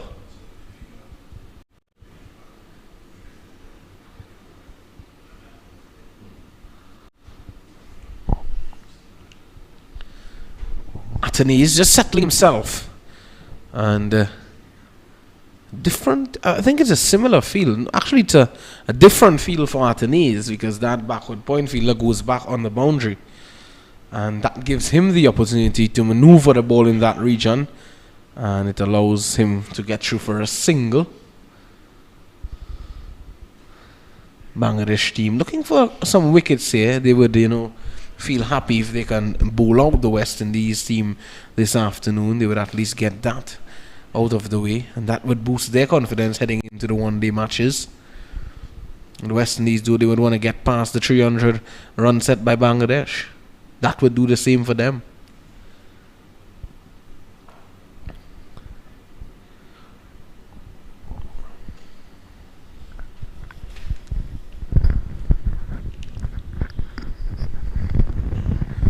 .207 for the loss of 4.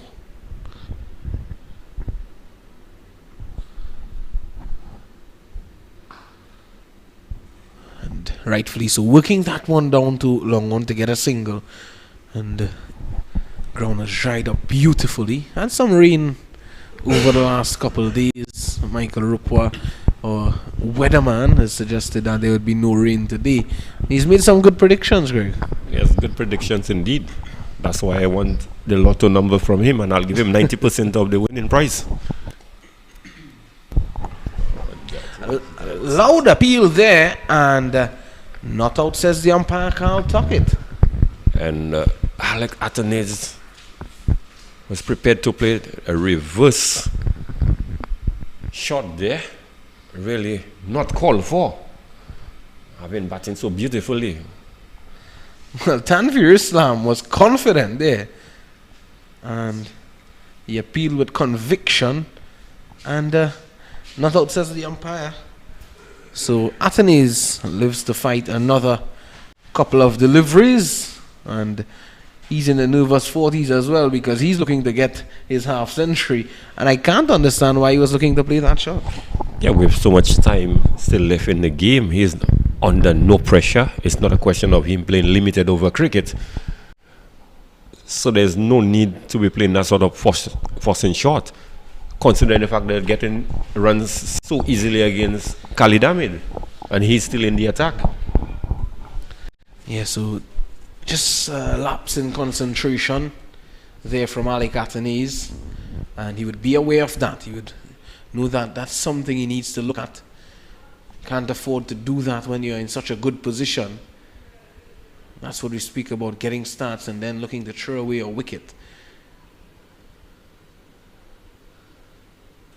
It's good to see Mithun sticking with side Khalid Ahmed, although he's been a bit expensive.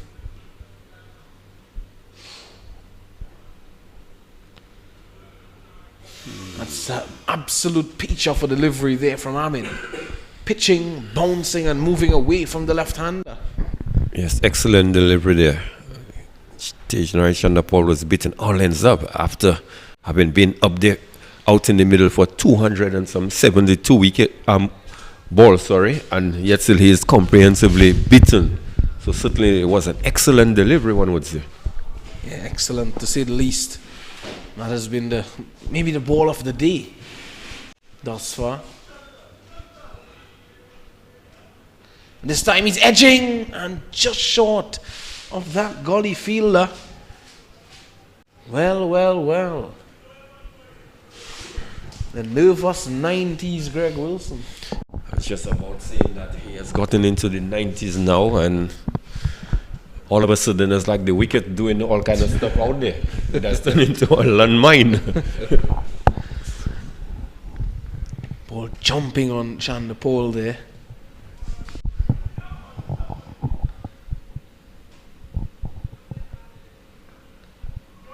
He just makes that subtle adjustment back and across to cover the line of those deliveries because Ahmed is going across him.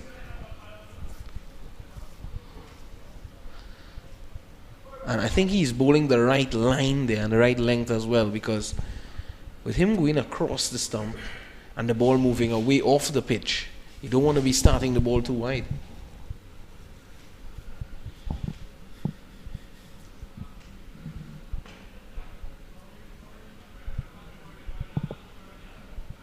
Finding the field at cover is Chanderpaul. This has been a much better over, Greg. Yes, the best we have seen from Khalid so far. Certainly seems to be settling down after he has been malhandled by those two batters early on.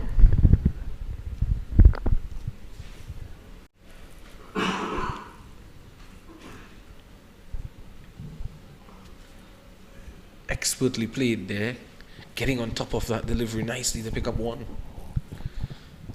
Just a bit straight on this occasion, just getting into position and working this one through to the mid-wicket area. Gets an easy single, takes him up to 91, just 9 runs away.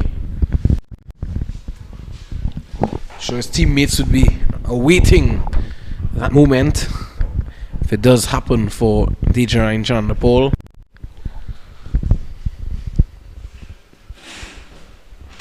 It's been a good year for him already. He's had a number of centuries in regional cricket, and now taking those fortunes into A-team cricket here for the West Indies as the over comes to an end. 90 overs have been completed. It's 209 for 4. It's the end of a really good over there. There's a look of the beautiful Daren Sammy Cricket Ground, Greg. Yes, is that a drone shot there? Yes. And is it Mr. Matthew flying that drone? Well, I hope it's Matthew. And it looks as though it's him. Matthew Rajaram, who would have had a good time last night. He's having a good time with the drone in hand now, Greg. Beautiful picture. Picturesque sight. What a stadium it is. Named after Daren Sammy.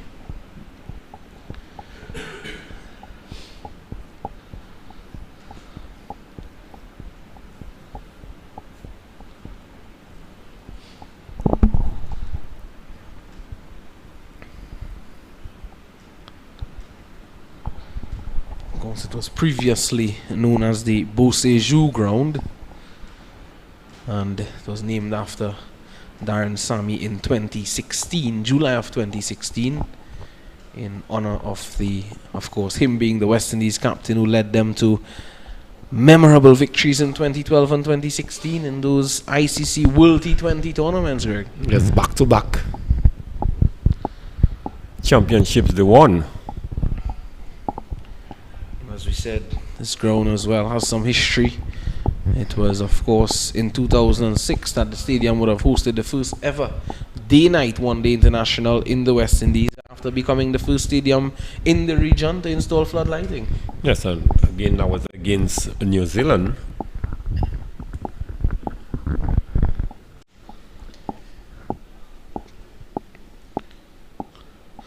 Tanveer Islam, this fancy approach and good looking shot from Chandapal, who's just dealing in singles at the moment. He's playing it carefully. Great.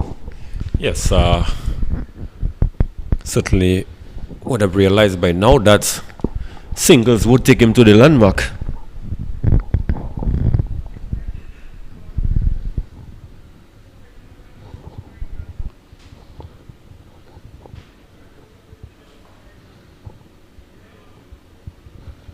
You can see the intention there of Athanaze, who's looking to just maybe do the same thing that Chandapal was doing, looking to work the ball on the onside. But he just, shadows a shot there that he wants to play through the offside. But he'll be going against the turn. And as easy as you like, he gets through for a single. Yes, just plays this one off the back foot. Whips this one into the mid-wicket area and picks up an easy single. Hits the ball with the turn. Athanaze heading towards what would be his sixth first-class half-century, if he does get one today. And he has a first-class average of 25.87, one that he would want to just elevate a bit as his career progresses now. He has a lot of potential, Alec Athanaze, the Dominican.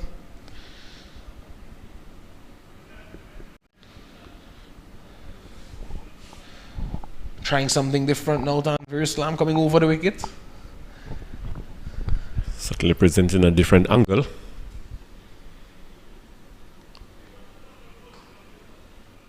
And I was saying earlier that there are some foot marks outside the left-hander's off stump that Tanveer Islam, of course, just may be looking to exploit. Yes, most certainly.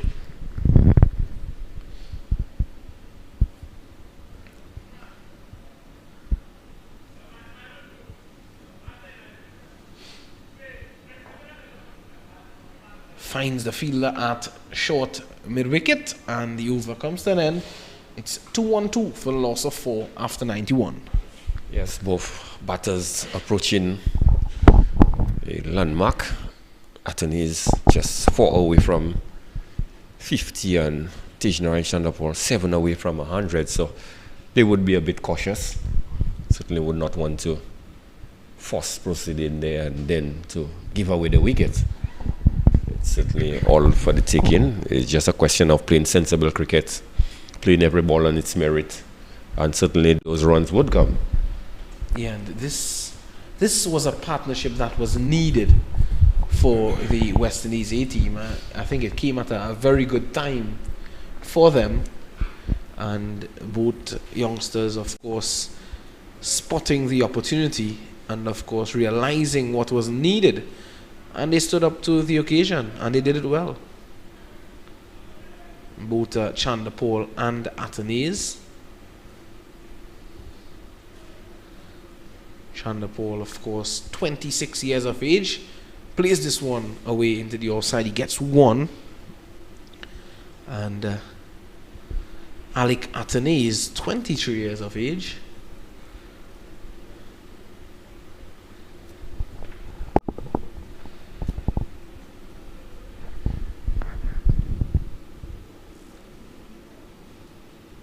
So it's good to see the West Indies scoring runs and showing the appetite to carry on, at least for now.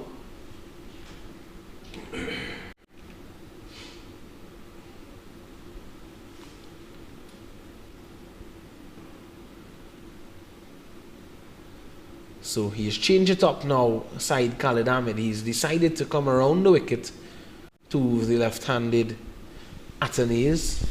In the last over, Greg, he was over the wicket, so just maybe looking to angle the ball into the left-hander, take it away. Yes, certainly with the ball coming in, Athanaze would have to play.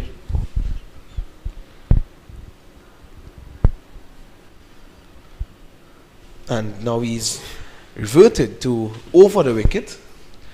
As soon as we were speaking about that, that's not going to trouble Athanaze. If it's a bit closer though, it may have tempted him to drive through the offside. We've seen him play that shot on a number of occasions in this innings already. Those booming drives. Yeah, certainly not afraid to play the drives.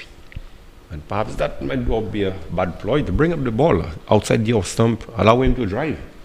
You have a slip and girl in place. Sometimes it's, well, we say it's good to attack the weak spots of batsmen, as this one played back to Ahmed, who does well. Sometimes, as a team as well, you can feed the batsmen to their strengths, and that can lead to their demise as well. Yes, very much so. I like this variation from Ahmed. He's not getting the batsman accustomed to one angle. He's bowled one delivery around the wicket. He's bowled one over, and now he's come back around the wicket now. But Athanaze equal to the task and plays it out for a single.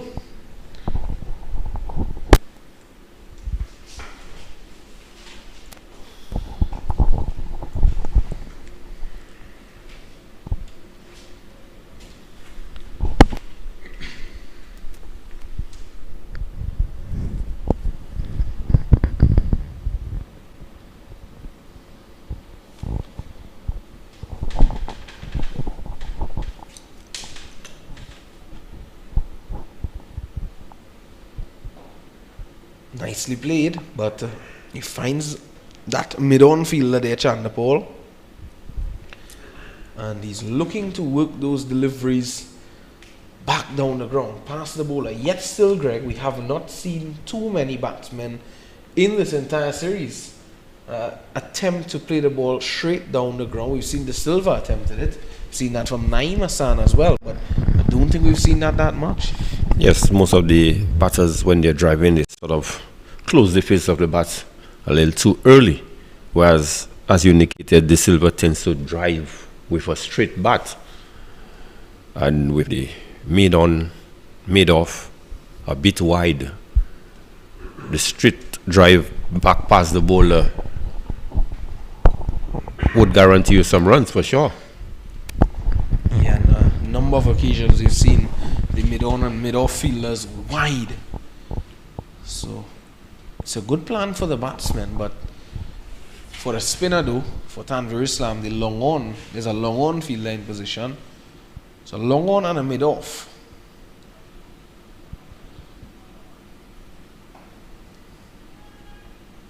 Excellent fielding there by Joy, Mamadou Lusan Joy. Yes, a good commitment shown there by him.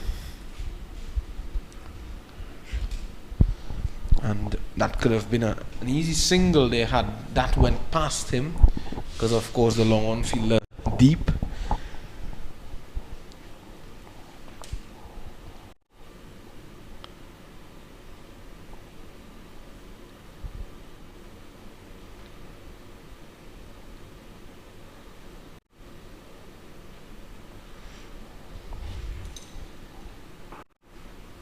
So I'm driving through the covers, and he will get 2 easy runs. So he moves on to 49 now, Ali Athanaze. 1 run away from his 6th first-class half-century. He's batted quite responsibly so far. Just one would say perhaps a half chance. A ball that was struck past low, close to the short leg fielder.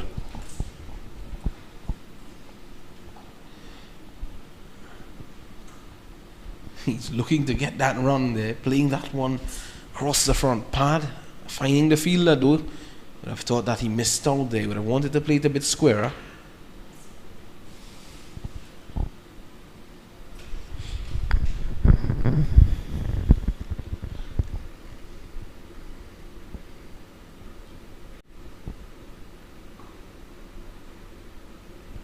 again finds the fielder had cover. Chanderpaul 94 and Athanaze 49.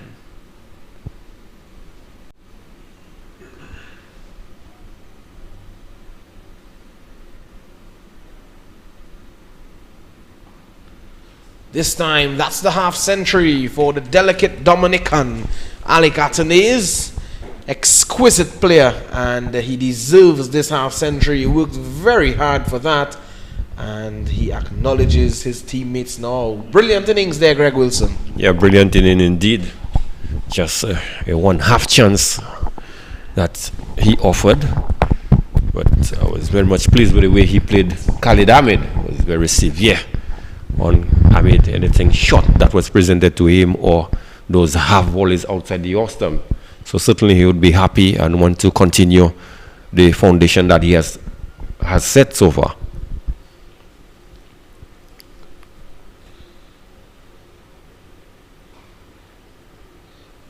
That short leg fielder going into a very short mid-on position to finish the over, and it's 218 for 4. So these two out there continuing to bat resolutely. Athanaze bringing up his 50. Certainly Chanderpaul, Tijnarain Chanderpaul would be eyeing that additional 6 runs that is needed, so he too could get a chance to raise his bat a second time.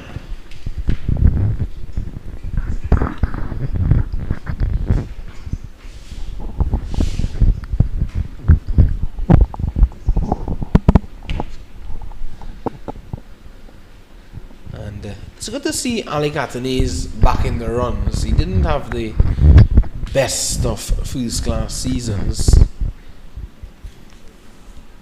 of course, in regional cricket this year. Just had scores of 33 and 5 against Trinidad and Tobago Red Force. This time Chanderpaul has to go low down to play that one from Ahmed. So we are seeing some deliveries not getting up, Greg. Keeping a bit low. Yes, well, off the track, you should expect, one would expect that a few deliveries may very well keep a trifle low. And this is just what that is happening. Batsmen would need to be mindful of that.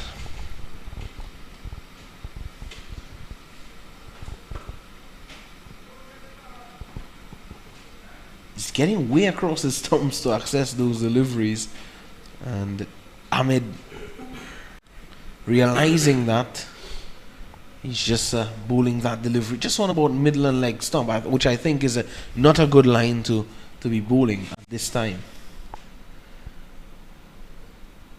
The ball is just about 13.1 overs old.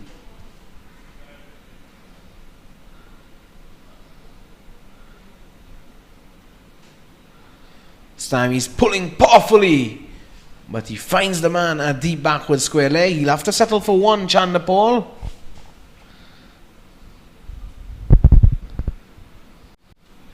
So Khalid continuing to bowl short at Tijnarain Chanderpaul, and he certainly has handled those short pitch delivery admirably. Yes, and I still can't understand why they are not pitching the ball up to him, because they have not tested that aspect of his game. They haven't allowed him to drive consistently like what they did with Athanaze, as this one is played back down the ground for 4. Lovely shot, presenting the full face of the bat there, Alec Athanaze, and that's confidence if you ever ask me. Just what we spoke about the previous over, with the batters, the likes of Josh, the Silva playing with a straight bat, and here it was Athanaze half volley, just presenting the full face of the bat, ball going back past the bowler and getting 4 delightful runs. So certainly the young man is growing in confidence. Yes, and the substitute fielder, Raju Raman Raja, he had no chance to get towards that one. The response from Ahmed is a good one. Comes back well. It's one delivery to go in the over.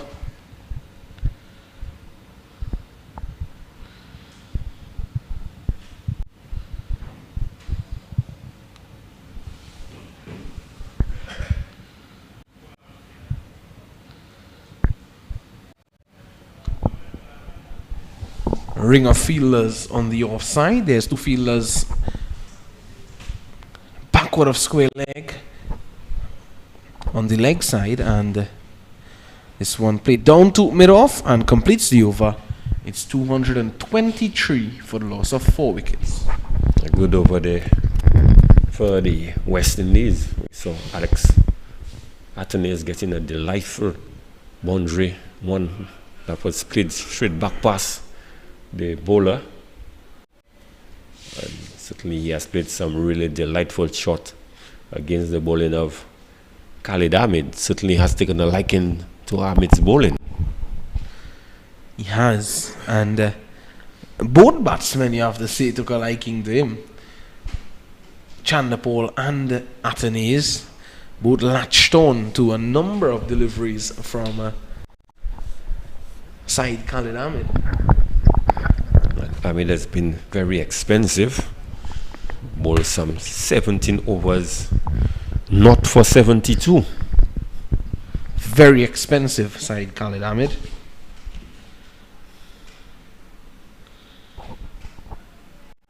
$223 for the loss of 4, and they've stuck with Tanvir Islam. We haven't seen Naeem Hassan come back just yet. I'm surprised because 2 left-handers at the crease. I would have liked to see, Naeem Hassan come back and look to spin the ball away, look to extract whatever there may be in the surface on a day 4 pitch. And Chanderpaul seems to be playing and negotiating the true left-arm orthodox of Tanvir Islam very well. Yes, certainly he has decided that he's going to be driving those deliveries to the long on-fielder. He has gotten quite a few runs in that area. I think both batsmen have done well against the spin bowling, but I thought that Naeem Hassan would have caused some problems. Of course, I thought that Mithun, should have brought him back, not because of, not only because of it being a day 4 pitch, as this one is sweetly played through the offside by Alec Athanaze. This could win the race. Oh, looks to be a good stop there, Greg. We'll have to have a look at that again. I think may have just hit the boundary rope. I'd love to see a replay of, but swiftly played, swiftly driven there by Alec Athanaze. There it is. Good camera work there by Jason Passad. And yeah, it's a good stop. Looked to be a good stop to me. Well, the umpire did not signal for, so I guess we have to go with the umpire's decision. But it was very close. It was a close call. Of course, they don't have the luxury of the replay. But running 3, which is good.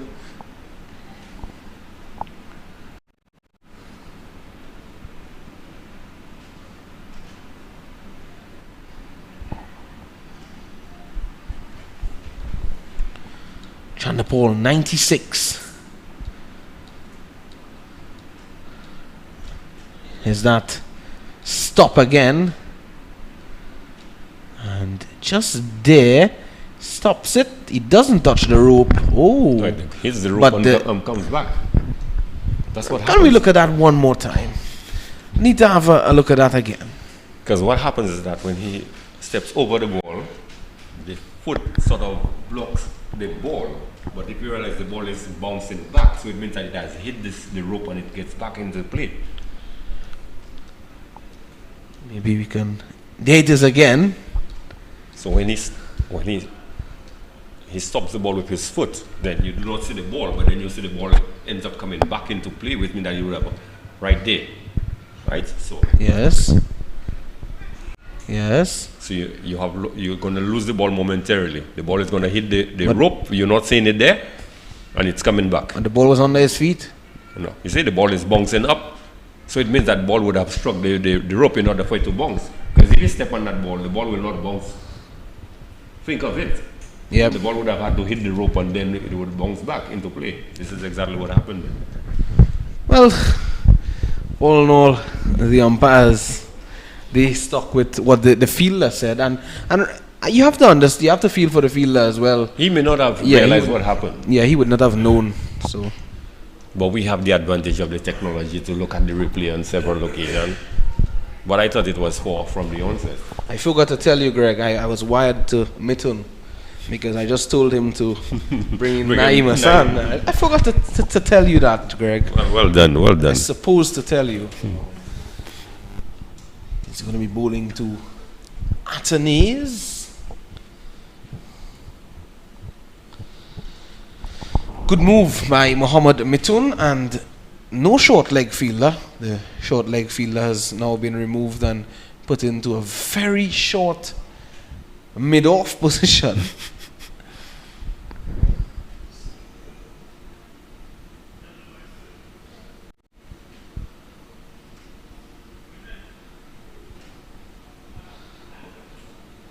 And full toss served up, and well, at this stage of the innings, Atenes does well to just play it down to long on, and he's doing the right thing, handing the strike to Daren Sammy the ball. Yes, because you do not want him remaining for too long in the 90s before getting to 100. So you need to give him as much strike as possible to ensure that he gets to the long mark as quickly as possible.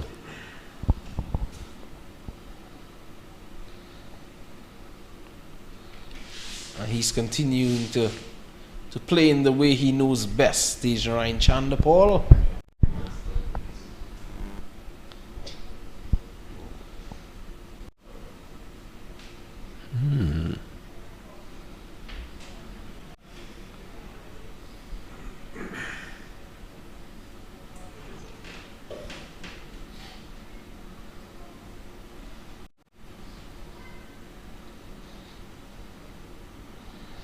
Ooh, he was looking to pull there, I feel. He was hanging back at the last moment. There was some spin offer there for Naeem Hassan, and hence he had to adjust his shot.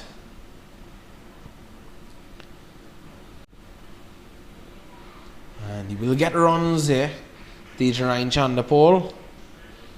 And he'll only get one, so he moves up by 1 to 97, 3 runs away from his landmark. And that, with that run, the over comes to an end. It's 228 for the loss of 4. Yes, Daren Sammy the ball certainly inching closer to those 3 figures. He has batted well enough. He has done all the hard work, and it's just a question of just one shot away of getting to that landmark, and one would wish the young man all the best, that after doing all the hard work really will not give it away into the 90s, like we would say the nervous 90s, but he has slowed down considerably from the time he has gotten into the 90s. We saw the same thing happen to him when he got into his 40s, that it took a long time before he had even gotten to 49. So, and the same has happened from the time he has gotten to 91. Yes. So it is something about him when he's approaching those landmarks. I think he tends to slow down in terms of his scoring. Yeah, just playing it a bit safe, I think. And sometimes, you know, you need to carry on and play positively. Sometimes that works better. You watch the innings of Atenes. Atenes never slowed down when he got into the 40s. Tanvir Islam, the man standing in the way at the moment of Chandapal. It would be a sweet feeling for Bangladesh if they can dismiss him before that century.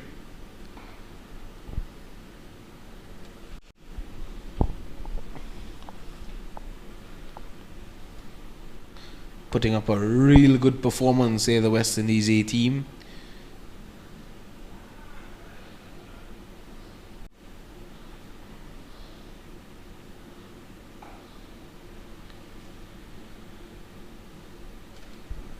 I think guys like Kisi Kati and Josh De Silva and Salazano would be kicking themselves in the dugout because they would be seeing these two guys batting so beautifully out in the middle, and they would be saying, why did I throw away my hand when I had the opportunity to bat on the same track? Especially the captain, De Silva, who was set on 47 at the time.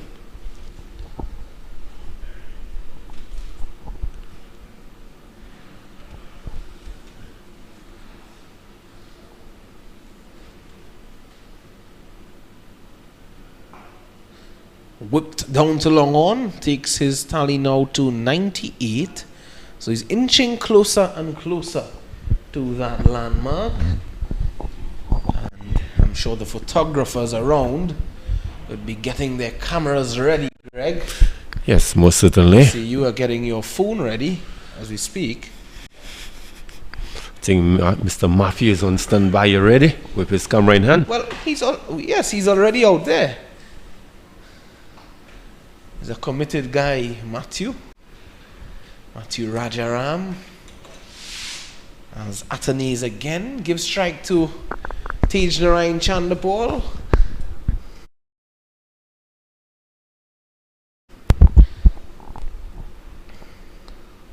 And of course you can find all the lovely photos from these matches on Cricket 360's page on Facebook.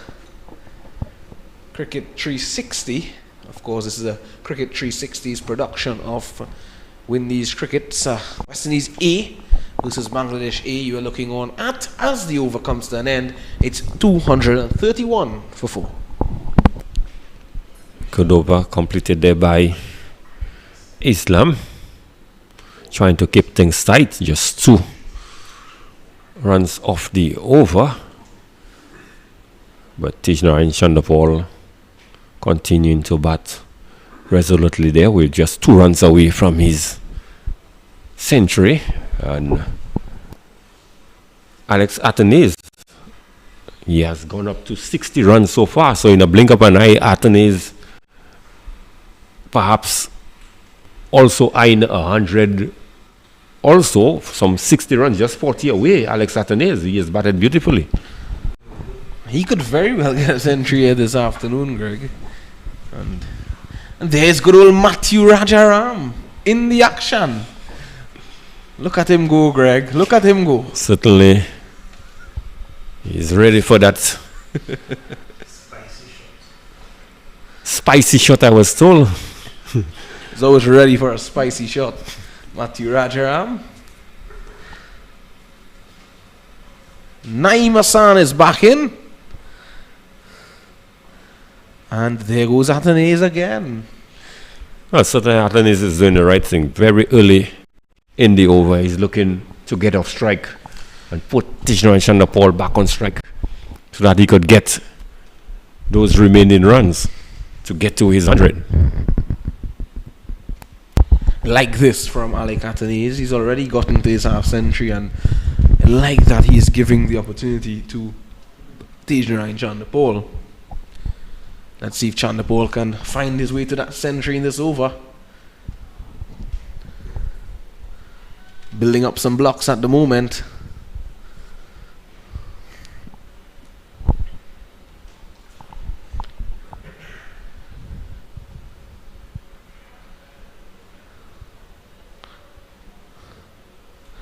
Careful around that front pad.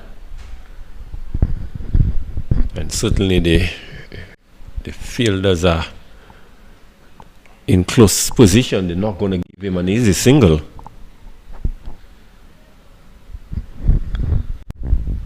So Chandrapal needs to find the gap. It looked like he was eyeing the square leg mid-wicket area. And again, he is just defending into the onside. And Greg is just shadowing a shot that he could have played. A pull over mid-wicket. And there he is again, Greg. You'll have to wait a bit longer with your phone in hand. I think you need to plug on the charger.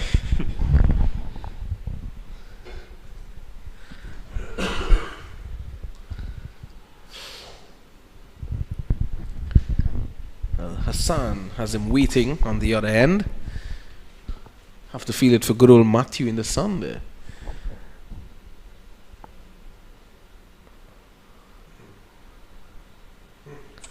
Well, the over comes to an end in the process. It's 232 for the loss of 4. Chanda Paul, he is on 98. He's quickly approaching a century. And Atanase, he's on 61. There's Matthew in the picture. Is he looking a bit tired there, Greg? I'm not too sure what's happening. Mr. Matthews.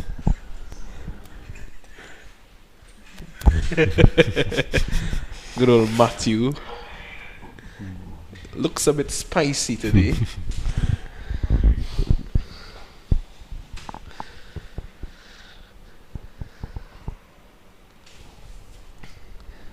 Alex Athens is really battling for all the ease in the world. Really pleasant on the eye out there. Yeah, the manner in which he is playing those deliveries. It's classy indeed, Greg. And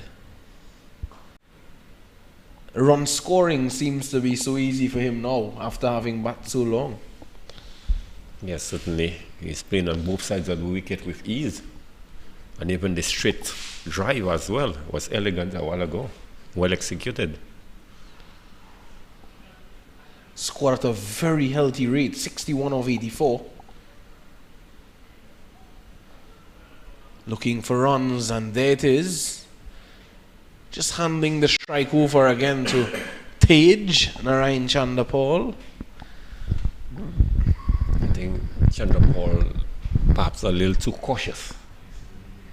He's sort of digging himself into a hole, and sometimes it's going to be so difficult to try to get just one run. Yep. Early on, we saw some of those very same deliveries that was pitched up to him. He was prepared to drive, and now he's more looking to defend.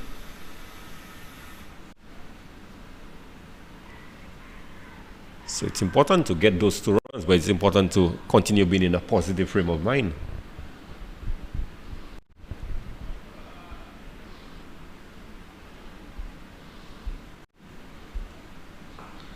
This time he's driving. 2 mid off. 99. Tej Narayan Chandapal.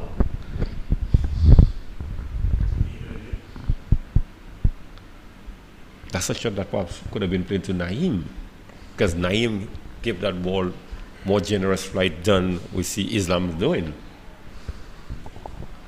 Very much so. But finding the fielder again. Shot the ball to Naeem, who's at mid off.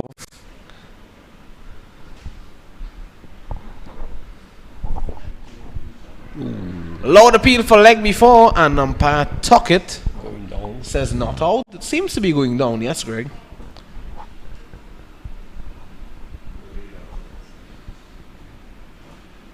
It started on middle and leg, and it kept going. Yes, good call there by umpire Tuckett.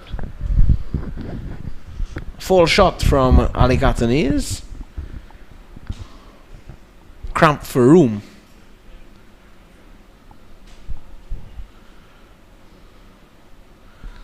Worked nicely for 1 as the over comes to an end. It is 233, actually 234 for the loss of 4. So still a good batting there by these 2, especially Athens, who seems very positive, and he's playing both of the front foot and the back foot with ease on both sides of the wicket.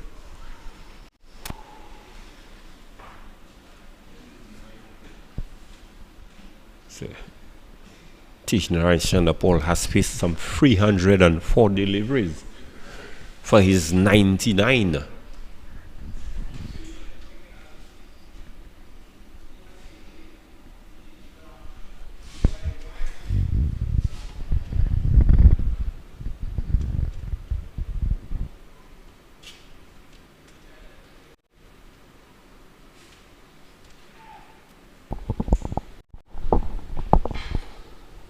So Atenes is on strike to Naeem Hassan, and I'm assuming that he's going to look to hand strike over very early. Should be 2 on offer. And they get the 2. So Atenes with a welcome 2 runs for the West Indies. Surprisingly, he didn't allow Chanderpaul, which is good, playing for your team and taking the 2 runs that was on offer.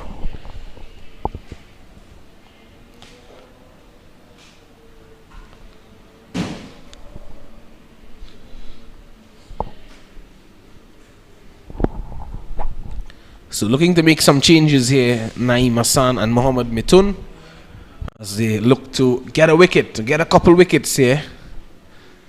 And you can see the Bangladeshis looking a bit tired out there in the sun. Some of them just stooping a bit. So Hassan is going to come over the wicket. Atenes goes for a big shot and he misses out. Certainly Atenes continuing to be positive out there. This is an opportunity.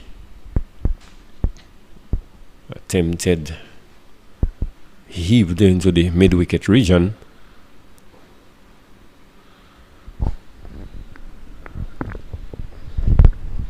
This time it was well pitched up, so he had just to play it back to the bowler, and Naeem got across quickly, didn't allow the opportunity for a single.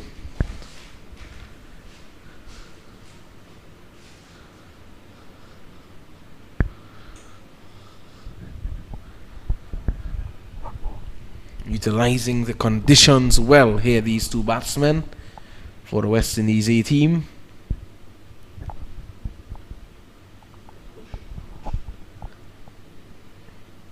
Turned away. So there's 1, looking for 2. Brilliant running here between Atenes and Chanderpaul. Yes, good running indeed. Most importantly, Atenes run the first one very quickly, so that give him the chance to come back for the second. So it's not just about hitting, but also aggressive running. And this is something that we see lacking in West Indies cricket. Partnership goes past 100, Greg. It's 103 at the moment. 103 off 183 balls. And good single here. Looking for 2 again, because it was the last ball of the over, so maybe they were looking for 2 just to get Chanderpaul back on strike for the next over. But the over comes to an end. 240 for 4. Atenes on 68 and Chanderpaul is on 99. Yes, Atenes is making very good progress. We are focusing a lot on Tishnara Chanderpaul because he is into the 90s. But Atenes has really been scoring at a brisk pace after he has gone past his 50. He's already 67 runs. Mohammad Mithun seemed to have made his way into the attack. The captain of the Bangladesh A team. He's bowled 4 overs in this innings already. He's conceding 8 runs. Prior to taking the new ball, he had bowled those 4 overs.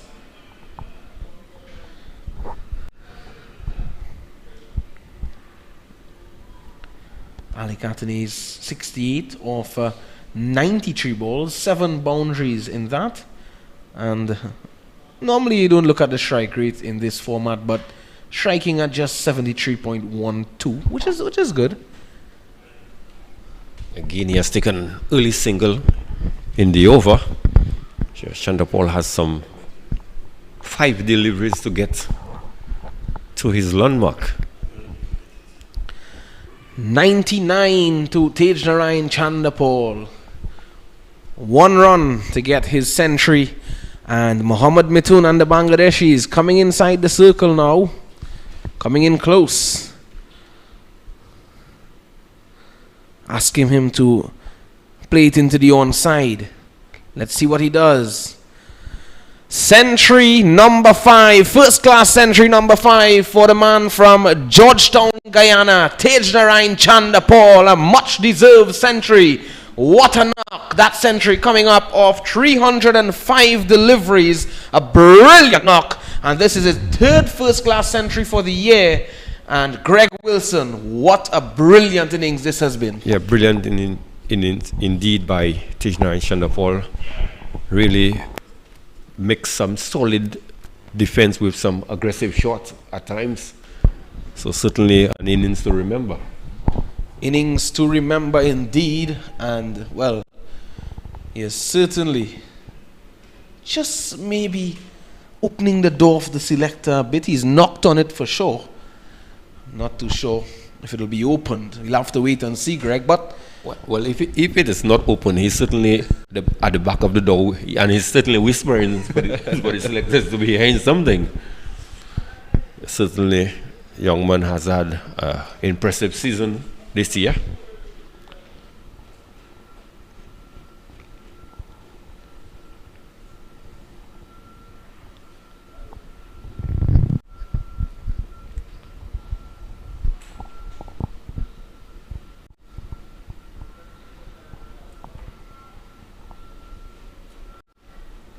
He just looked up the ante a bit now, or he may just continue in the fashion that he knows best.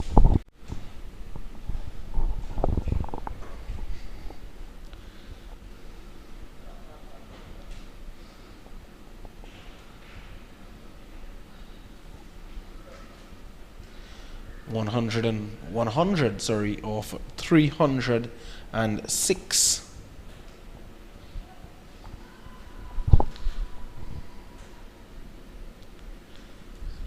Deliveries.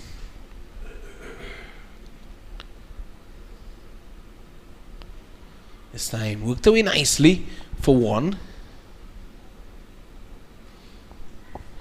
Atenese is on 70. Could very well see another century here this afternoon. Greg? Yes, just 30 runs away. And at the rate that he's batting, it is very much possible that he could get to 100 as well. Yeah, and there's that century celebration for the 26-year-old Tejnarain Chandapal. And he was given a hug by Alec Atenese. And what a lovely gesture by Atenese. And how fitting, Greg, there's a kiss off the pitch by Shivnarain Chandapal back in December of 2013 in that third test against New Zealand in Hamilton. Yes, that was one of his signature trademark, that once he got to 100, he would certainly kiss the pitch. Well, at least that's something we didn't see from Tejnarain Chandapal. I mean, all the things that he has displayed similar to what his dad does, he didn't do that. At least not yet. Maybe he's waiting for the international scene to do that. Just maybe.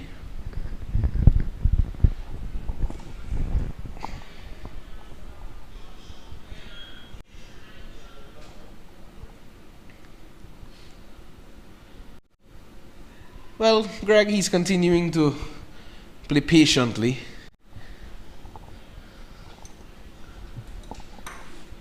And Atenese, I'm interested to see how he goes now.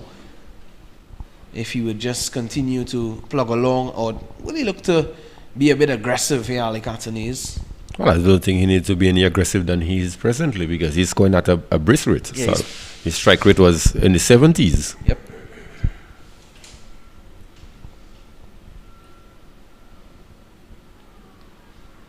Just taking the inside edge there. Looking to play that one a bit too square. Playing for a bit more turn from Hassan.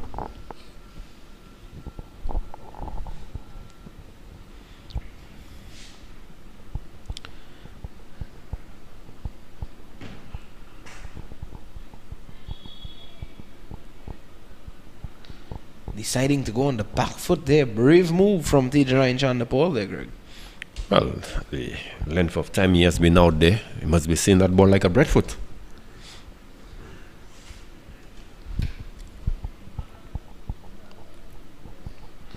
sweeping expertly, but there's a fielder down a deep backward square leg, so he'll have to get one. Just approaching 250 here, the West Indies. 245 for the loss of 4 as the over comes to an end. And drinks, it seems, are going to come out as well. Yes, it looks as though drinks has been called as the umpire.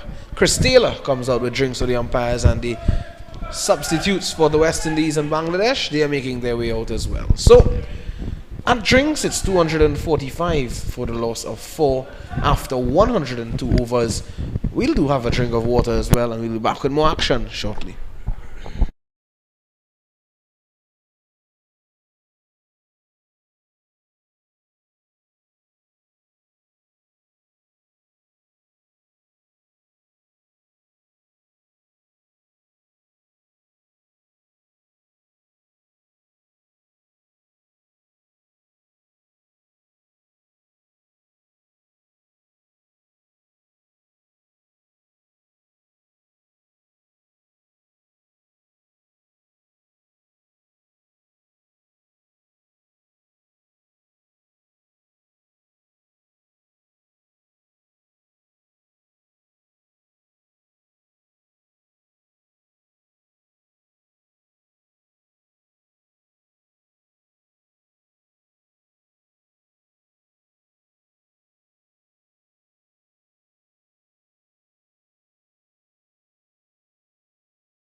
Well, we are back. Good afternoon once more from the picturesque and beautiful Daren Sammy Cricket Ground.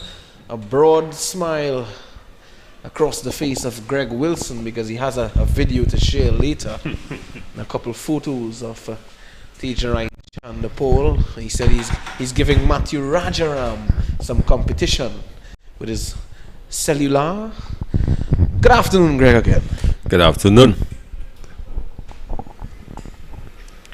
Mithun continuing. 14 overs left in the day, inclusive of this one. And Mohammad Mithun hasn't looked bad for a part-timer, the skipper.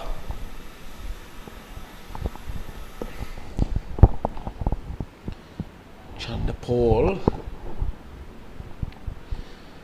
just facing 2-dot deliveries there after the drinks break. Greg, the progress of this game, where do you see it now? You know, in your eyes, where do you think it is going? Well, certainly it's headed for a team draw, but I would love to see Tijnarine Chanderpaul turn over the strike as very early now to Alex Athanaze to see if it's possible that he too could get to 100, just 30 runs away. Very much so. I think I have to agree with you on that one. And twin hundreds, how fitting that would be for the West Indies, eh? Yes, certainly. That would make good reading for the morning papers and the various talk shows come Monday morning. Sure to be plastered upon the front page of the Crick Scope.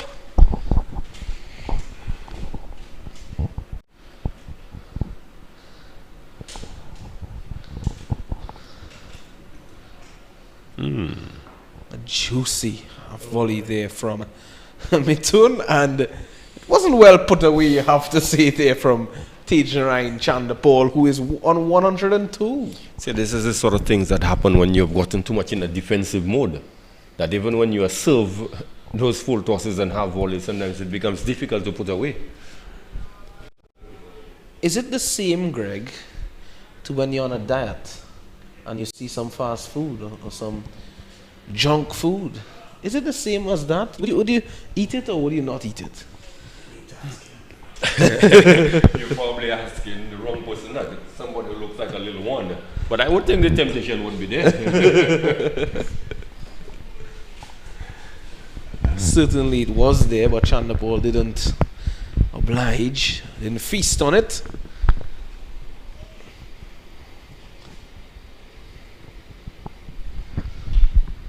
Naeem Hassan from the Kaimaji end.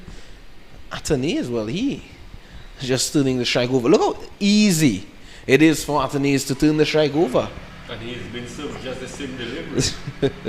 But it's just the frame of mind. That Athanaze is a free-flowing batter, whereas Chanderpaul is more prodding and pushing here.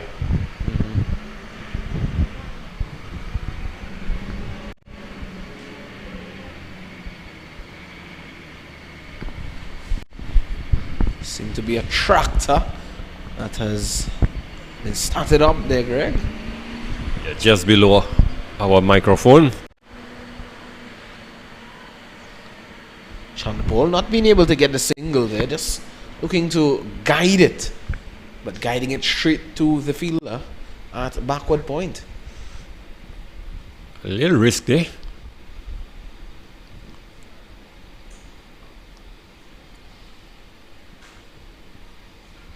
Hasn't shown that much intent to rotate.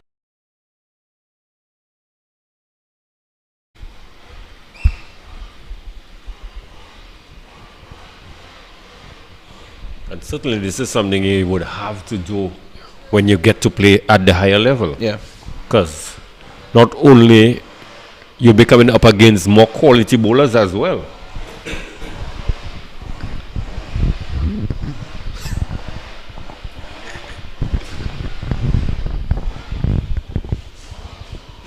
Again, so 4-dot deliveries on the trot here, and Athanaze is at the other end.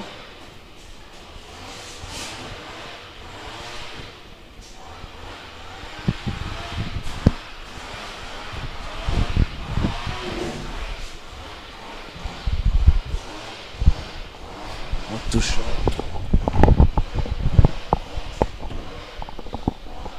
Groundsman seems to be testing out a new cutting machine. Sounds like a weed whacker.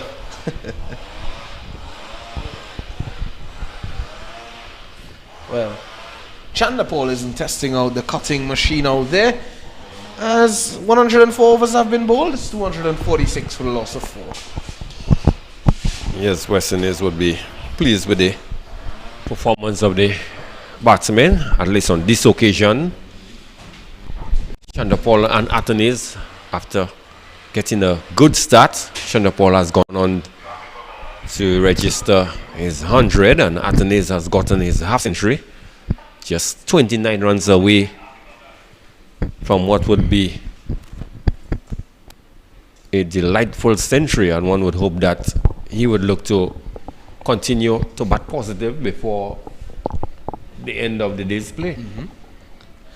So Athanaze now, with him realizing that Chanderpaul hasn't, shown the ability to really rotate the strike that much and as consistently as him would do, as he works it down to long on for 1. We'll have to wait and see how the over pans out. Just watch the ploy. Everybody's coming back into Athanaze. The field is open just to allow him to get an easy single. And then everybody is moving into position to basically crowd up the ball. So he needs to at least take the chance and go over the top. You've been out there for so long. You need to be playing positive cricket. If not, he's going to deny Athanaze a chance of getting close to 100. Let's see if he does. Using his feet and through the gap nicely. Whipping it off the legs. And looking for 2, and they will get it. Look like Tishnara only wanted 1 run, but it seems to be so obvious that the 2 is on, so eventually they went for the 2nd run.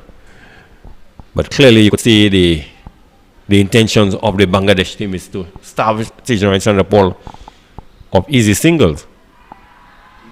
Loud appeal, and that could very well be tailing down the leg side. Mithun looks to be unhappy, but I don't think he should. Yes, clearly this one was heading down the leg side. Good call there by the umpire.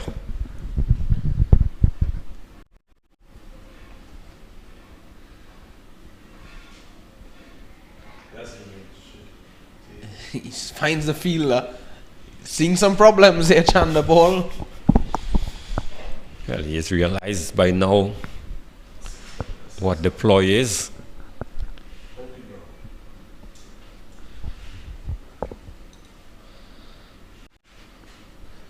$249 for 4 and swept away, but again he finds the fielder. And last ball in the over. Realize what is happening. They're pretty much opening the field to give Chanderpaul an easy single. I hope that he'll just defend this one and allow Athanaze to be on strike for the next over.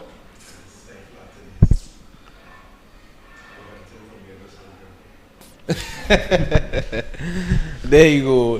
Mithun serving up a juicy full toss, and Chanderpaul just playing it back to him, not taking the bait there, Greg. Not at all. But right now, what this is going to do to Athanaze is going to force him now to be overly aggressive, because he would realize just a single per over will not cut it for him to get 100. So you perhaps now have to look to clear the boundaries, because the field is well spread out. Yeah, 28 runs away from his century.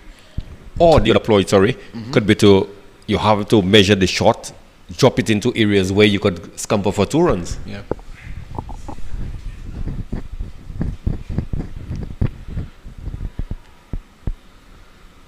And there are it's a spread feel here for Athanaze, because it's so easy for him to get runs, and there are just about 6 fielders on the boundary, Greg. Well, they're pretty much just giving him the liberty of having a single at will if he wants to.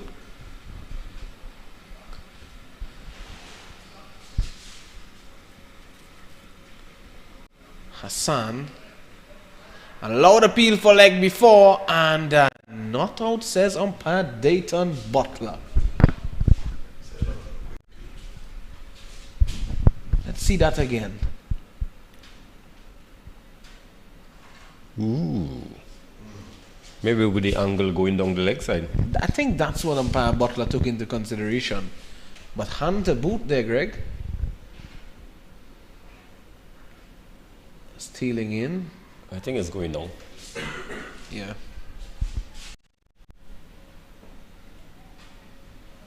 Atenese happily just defends it.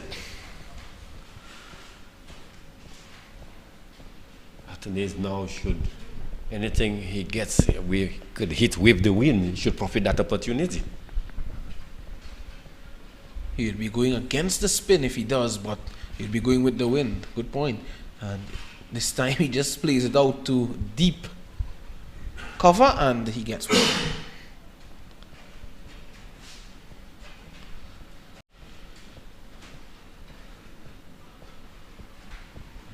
Atenese from that end would be eyeing up the Johnson Charles stand.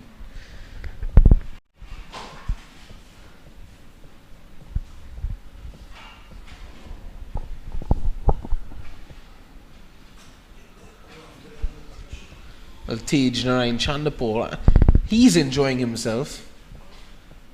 But that's his way of enjoying himself, Greg. Very much so. And with the ploy the Bangladesh are using, they're certainly going to deny Atenese the possibility of getting a 100, because it means that at that rate you could only get 1 run per over, and according to the scoreboard, just 12 overs remaining. So Atenese, to me, needs to take the bull by the horn and decide, if I want 100, I'm going to get it. There's some pressure on him here to get to that century.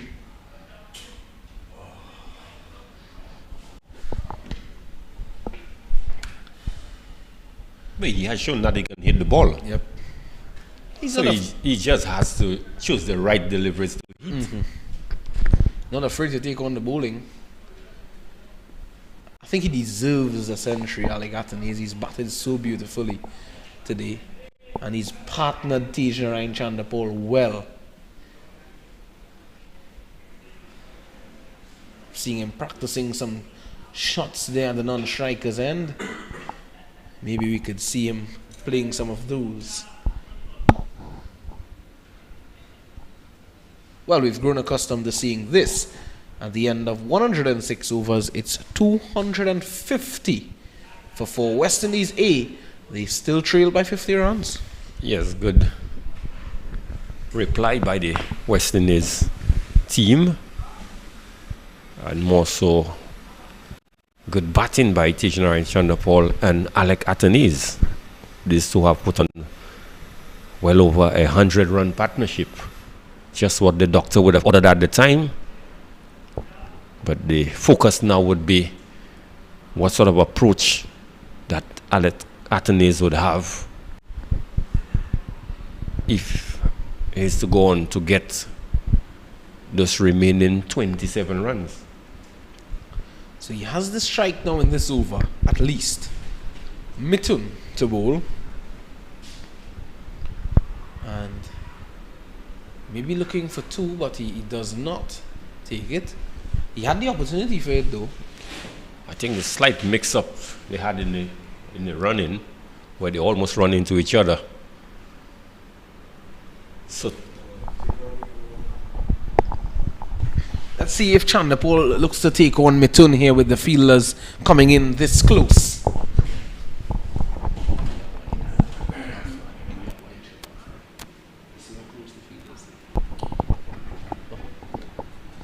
Mithun having a word with the umpire. Not too sure what's that about.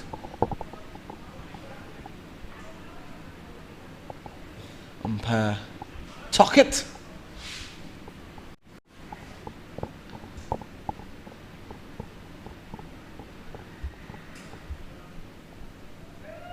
So Joy comes in. Naeem Hassan is there as well. Even Shadman Islam. And I am not too sure what's happening here.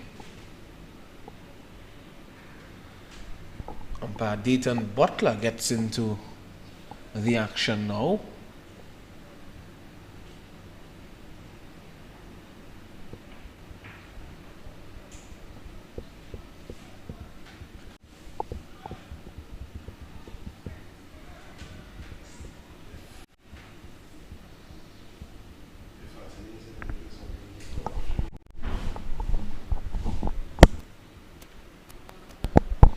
11 overs inclusive of this one remaining in the day.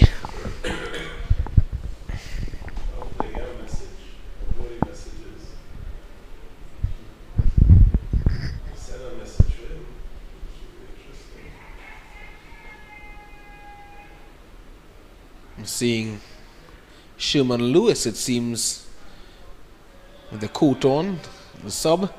He's come on and he's brought out some water for Chanderpaul and Atenese. And he's also had a word with Atenese, so message sent out there, Greg? Most certainly. We just have to wait to see what the approach would be of the batsmen. Well, I'm asking you to play coach Andrew Coley, and what would be the message that would have been sent out there? Batters to be positive. More so, Teacher and Chanderpaul.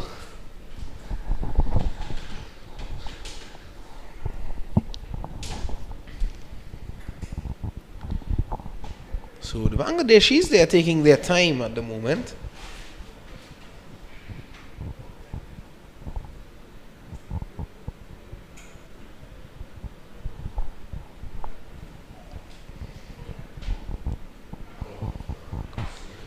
And there comes the good old block. I'm sure Mithun would be having a word with Chanderpaul there.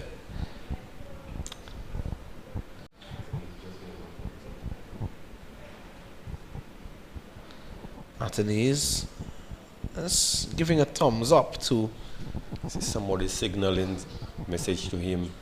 lovely shot there from Tejarai Chanderpaul. Where did that come from, Greg Wilson?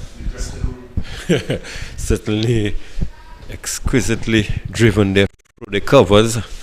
A bit of aggression shown there by Chanderpaul, using his speed to get to the pitch of the ball and really driving this one sweetly, something that we have been asking for in the commentary booth. And he's showing the positive intent. So certainly a message may have come from the dressing room, but it's good to see that with just this one shot immediately the fielders have dropped out a bit. Now Chanderpaul having a word with someone.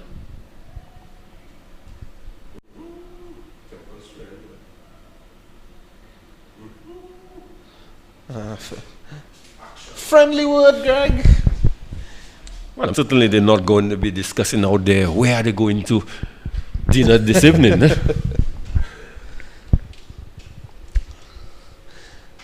Getting one up there on Mithun.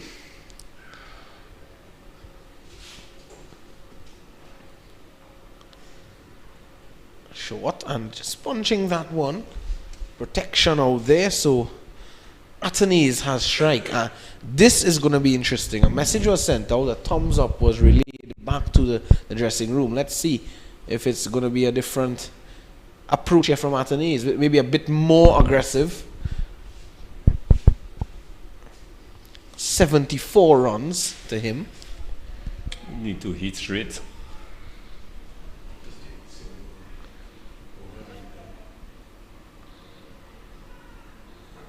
Down the leg side. Good ball. And that finishes the over. And at the end of it, it's 256 for 4. It's almost as if this game is getting into an anticlimax now. What was shaping to be a really interesting finish. But certainly a lot is happening out there. We're seeing the physio is coming in now. And Chanderpaul is also signaling to the dressing room. Certainly he wants something as well.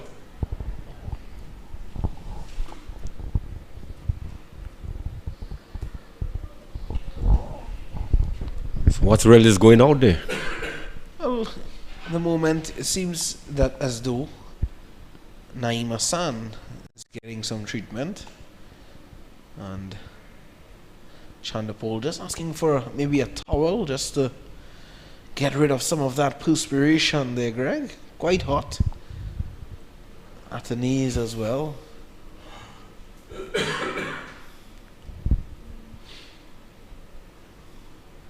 You're looking at the scoreboard. Both at the knees and the sub that has just come out. And wondering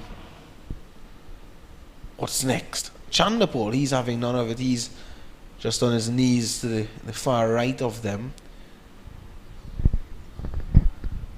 Physio has come out from the West Indies team as well to offer some assistance to Tijarain Chandapol. That left hand has been giving him some problems.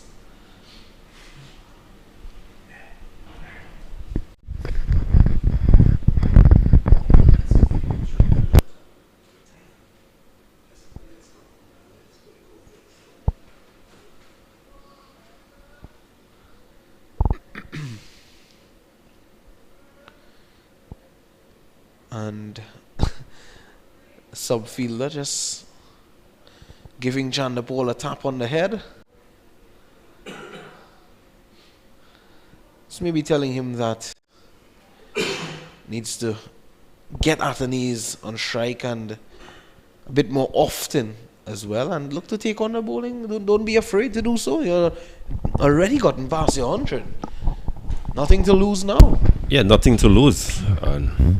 Or the other option, if he's injured out there, perhaps could retire the inning and remain not out. Makes sense. Give Karaya or Justin Graves somebody a chance to get a knock. Because not too many overs remaining in the day's play.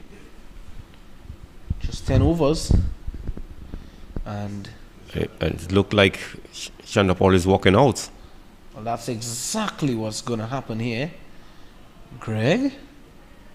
I looked at my crystal ball. I told you about you and this wire that you have running out there. Already spoke to you about that. You still have the wire there, Greg.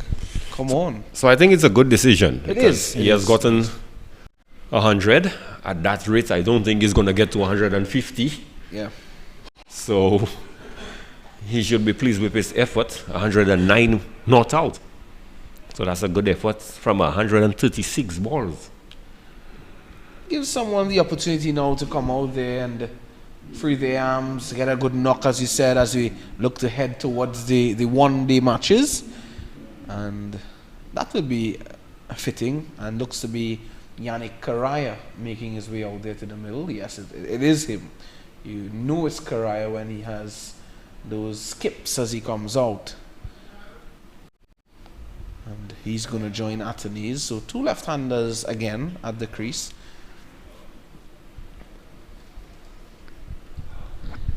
Karaya would have been seeing what has been happening. And let's see if he does the same, Greg, or if it's a different approach. Well, I would assume he would come out with a different approach.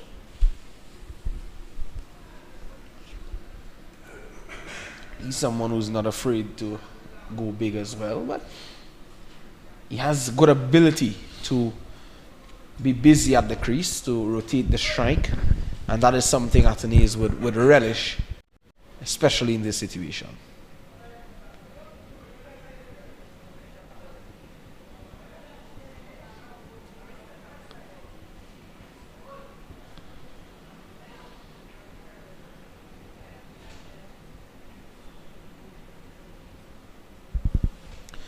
So it's Karaya to face up to Hassan.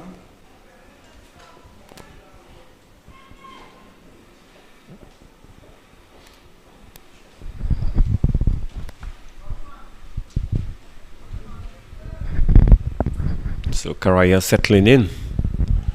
It's about to face his second delivery from Naeem. This one, he comes forward, plays it back to the bowler. So Naeem continuing to keep things tight.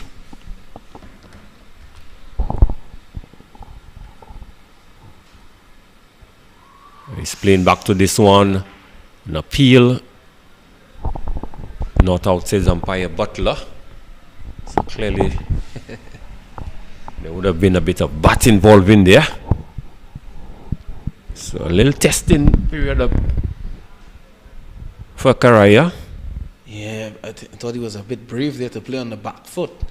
That was a delivery that was pushed through as well by Naeem. Again, brave from Yannick Karaya.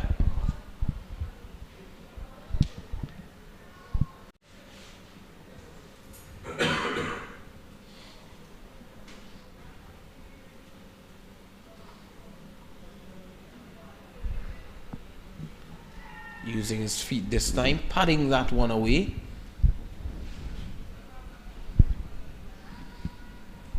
So with one ball remaining, the field is spreading out. So clearly the Bangladesh team does not want Alex Athanaze to get to 100. They're giving Karaya the opportunity of getting an easy single.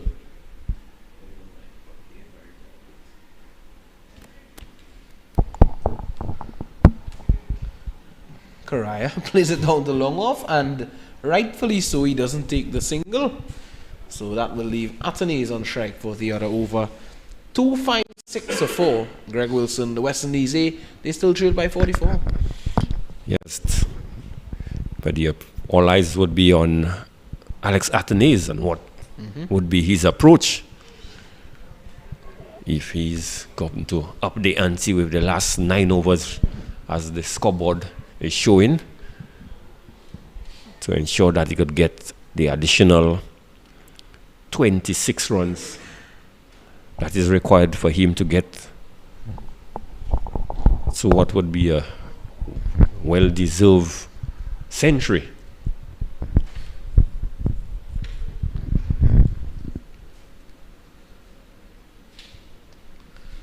So Mithun is continuing, and he has now all of the fielders out on the boundary. Well, have a look at this. Well. Something you hardly see in cricket.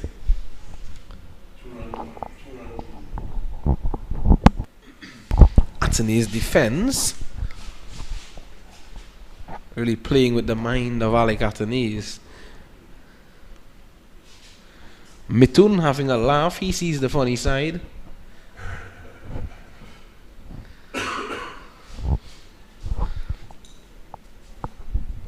Making it difficult for Athanaze. Ooh, that one almost sneaking through. And he takes one. And Mithun is in his air.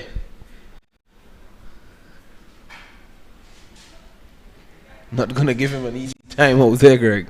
That's all.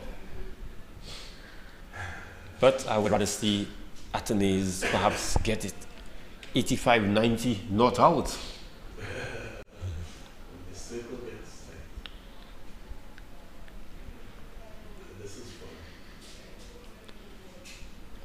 But it is a good experience out there for young Athanaze.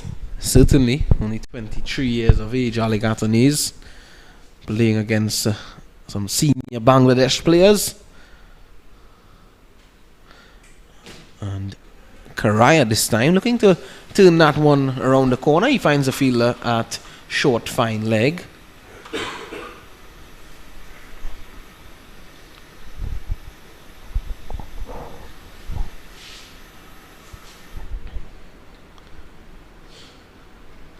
West Indies and Bangladesh flag moving nicely in the breeze. Stiff breeze blowing across the ground, and Karaya defends.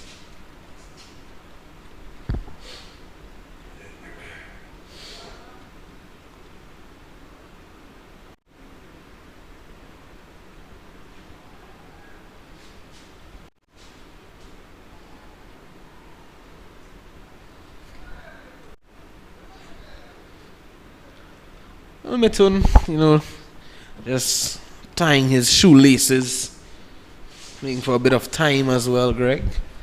Just playing with the minds of the West Indies batters a bit. He's just loosing the lace on the left boot now. I think Mithun wants to ensure that he bowls only the 9 overs that is required for the end of the day's play.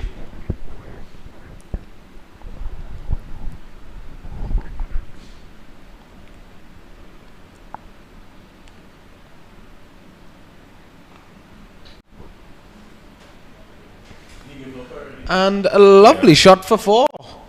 Yeah, it's just allowing the ball to go through to the boundary to ensure that Karaya remains on strike.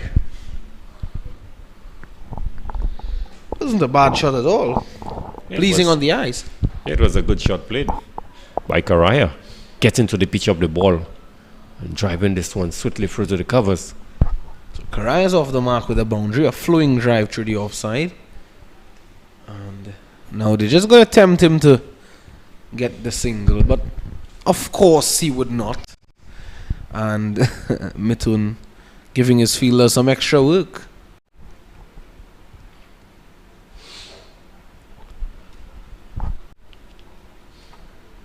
Solid as a rock, Yannick Karaya, as the 109th over has been bowled in this innings. It's a 2-6-1 for 4.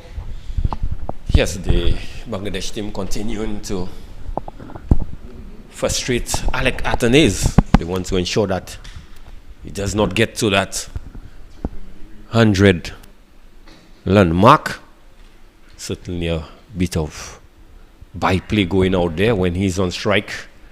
We see 9 players out, at least 3/4 way on the boundary. With only the bowler and the keeper. Greg, what's that on the monitor? Is that some dark clouds? Looks to be some dark clouds in the east. Certainly.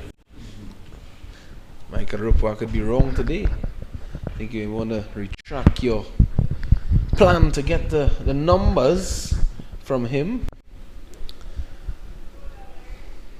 But no real threat at the moment. It's all cricket and all Athanaze who's leading the way at the moment for the West Indies, eh?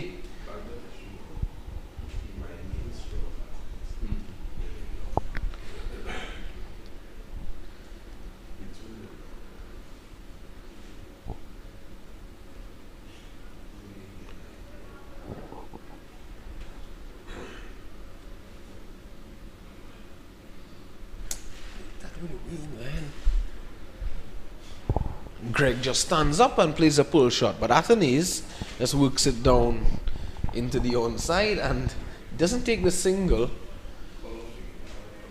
Thought the Johnson Charlestown would have been calling for a shot there.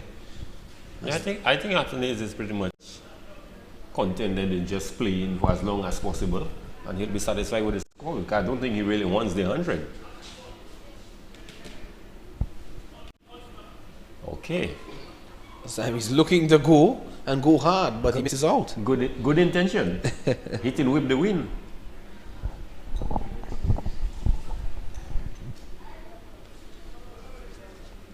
And I think they perhaps should look to target the straight boundary as well, because the long on, long off, they are pretty much wide. Not much turn on offer, so I think that's a good plan. Yeah, he needs to perhaps target the side screen. Good to see the senior man Karaya coming up and having a word with Athanaze, offering him some advice.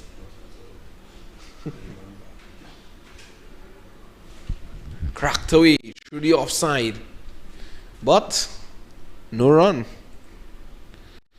I think this is a good ploy by Athanaze, because by the time 5 balls would be bowled, they would close. They feel that's a perfect opportunity to go over the top. If he can do that for the next 5 overs, he's going to get his close to the run. Yes, definitely. So he now has to reverse the psychology on them.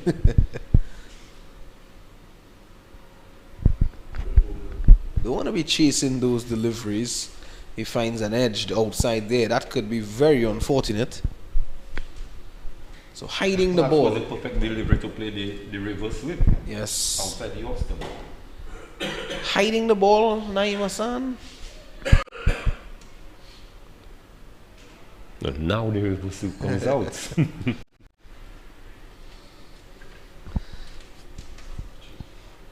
So good smart batting, I think, by Athanaze. Now the field will be closed to a certain extent. Yeah, so he perhaps should take a single now. I think that is what he will be doing, but they didn't bring in the field this time around. Interestingly, and he will get it easily. He has been doing it so easily, and why wouldn't he not do it again? So, at the end of 110 overs, 7 more overs remaining in the day. It's 262 for the loss of 4. Athens is on 76 and Karai is on 4. So certainly quite a bit of mind game going out in the middle. One would say a game within a game. So Athens just has to play it smart. For at least 4 or 5 deliveries, he needs to look for the big shots. And by the 5th or 6th ball, get a single. It's a good plan, and just 24 runs, Greg. Again, to get his century. I think he can get it. The manner in which he was batting throughout his innings, but he's slowed down here a bit. A few fans has turned up. That's just one part of the stand. A few fans have come in to look on at the game, and they would have seen a special innings from Tijarain Chandapal. Mithun continues to play with the minds of these West Indies players. He's talking to Karaya now, and Karaya seems to have nothing with it. All in good spirits, of course. Punching this one hard. Finds long off. Was struck sweetly. No joy. He found joy, but he didn't find joy in the shot.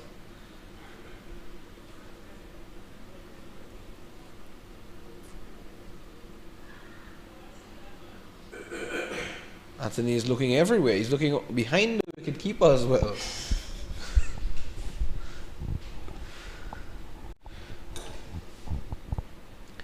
Oh my, and there he plays it behind the keeper, down the fine leg, and he has to take one. Certainly missed out on an opportunity there. Did not get enough back to this one. So it's the turn of Karaya to perhaps get him on strike as quickly as possible.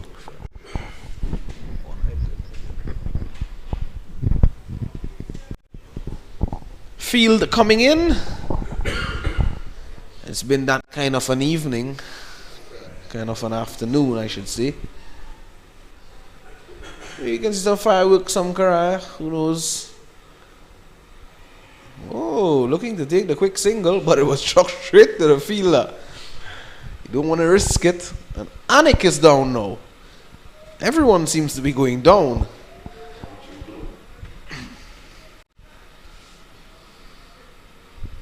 Very sharp return there to the keeper, Anik. And he's wringing the hands, so apparently the ball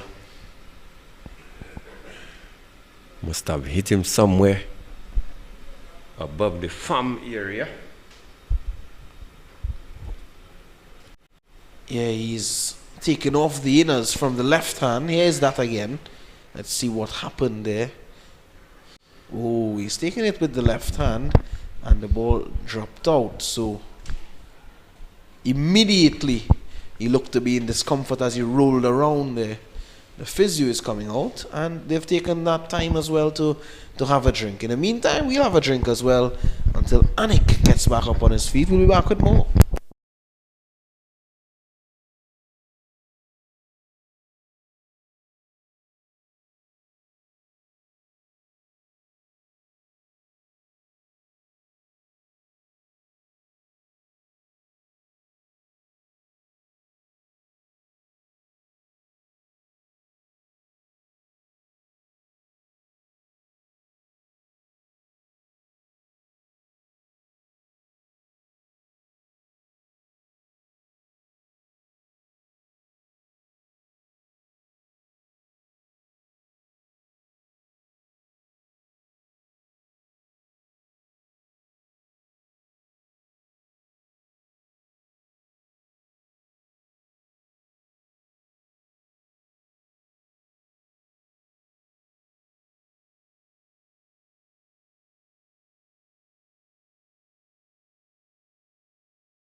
We're back. Anik is back in the action, and Karaya is back in the action as well. Just defends it back to Mithun.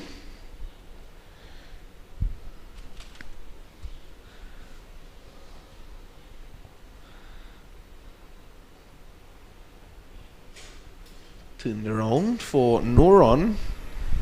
Of course, and we can all predict what's going to happen in this ball. The fielders, they are going to move around.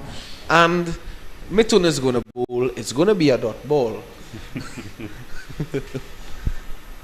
Greg, I think you need to pay for that piece of analysis I just did there, because that's something that doesn't come easy.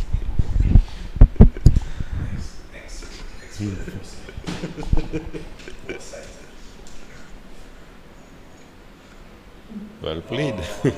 And I told you, Greg. I told you. That's the end of the over. 111 overs. 263 for 4. So really the byplay continues. It's a case of what we would say, some cat and mouse game going out there. The Bangladesh team does not want Alex Athanaze to get through that additional 23 runs. Certainly making life a bit difficult for him in the sense that we have 9 fielders out on the boundary. How often do you see that? Not very often. 9 fielders on the boundary. Naeem Hassan is going to be bowling. Athanaze, it's about time that he gets off.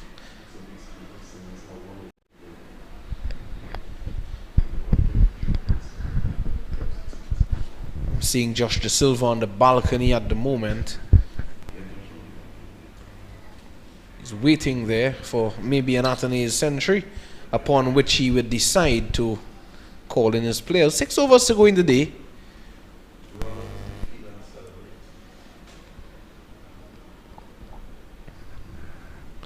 Slashed away, and there's a single. Athanaze does not want 100. So early in the over to take the single that is on offer to put Karaya, who's not going to get a single. He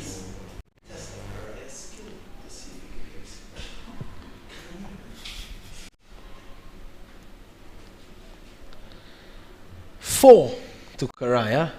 There's a leg slip and a full slip. All the fielders in. Pulled away, and that will run away for 4. Lovely shot, and that takes Karaya to 8. The score now 268 for 4.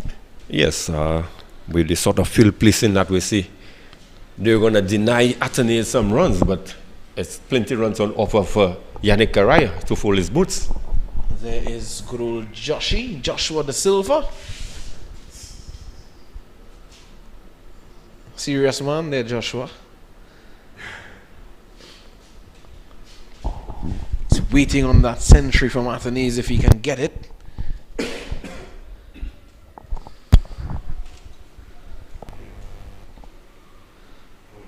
On the back foot. Good delivery from Hassan.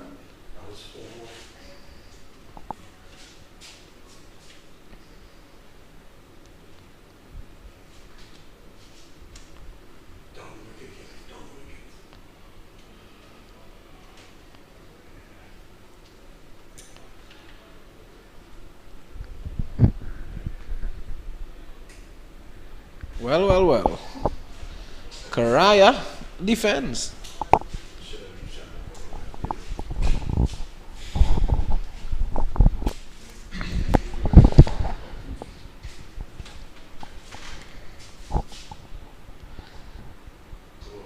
Again, solid as a rock, you know. And what is going to happen for the next delivery? Well, I'll let you make the prediction. I want to give you a chance. Since you did it so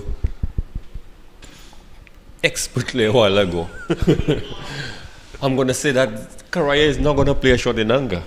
He's just going to come forward and smother whatever spin that's on offer. Let's see if you're correct. I told you so. Full marks there, Greg. A+ on the test. Very much so, but As we did indicate a little early on, it's really an anticlimax. I mean, we just trying to have a little bit of fun because there's not too much you can commentate on because there's not much action happening, and it is so predictable what is going to happen. These guys would be enjoying the action, though. Some of the groundsmen, they'd be enjoying the action because, of course, no rain for them to be out there in the middle consistently as they were over the last couple of days. Today would have been the best day for them. A very enjoyable day. They've been playing the dominoes just at the back, and they've been enjoying themselves.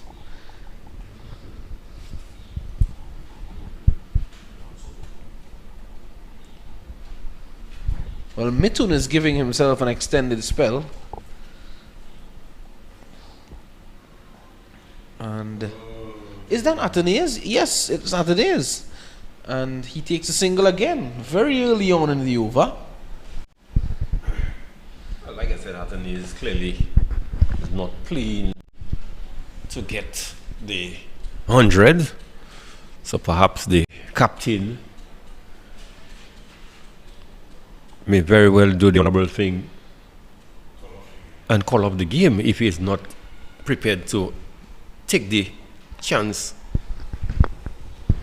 to get to 100 with some 22 runs remaining, with some 5 overs remaining on the board. With so much T20 cricket that players nowadays are playing, he probably should switch into T20 mode.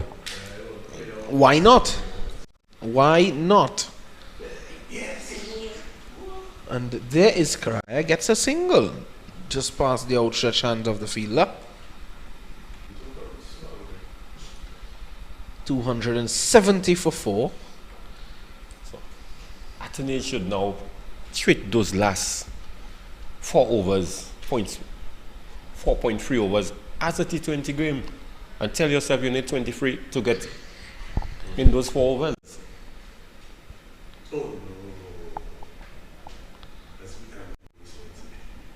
So 80 now to Atenes, 20 runs away.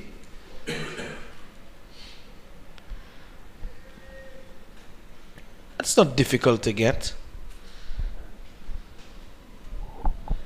because all eyes would be on Alec Atenes at the moment.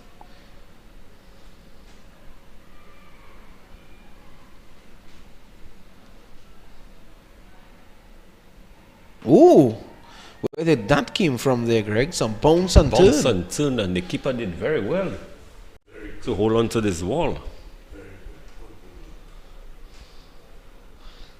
My oh my. If Xhaka was ever injured, well, he's not again. Did well. Final delivery coming up.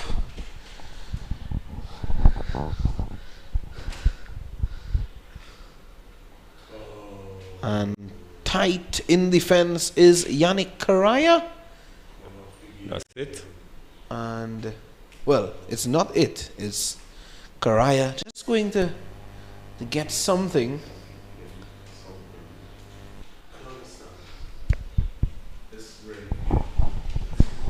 At the end of the over, 113 overs bowled. It's 271 for 4. And umpire Dayton Butler and umpire Carl Tuckett just having a word. Oh, so Karaya is asking for a change of gloves.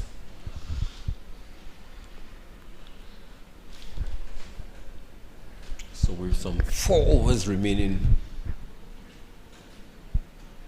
4 to get an additional 20 runs that would be required from Alex Atenes to get to 100. Basically simple maths, 5 and over.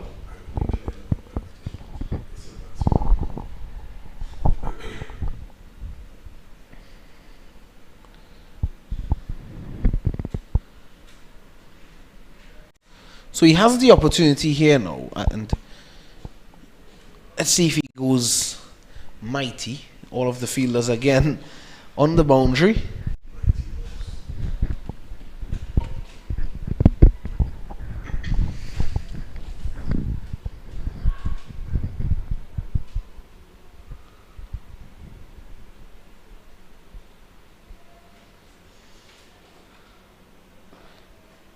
Well, he drives it down to long off. Takes him on to 81.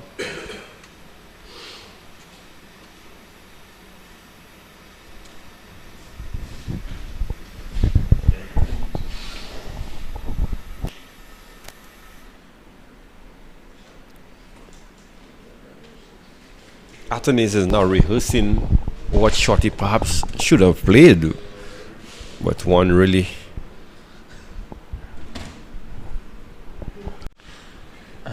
do not understand the approach of the West Indies team at this point in time. Is it just to bat out the remaining overs? Well, it could very well be that, because we're not seeing the intent from Athens to go for the 100. At the moment, Karaya posing with a block.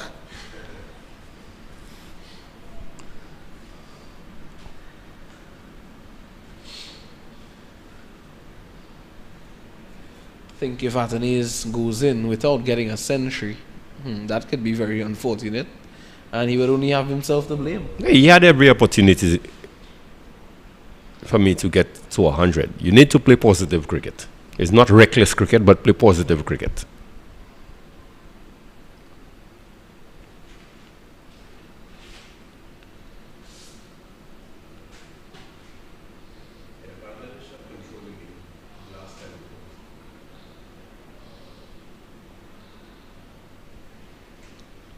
One more delivery in this over before Athens, of course, would be on strike for the next. 3 overs remaining in the day after this one. It's 5 p.m. on the dot.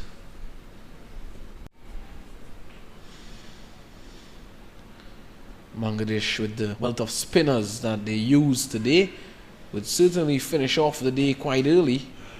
Get through the overs quickly. At the end of the over, 272 for 4, sorry. It's Karaya on 9, Athens on 81. Yes, it's just a little confusing to say the least, the sort of approach that we're seeing from the West Indies team. They are basically just going through the motion, one would say. One would thought that Alex Athens, with just 19 runs required to get to a century. So you're looking at basically 18 deliveries left in the day's play to get 19 runs. I think most batters would fancy themselves to get that runs if they were in a T20 game. I think Athens, I don't think he is concerned about wanting to play to remain not out at the end of the day's play.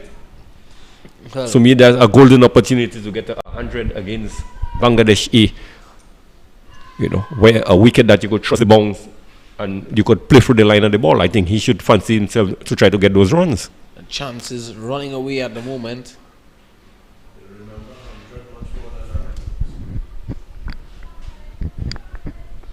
Going down the leg side this time, Mithun. So he's looking to target the pads of Athens. There's a wide fine leg fielder. There's a deep backward square leg, a deep mid wicket, and a long on the onside. Loud appeal this time for leg before, and umpire Tuckett tucks his finger in front of him and says not out. Shot there, ball hitting Athens outside the off stump. Looking to work this one, playing across the line of the ball. Sitting, you see him eyeing the onside.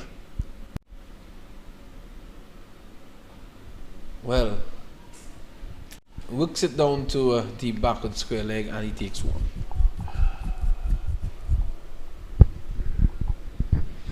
Ball that is clearly heading into the pads. One would thought that at least Athens would look to hit the ball into the gap, but he's just pretty much contented just getting back to ball and get to the other end. So clearly the young man.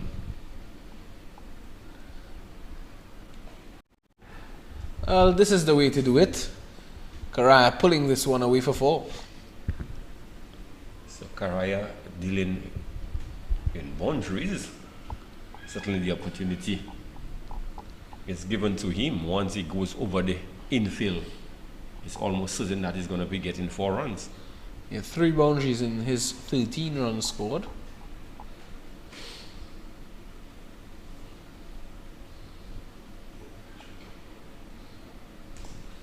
Athanaze on the floor at the moment. He may be wondering and thinking about how he's going to get to that century. And looking for a single, he doesn't take it. Because he's asking the umpire how much ball's remaining.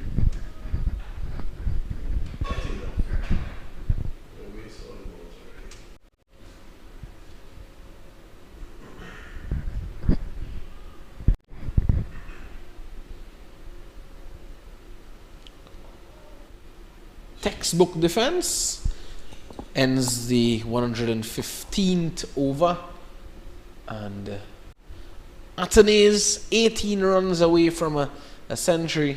Karaya on 13, 277 for 4. Well, one could say basically free scoring shots.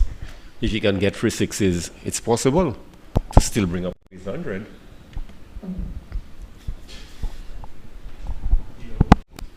But the sort of approach we have seen from Athanaze, like the English would say, he's just playing for a Reading. Just going to be quite contented in getting not out by his name, one would think, because we're not seeing him making the effort to get through to those 3 figures.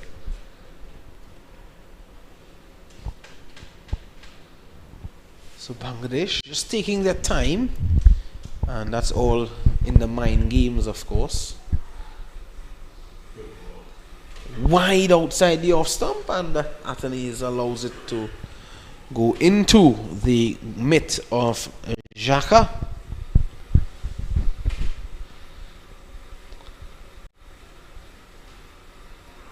Oh, Lord appeal, and he's gone.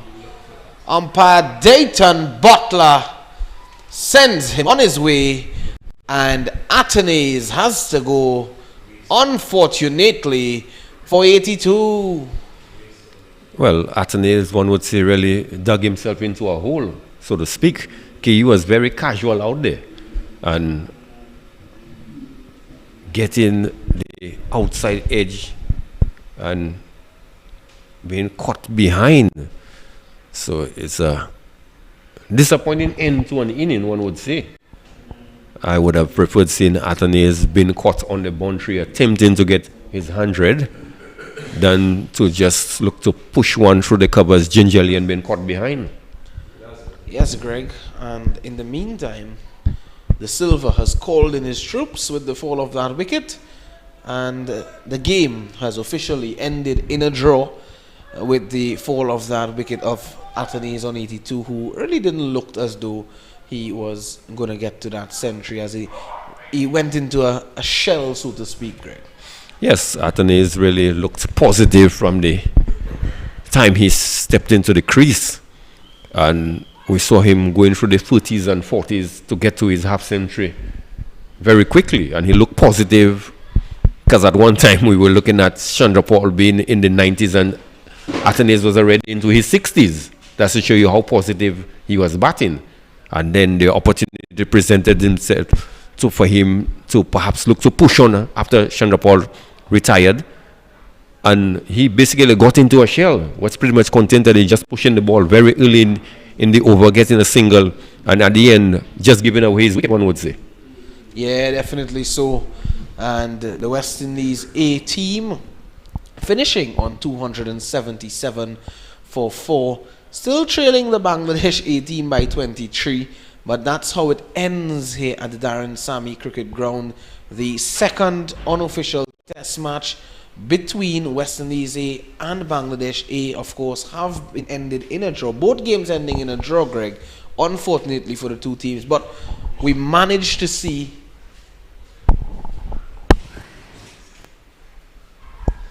so 277 for 5 now, because of course Alec Athanaze was dismissed as corrected there. And yes, Greg, we saw some good cricketers on show.